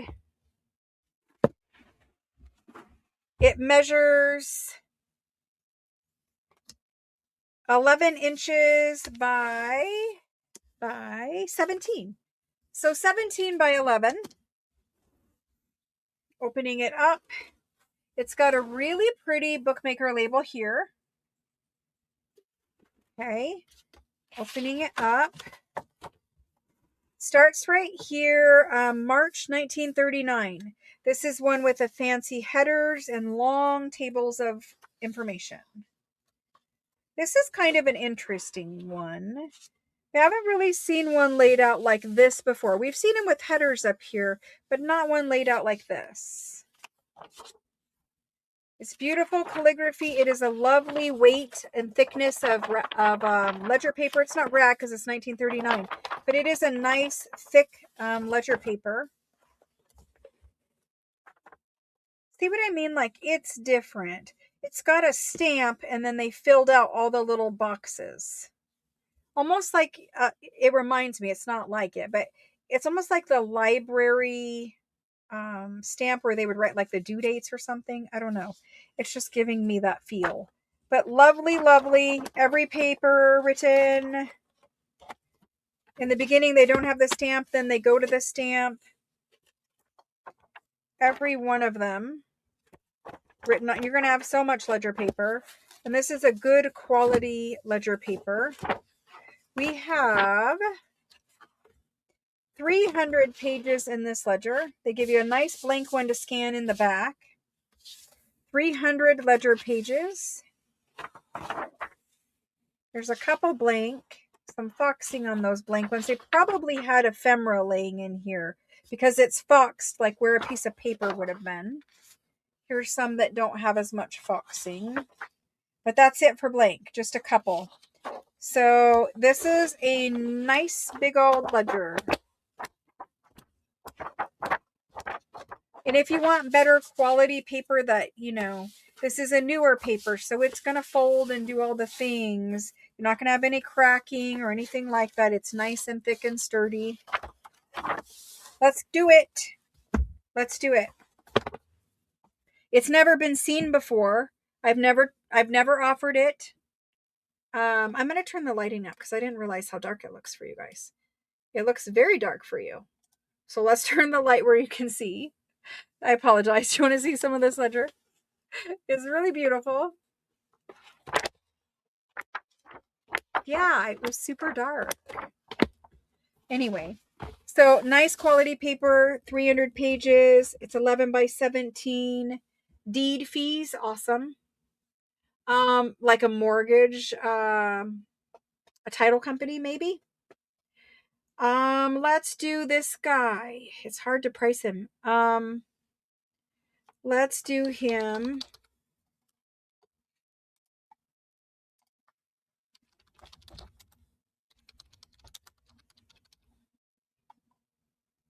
We're going to do whole French ledger. If I can type the word whole French ledger. And I'm just going to put this one in at, he's 300 pages. I'm going to put him in at 200. I said I was doing deals. $200. Property transfer tax. Yay. Yay. I want to, if you want a whole French ledger for your Christmas present, I want to give it to you. So we're going to move them out and we're going to do discounts. This goes to Sarah W. Sarah W. for 200. Whole French ledgers are really not available much of any other place other than here. And it's because we pretty much buy every single one in France. So thank you guys very much. I appreciate it. Let's keep moving. I have another one that is the same size. I do not know what's in it. Now I have the lights turned up a lot. So it's a black cloth cover, but it's looking more gray, but it is black. And I want to leave the lights turned up because I want you guys to see the paper inside. This one I think is 11 by 17. Actually, it's 12 and a half. 12 and a half by 18 and a half. This is a bigger one. It has lovely green paper on the inside. Oh, my camera loves blue and green. A big old thick piece of green paper. My camera will correct itself. There it goes. This is the top of this one. So it has the title up there, the little title, and then it's all handwritten numbers. I've never seen this one before. I literally have never seen this one. The year. The year is 1877. 1877. All numbers. Oh, look at this one. This one's interesting. I'm going to move this over here like this so you can see. 1877. It is beautiful calligraphy. It's dated here again. This one is beautiful. I would have made page packs for you guys out of this one. I don't. It got mixed into this room and it never saw the light of day. That's all I know. 1870s all through here. It's all dated. Lovely handwriting. Beautiful. There's some purple and some black ink. The pages are so thick I thought it was like 2 pages. It's really like a 60-pound cardstock. But there's a lot. There's some blue, some navy blue ink, some purple, and some black so far. It's really pretty, and it's 1870s. Like, look right here. For the year 1879, they've made it all fancy. Anyway, let's find out how many pages. Uh-oh, we have some blank. Let's see. We go to 280. Well, we have 281 and 294. Doesn't really look like anything's been removed, but 280-ish pages. We have blank. It's lovely, lovely, thick. You can hear it smacking down. Lovely, lovely, thick blank French ledger. And then that front part that's written, 280, but hear it turn. It's thick paper. 80 written. 200 blank, 80 written. That's where we're at. What is written is 1870s and beautiful.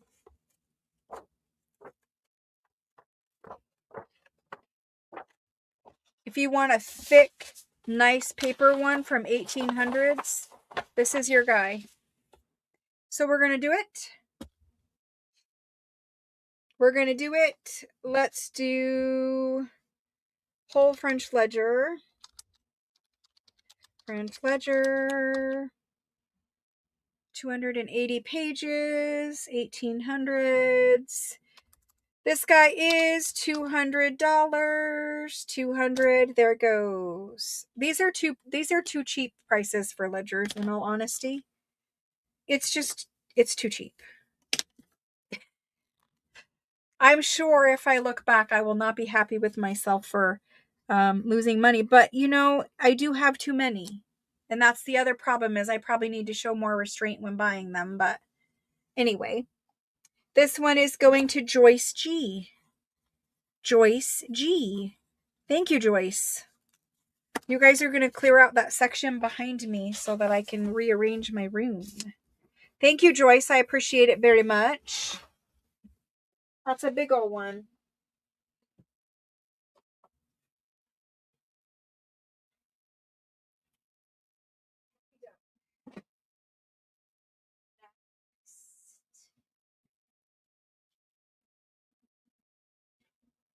Okay, I have a fabulous one that you all wanted before when I showed it. And I have this guy. Again, the light is turned up a lot. I'm not going to keep turning it down, but it is a black cloth cover with a red label. It's registration of something and tax. I don't know. We'll have to see. Black cloth. It is really black, not gray. This one measures 12.5 by 18.5. So same size as the last one pretty much. Let's see.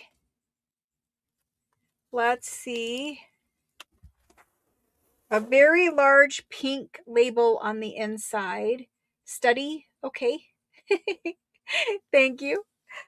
Pink label on the inside. I love this, where they've numbered, but they've written it in there. That would be lovely to scan for a piece of ephemera. Let's see. We've got, to the back of the ledger is 182 pages. It starts November 1908. It has perfect, beautiful calligraphy. Very precise and very, very tiny. Like, you guys can't see it. It's very, very tiny and very precise. 1908. Lovely headers at the top. Names, the nature of the act. So like what they were doing, all the fees, the taxes, the dates. Lovely thick paper again. I'm going to try to hold this up so you guys get a better look at the writing. The writing is super fancy and precise. And this right here is so very tiny. These pages are great in journals. These are great. If this one stays, I will make page packs because it's so beautiful. I think it's all written. It is. It's all written even to the last page. So it's just over and over and over again. Lovely, lovely pages. All beautiful calligraphy. Perfect, clean, nice paper.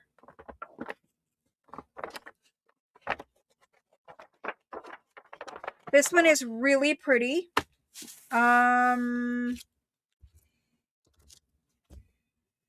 This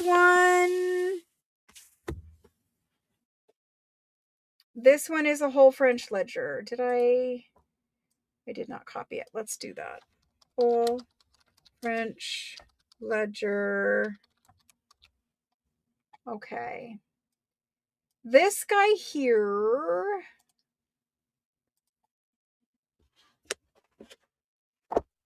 $180 pages. I really, really like this one. I could totally make page packs. We are going to do this one for... This one is going to be $3. If I take him apart and make page packs, it's like $600. So that's $3. It's a really pretty one. This one is going to Linda. Linda BES. For $300. Thank you, Linda. Awesome pickup. Love that one. There's that one. The next one is a very old one.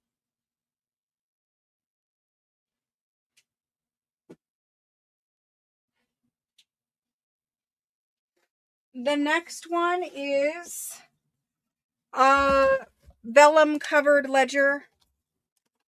Vellum covered, so it's animal skin. Again, I have the lights really high up, but it says large book of commerce. Okay.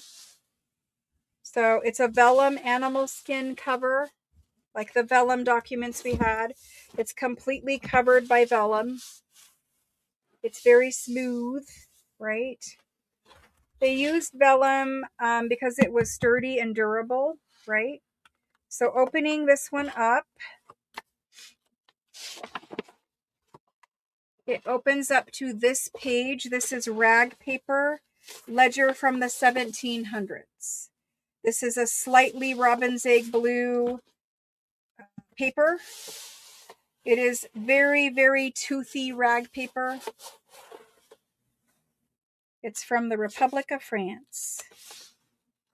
And it looks a lot like the ones I took apart and put into some page packs. So I certainly could do that again. But anyway, this is from 1796. It is a slight robin's egg blue paper. Like if I pull a regular color of paper out here, regular color of paper. Now, again, I have the lights super high up. If I bring them back to reality, this is back to where it normally is. It's this a robin's egg blue, slight robin's egg blue. Not super dark, but it's definitely not white or cream paper. So there's that part of it. It's 1700s rag paper. It has blank paper in the back. There's an index in the back. Alphabetical index in the back. Blank paper.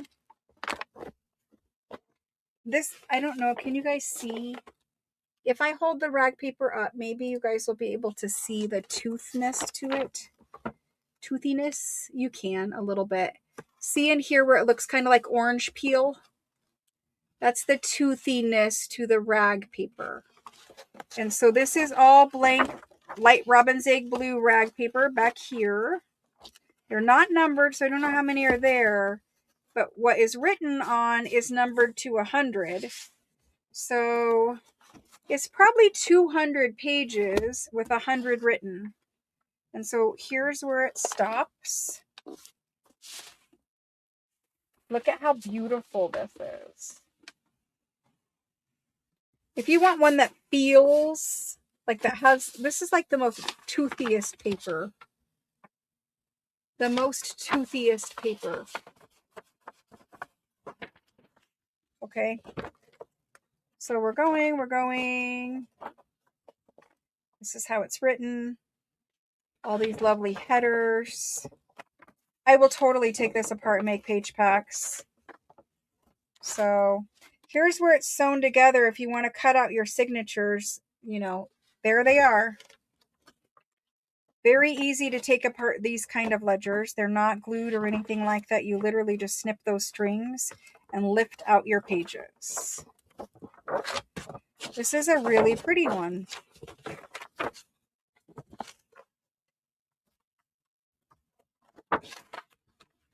So that's the 100 pages. Love the little message inside of that. Okay, there we go. I have to feel it one more time. Every entry is dated. It's also nice.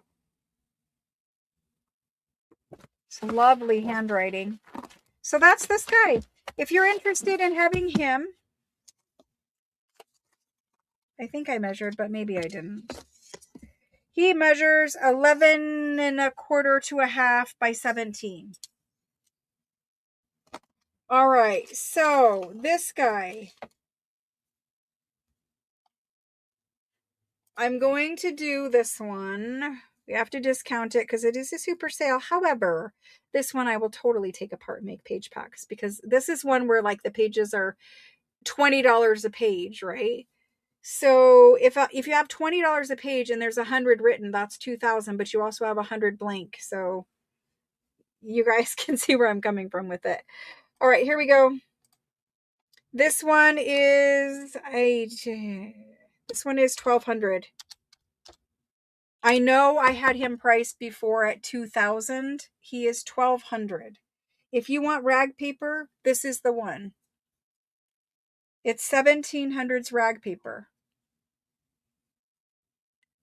We have Juliet B. Amazing, Juliet. You're going to love him.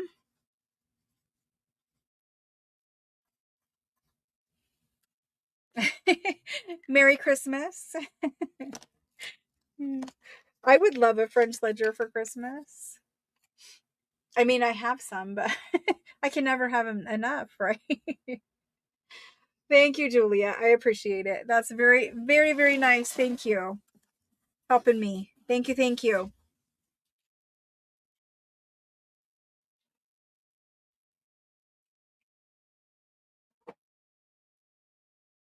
right.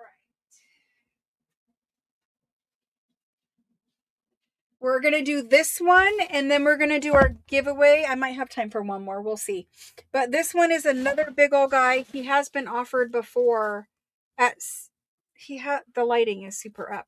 He's been offered before at 750. So he was offered one time before at 750. He has a black cloth cover. His spine is gone, so the pages are exposed there. And if you want, you can just snip all of these strings and your paper is all loose. But that's not usually the way I take them apart, but you could. Thank you, Juliet. This guy is a big one. He has a lot of pages. He measures, the pages are going to be about 10 and a half by about 17 and a half. 10 and a half by 17 and a half. I forgot to do that. Okay, so we offered him at 750 before. Let's figure him out. He opens up and he's grungy, but whatever. He has a little book label up there. Then we're here. It's a header ledger again, and it's dated here starting in 1895. 1895. I mean, there's a lot of pages of writing. Or in 1897, 1910. So they've used this, let's see, it's like 1897 here, but then I see 1909. So they've used this one for a while. A lot of nice writing. There is a little, I'm going to move it up. There is a little grunginess to the bottom of this one. And so while these pages are super big, you might have a little grunginess at the bottom. A little bit of ephemera. It's a little memorandum. How cute would that be to scan? Little memorandum. We are at 400 pages and counting. Now we're at 500 pages and counting. He goes to 600. Look at that. You guys can't look at it because I turned the lighting down again. Bad, bad, bad. You have to turn the light up. You have to make it like real. There we go. So all of this handwritten something. It looks like they're writing the same thing over and over and over again. It is 600 pages, 594. They are all written on. There is little bits of notes and things tucked here or there. But we do have a little grunginess at the bottom. So even though he's 600 pages, we have a little grunginess. He's definitely one you're going to take apart. You know, definitely going to take him apart.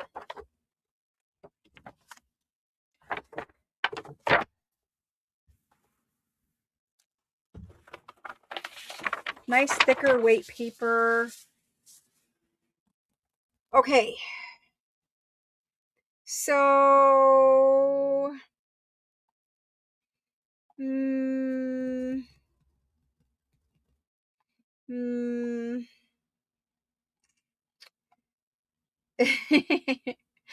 Thank you guys. Thank you guys. Honestly, you guys make it happen. You guys do. All right, so let's get this guy in.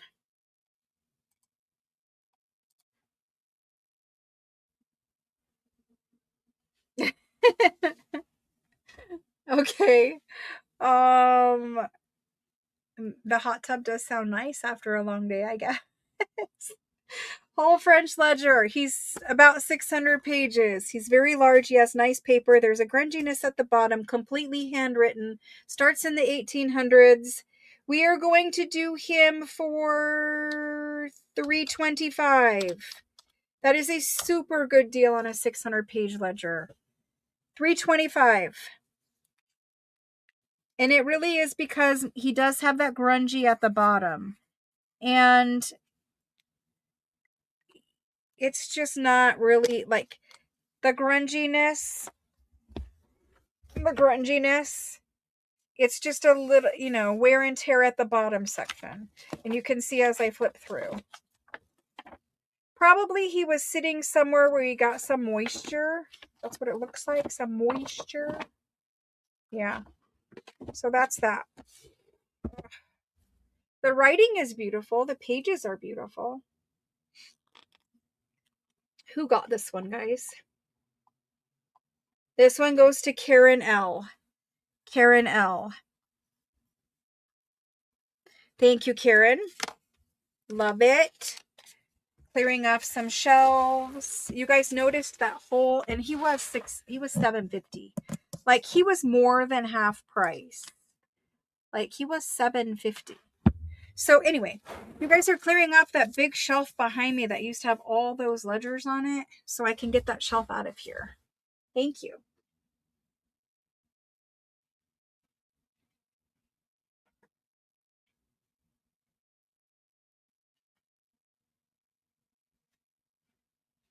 So this one is the last one we're doing tonight, and I'm going to show it to you, even though I have shown it to you before.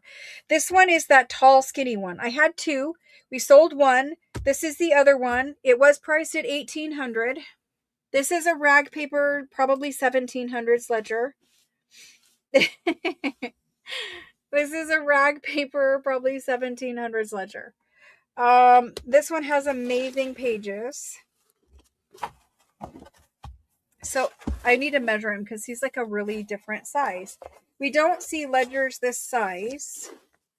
21 inches, just shy of 21 by roughly 8 and a quarter, depends. Like, I think the pages are 8 by 21. Okay, so he's got vellum. He's a vellum cover, but it is worn. Okay, so this is what his cover is now. Someone, probably because it was damaged, they did remove that because it looks like maybe it was damaged at one point. But it opens up to straw paper. This is straw paper. This is straw paper. I'm gonna do my best to show him on camera, but he's long. Okay, and we've shown this one before. So it starts here. This is the beginning of it. It is rag paper, and it's that thick, toothy kind that we already had. And in fact, if you look at the writing from this one, it matches the writing on the other book. So I'm pretty sure these came from the same place, but this one is dated 1777. So 1777, somebody sat and made this ledger. That's a long time ago. And it's rag paper. It has writing everywhere. It is super full all the way to the back. Let me show you sideways. I don't know. Can I fit the whole thing on here? I'm going to just about fit the whole thing on here. Okay. We're going to look at it this way. Because this is really like, this is what your long, tall pages are going to look like. And they have a lot of detail that I can't show back there in the spine, but that's what your pages look like. And there's a lot of them. We can't show every single one, but there's a lot. Okay. So 1777 rag paper. If I hold the rag paper up, will you be able to You can't. It's laid rag paper and it has a really nice tooth to it. So I've done my best to show you. However, inside of here, you'll notice that there are large either monograms or initials, and sometimes there's both. The back part of it is dated 1779. He was 1800. 1800.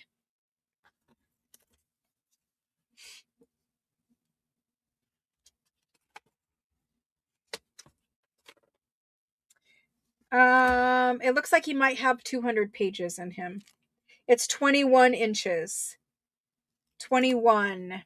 Yep. Okay. So from 1800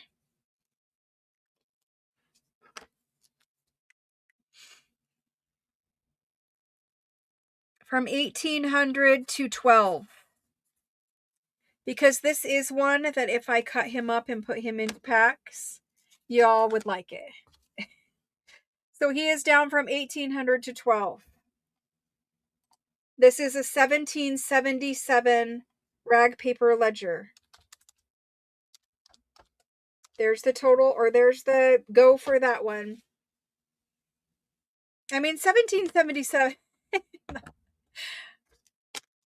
That's a long time ago. This one is going home with Kendall, and I think you probably saw him before. Kendall, lovely. Thank you so much. This one's going home to Kendall. Aw, that makes me happy that he found a home. Thank you guys so much. Let's do a giveaway.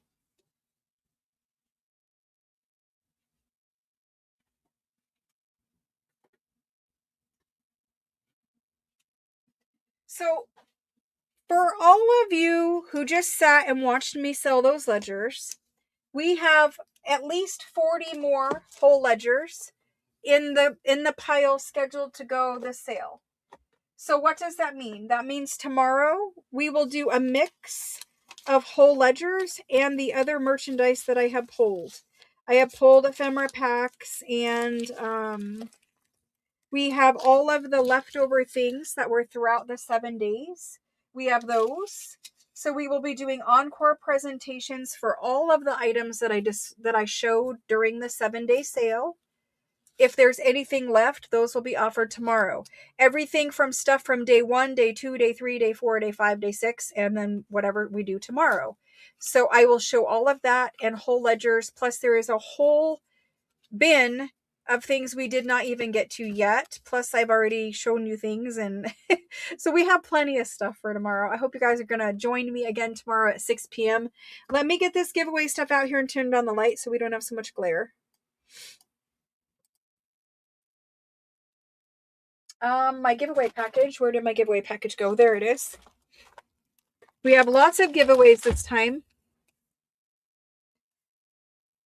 Oh my gosh. We are not doing wide lace tomorrow. We are not.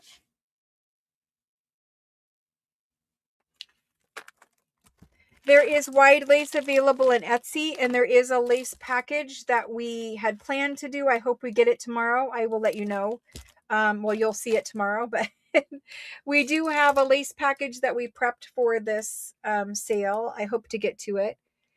This one, I showed these before. This is the Tim Holtz large stamp sets. They are brand new from Simon Says Stamp. This one is called Field Notes. This one is called Exquisite. Both very perfect for junk journal making. I only bought you guys the ones I love, so there's those two. There's 2 Tim Holtz stamp books from Ideology. There are 3 mini distress inks in Scorched Timber, the perfect color for stamping like French text and that. And then there's a book binding, journal binding kit from Amazon. So there's that. I use all of these supplies myself. I would never give away things that I didn't think were good enough to use. I'm trying to get the glare off, but it just is going to be there. So we're just going to let it go.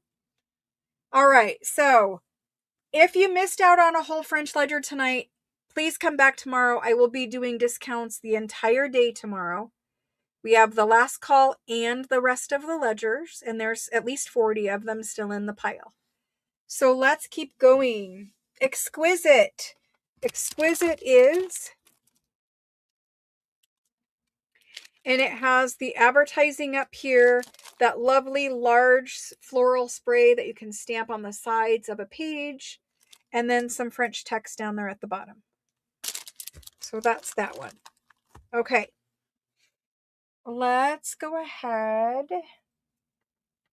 and do these. We need a question. There isn't an Amazon link for all of these things, but if you want to shop through my link to earn me 1% on all your Christmas presents and whatever, I use that 1% to buy gift cards when we do giveaways in the Facebook group, glue sticks, whatever. But if you want my Amazon link, it's in the description box below the video. However, these products are not linked there. But it's, you could type it in. It's Field Notes, Exquisite, Stamp Book. But if you want the link, it's in the description box. Okay, let's go. Just for the kit, I recommend this. I can drop the link tomorrow for you guys for that. Let's go ahead and get this in. We want to ask a giveaway question. The giveaway is only for people who made a purchase tonight. So you must have made a purchase tonight. If you purchased previously in the sale, it doesn't count, only for tonight. And we're going to give away these prizes. So this is the giveaway question. I'm going to ask a question and then I'm going to write down some answers. I have a lot to give away this time. We're going to give away to these people. Number one. Oh, I can't tell you the numbers, can I? Never mind. I can't tell you the numbers. Okay. I will not tell you the rest of the numbers. Goodness. I am tired. Those allergies just really mess you up when you can't breathe, though. All right, so let's do that. We have 2, 4, 7, 8 prizes. All right. 8 prizes. Okay. You can enter more than one time. You can Google the answer. I'm going to choose random numbers of comments to give prizes away, and I'm going to assign those prizes to the numbers. So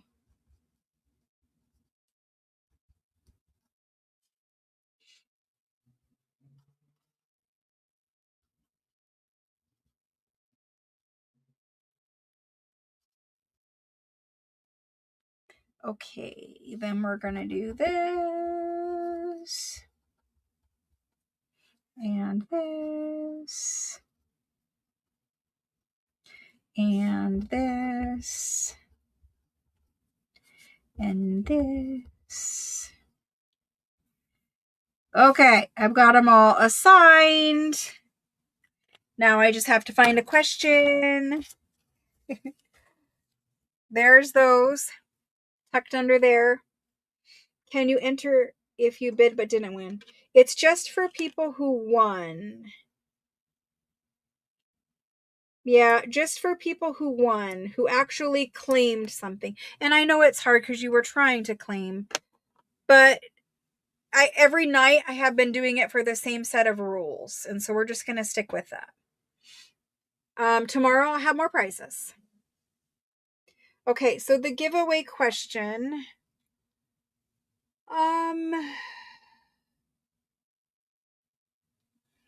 Let me ask Google so I know I have the right answer.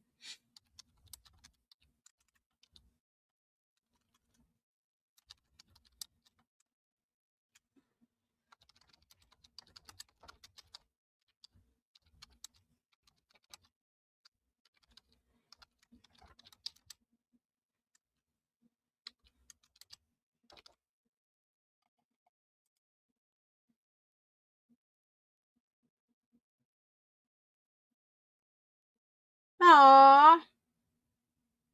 Oh my gosh, such a sweet story. Okay, so the question is, when was the first Christmas tree?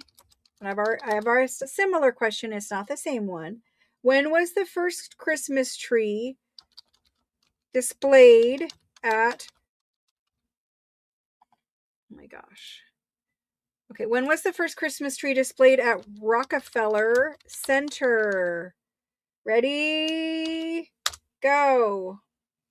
It's a super sweet story. When you guys Google the answer, you'll see a super sweet story. Oh my gosh, so sweet.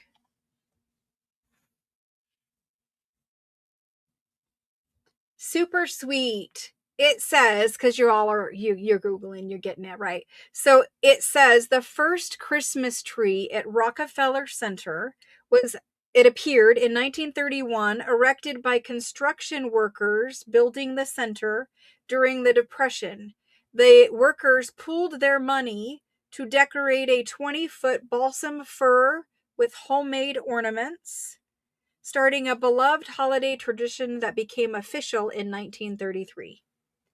That is a super sweet story. That's super sweet. All right, so now let's find our winners. Our winners are number 1. So the first person who came in with the correct answer wins the large field note Tim Holtz stamp set. So number 1, going all the way through these comments. I'm sure we have enough comments now. You guys don't have to keep coming in. Oh my goodness sakes. You guys came in like 500 times. You don't have to come in anymore. I'm sure we have enough comments. I need to go all the way to the top. Okay, here we go. There's my question. Josephine. Josephine came in. Josephine. And I did offer a lot of like lower priced, ephemera packs and stuff. So it wasn't all just for people who bought expensive ledgers, that kind of stuff. There were a lot of products offered. So Josephine, congratulations. You won the Field Note Tim Holtz stamp set. Thank you. And she was number 1. First correct answer. Then after that, so we did number 1, we need to do number 10. So number 10, 1, 2, 3, 4, 5, 6, 7, 8, 9, 10. Peggy H. Peggy H wins the journal binding kit. Peggy H. And I chose some higher numbers for people who also have a lag or hard time getting in. Peggy H wins a binding kit. Perfect. Thank you, Peggy. So that's number 10. Then we have number 12, which is a stamp book. 10, 11, 12. Robin V. Robin V wins the Tim Holtz stamp book. Thank you, Robin. We'll give you this one so I don't have to move my stickers. Robin V, thank you. After that, maybe I can move that so you don't have as much glare. I don't know. I can't get it to not glare. After that, we have number 14. Number 14. That is Teresa Murky. Teresa wins a mini ink. Mini scorched timber ink from Tim Holtz. Thank you, Teresa. After that, we have, next page is number 22. Number 22. So we have to go a long way now. From 14, 15, 16, 17, 18, 19, 20, 21, 22 is Sandy R. Sandy R wins a mini ink. Sandy R. Thank you very much, Sandy. I appreciate it. There we go. And after that, we have number 33 for the large stamp set. Number 33. So we were at 22, 23, 24, 25, 26, 27, 28, 29, 30, 31, 32, 33 is Linda A. Linda A. Thank you so much, Linda. I appreciate it. Thank you, thank you. Tomorrow I will have a special message when we do our giveaway. There we go. Now we're looking for number 40.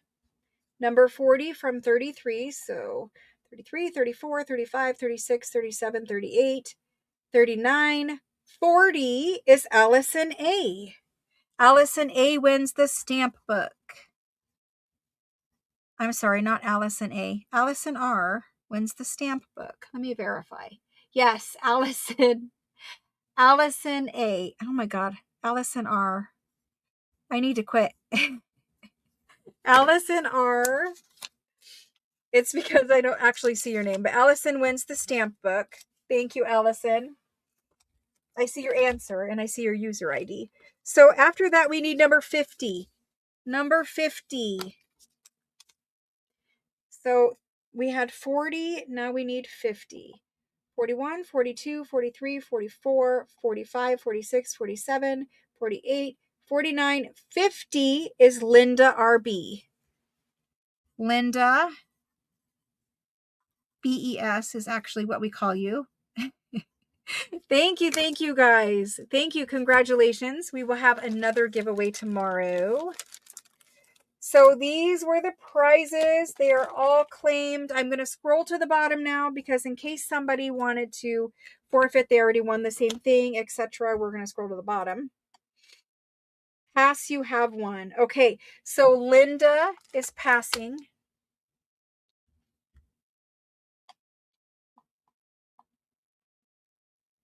What's the name at the top of what stamp? These were the two stamp sets. If you look at these numbers, this is where you type it in. CMS 453 is exquisite. Stampers Anonymous is where you can buy them, but you can also find them on Amazon or Simon Says Stamp. This is Field Notes, and it's CMS 396. Okay, so Linda is passing. We will find a different price for Linda because, you know, it's not really fair that they get nothing. So she's going to pass. So I'm going to count from the very last comment up 22. I'm going to count from the very last comment up 22. So we need to find that last 1931. Okay, there it is with Florentina. 1, 2, 3, 4, 5, 6, 7, 8, 9, 10, 11, 12, 13, 14, 15, 16, 17, 18, 19, 20, 21, 22 is Maria C. Maria C., do you want to take this gift? Maria C. I need to find Linda BES something else. Maria C. I know you guys are, but I still want to give you something. So I can't remember who it was, but somebody passed yesterday and I also gave them a different prize, or the day before. I do want to give prizes if you won. Linda, it's okay. Maria would like it. Awesome, Maria. Thank you. Maria C. And thank you so much for passing, Linda.